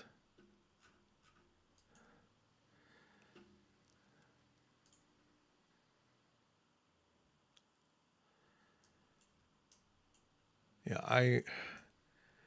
I'm looking for a good officer to go to 70. We should have enough to go to 70 from 66.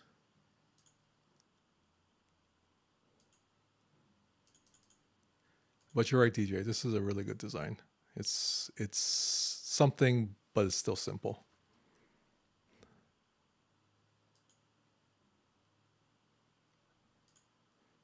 You have to do something, but it's still simple.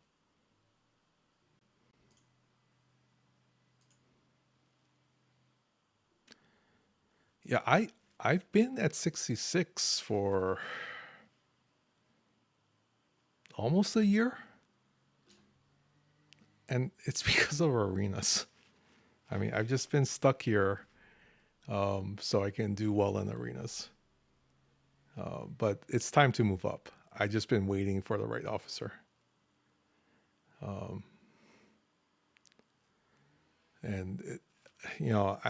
We haven't had a mining officer in quite a while, so I'm not sure if that's coming. But it might be like I need to move up within the next couple months. So regardless of what's out there, I might just pull the trigger.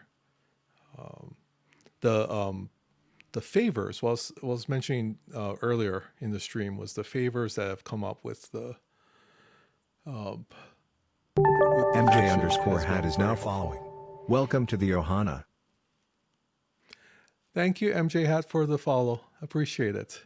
Welcome into the ʻOhana. We usually ask people like what ops there are and what part of the world they're coming to us from, if you're willing, even what server you're on. But thanks. I'm sorry, we're in the ad break right now. I didn't even check that.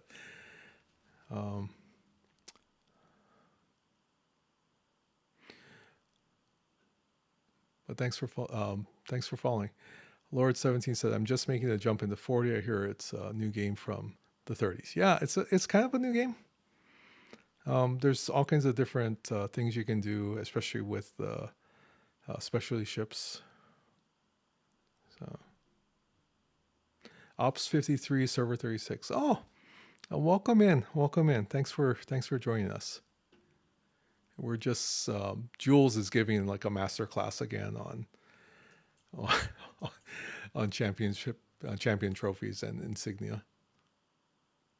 Master class. Okay.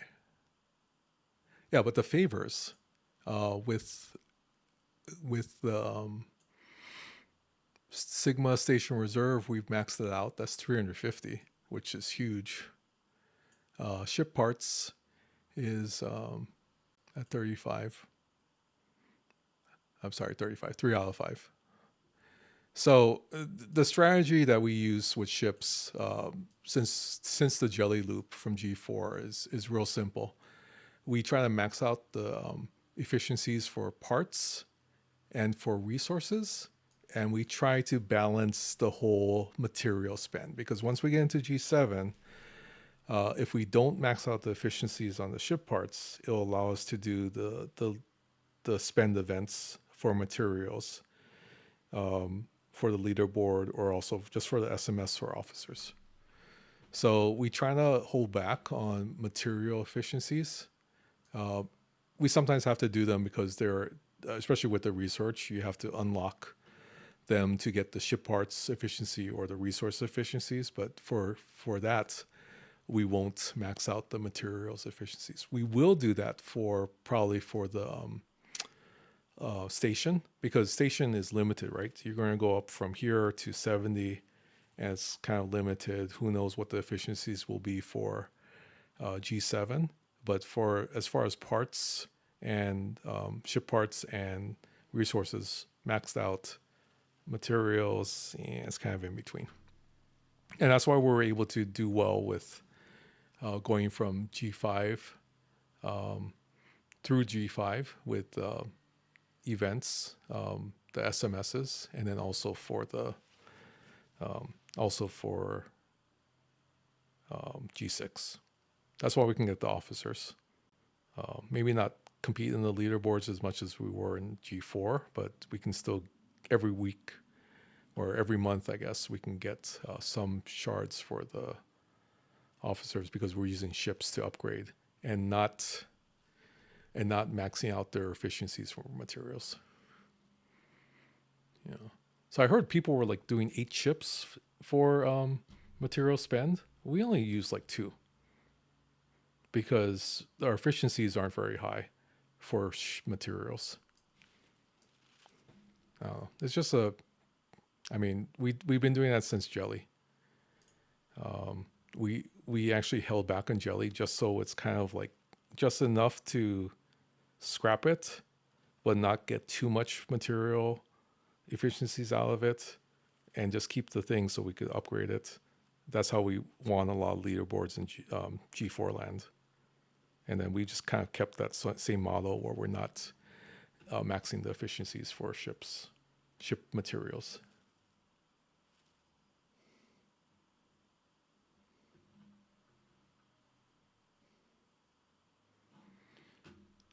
So, yeah, masterclass. Jules Verne's masterclass.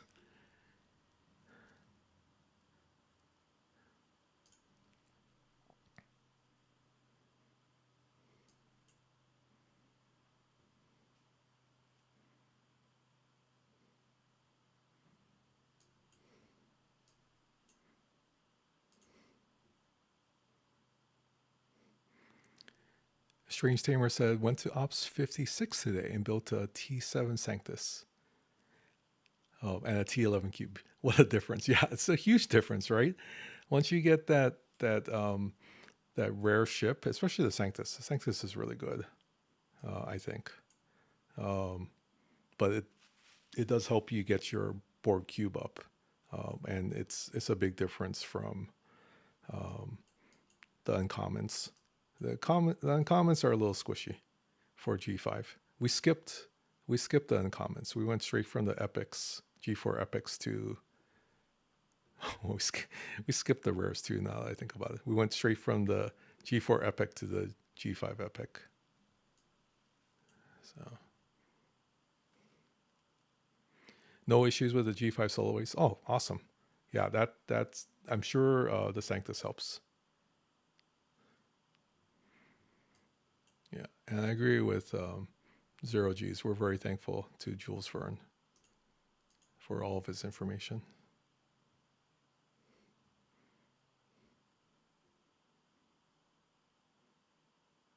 What was I doing down here?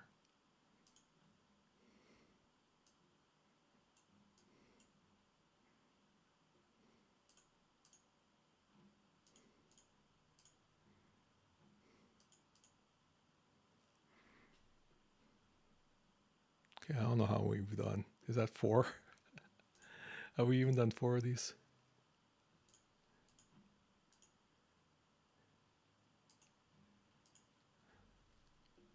Jules is the GOAT. You know, for someone that has MJ in their name, I think that's very appropriate.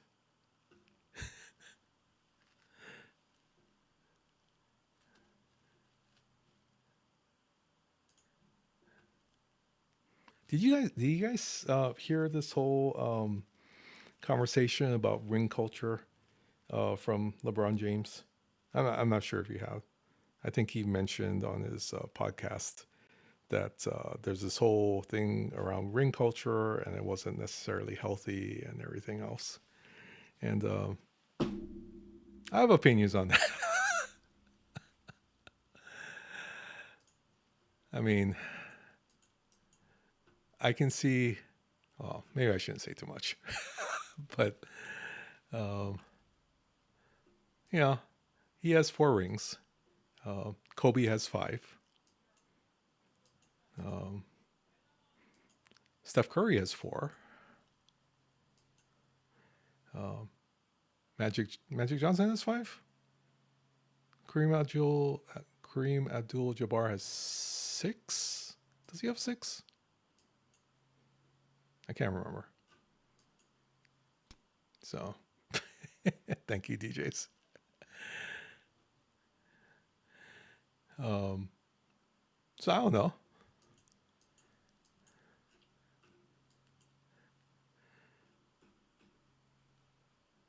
It's an interesting conversation. Thank you, Broken Wolf.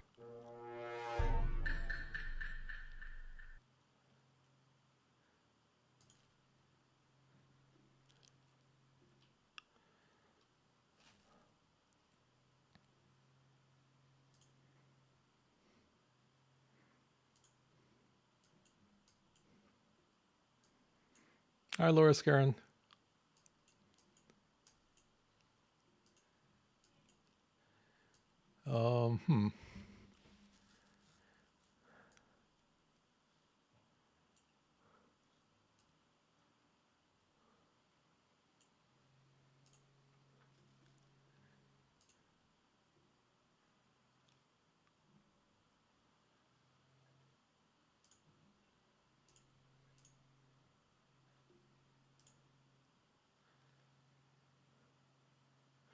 You only have 1 ring?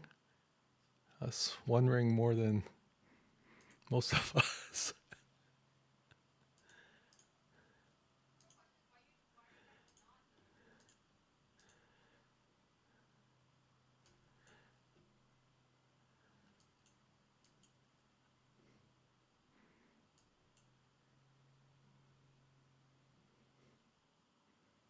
There can only be 1.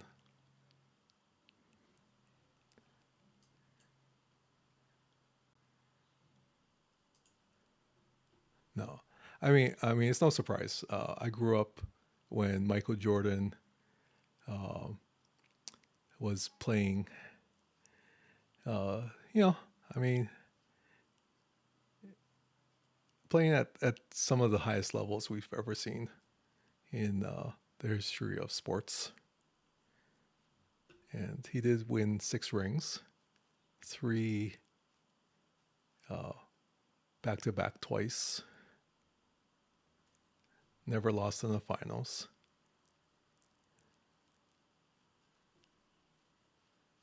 Scoring champion 10 times. Defensive player of the year. All defensive team multiple times. All-star multiple times. Highest per game average on scoring. I think averages matter. It's not everything, but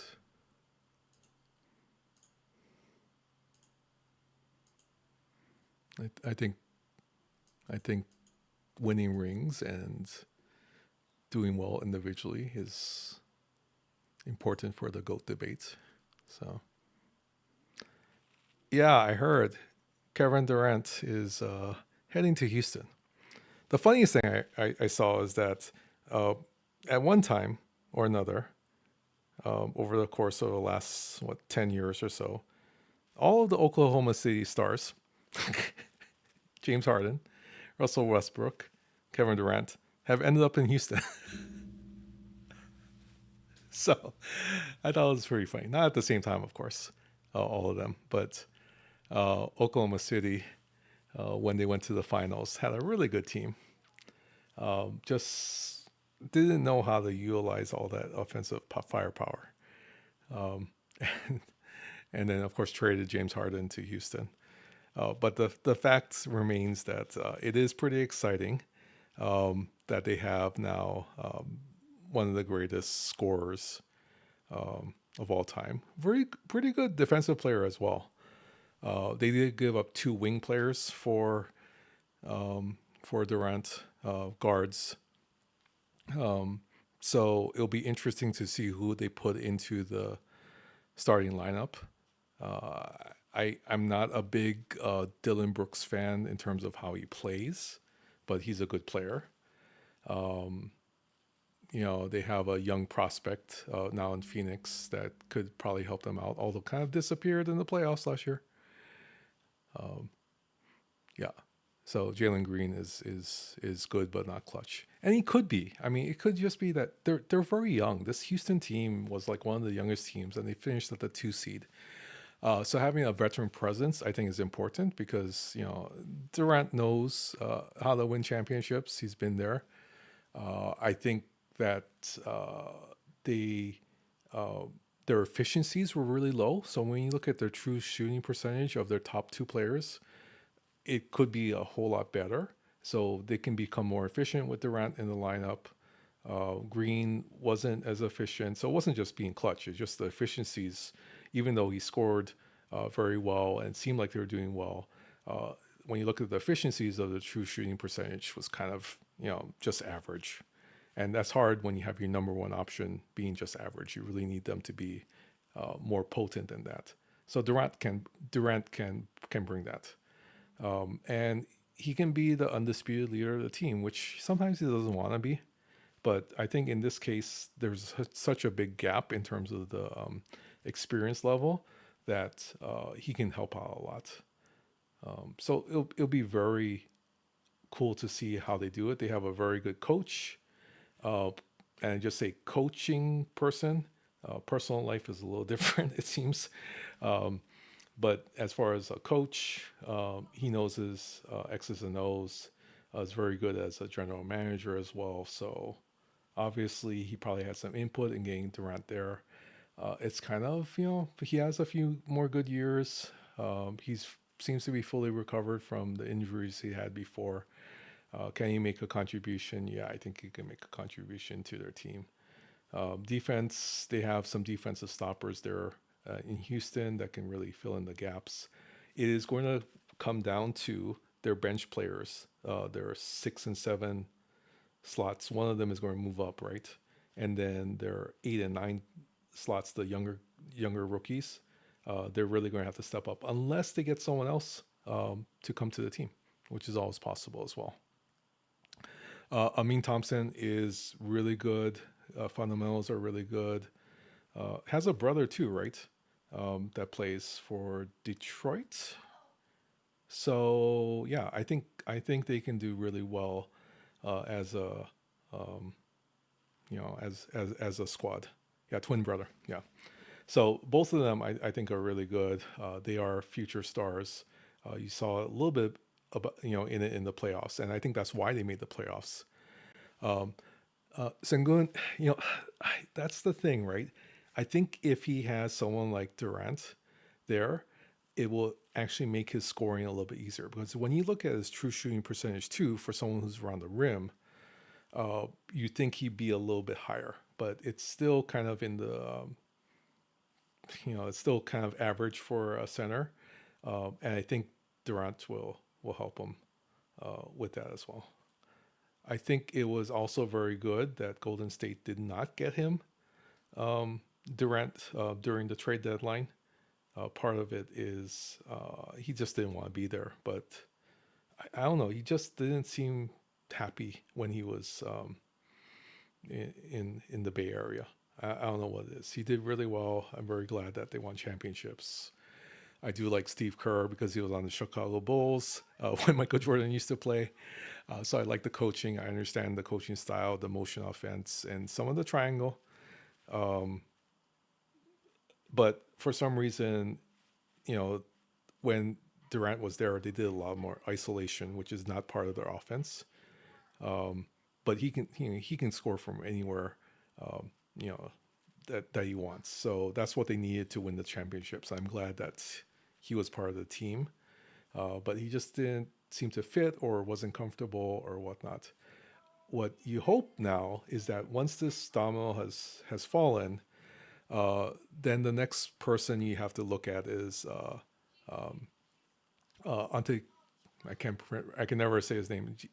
Giannis Antetokounmpo. I missed it. Did it? I can say it in my head. I can't say it anywhere. So from the Bucks, whether or not he leaves now is a big thing. Will the Spurs take him? Will New York take him? I think the Heat is looking at him, or does he have a good enough relationship with Steph Curry that he'll force a trade to Golden State?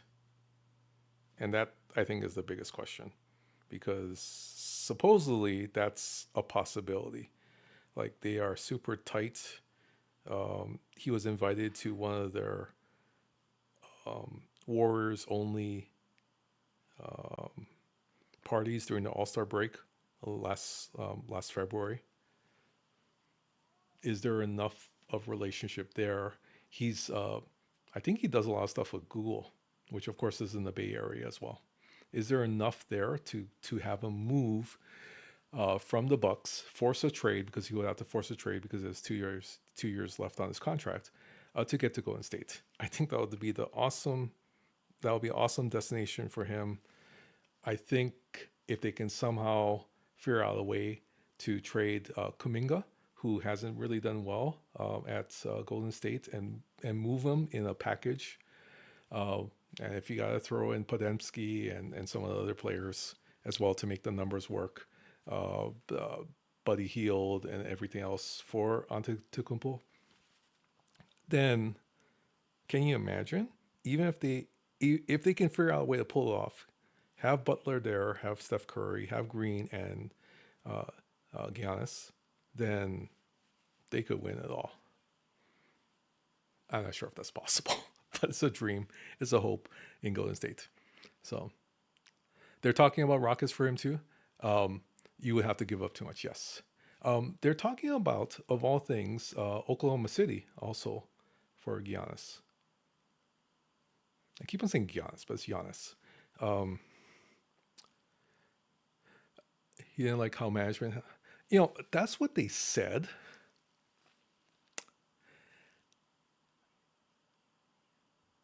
I I get the feeling, and I know it's hard to tell. I think there was just something with Steve Kerr and Durant. I'm not sure what it is. Kerr is very old school, and whatnot, but it seems like it wasn't necessarily management. It was actually the coach. I could be wrong there, but Kerr is a different. You know, he's old school. He knows his stuff. Very successful. So so I don't know. That's what he says, and maybe so. Like, let us just handle it as men and figure it out. But that could be it too. But it just seemed like there was something not there with Kerr, Coach Kerr, and who knows? This is a guy that his dad died in Beirut when he was president of the American University. He's been through wars on the basketball court. He knows his stuff. Very humble in terms of when he talks about who he is as a coach. Very much a political activist as well, and very supportive of players and a lot of social justice causes. I don't know. There did seem to be something with him and Durant, and who knows what it was. Durant is a different type of animal. He has burner accounts. He takes people on social media, which is kind of hilarious. But yeah, that's just one of those things. And I'm sorry, I'm just talking a lot about basketball because that's my jam. So, but it would be interesting to see where Giannis ends up. I think the Spurs is the most likely place. They have young talent. You put them with Wemby. You have Castle and some other players that are there. The rookie of the year, right? Isn't he the rookie of the year? The guy they picked up. So, and you have and the thing is, but you also have a new coach, so who knows how that goes. But yeah, those are all things to consider.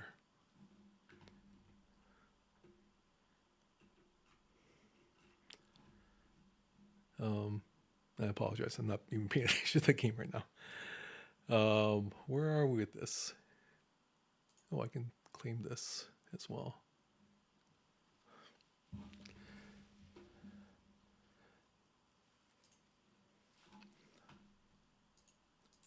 But yeah, I think the Rockets will be really good.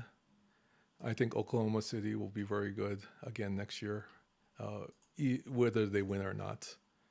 I think they probably have Pacers have been playing out of their mind.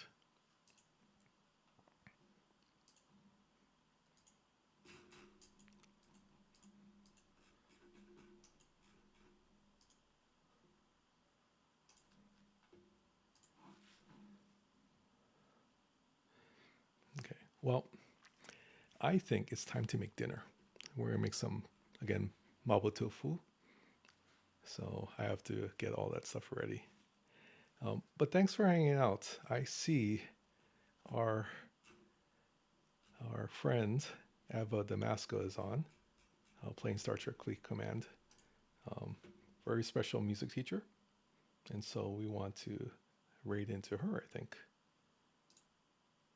So we'll start the raid. Thank you very much for being here. We went longer than we had planned to, but it's been very fun hanging out with all of you. Jules, thank you for your help. Zero, thanks for modding. I appreciate it. Loris Karen is here. DJs, thank you for stopping by. MJ Hat, recently, Strange Gamer, and everyone else who's been here. I hope I don't miss anybody who's still hanging out here, but thank you all for joining us. We're going to raid out to Adva. And please say hi to her. And if you're not following her, make sure you follow her. She's one of our next gen content creators, and we'll see how she's doing. Yeah, thank you, Zero. Thanks for helping us out too. We'll raid into her. Have a great rest of the weekend. We'll see you real soon. Ahuiho.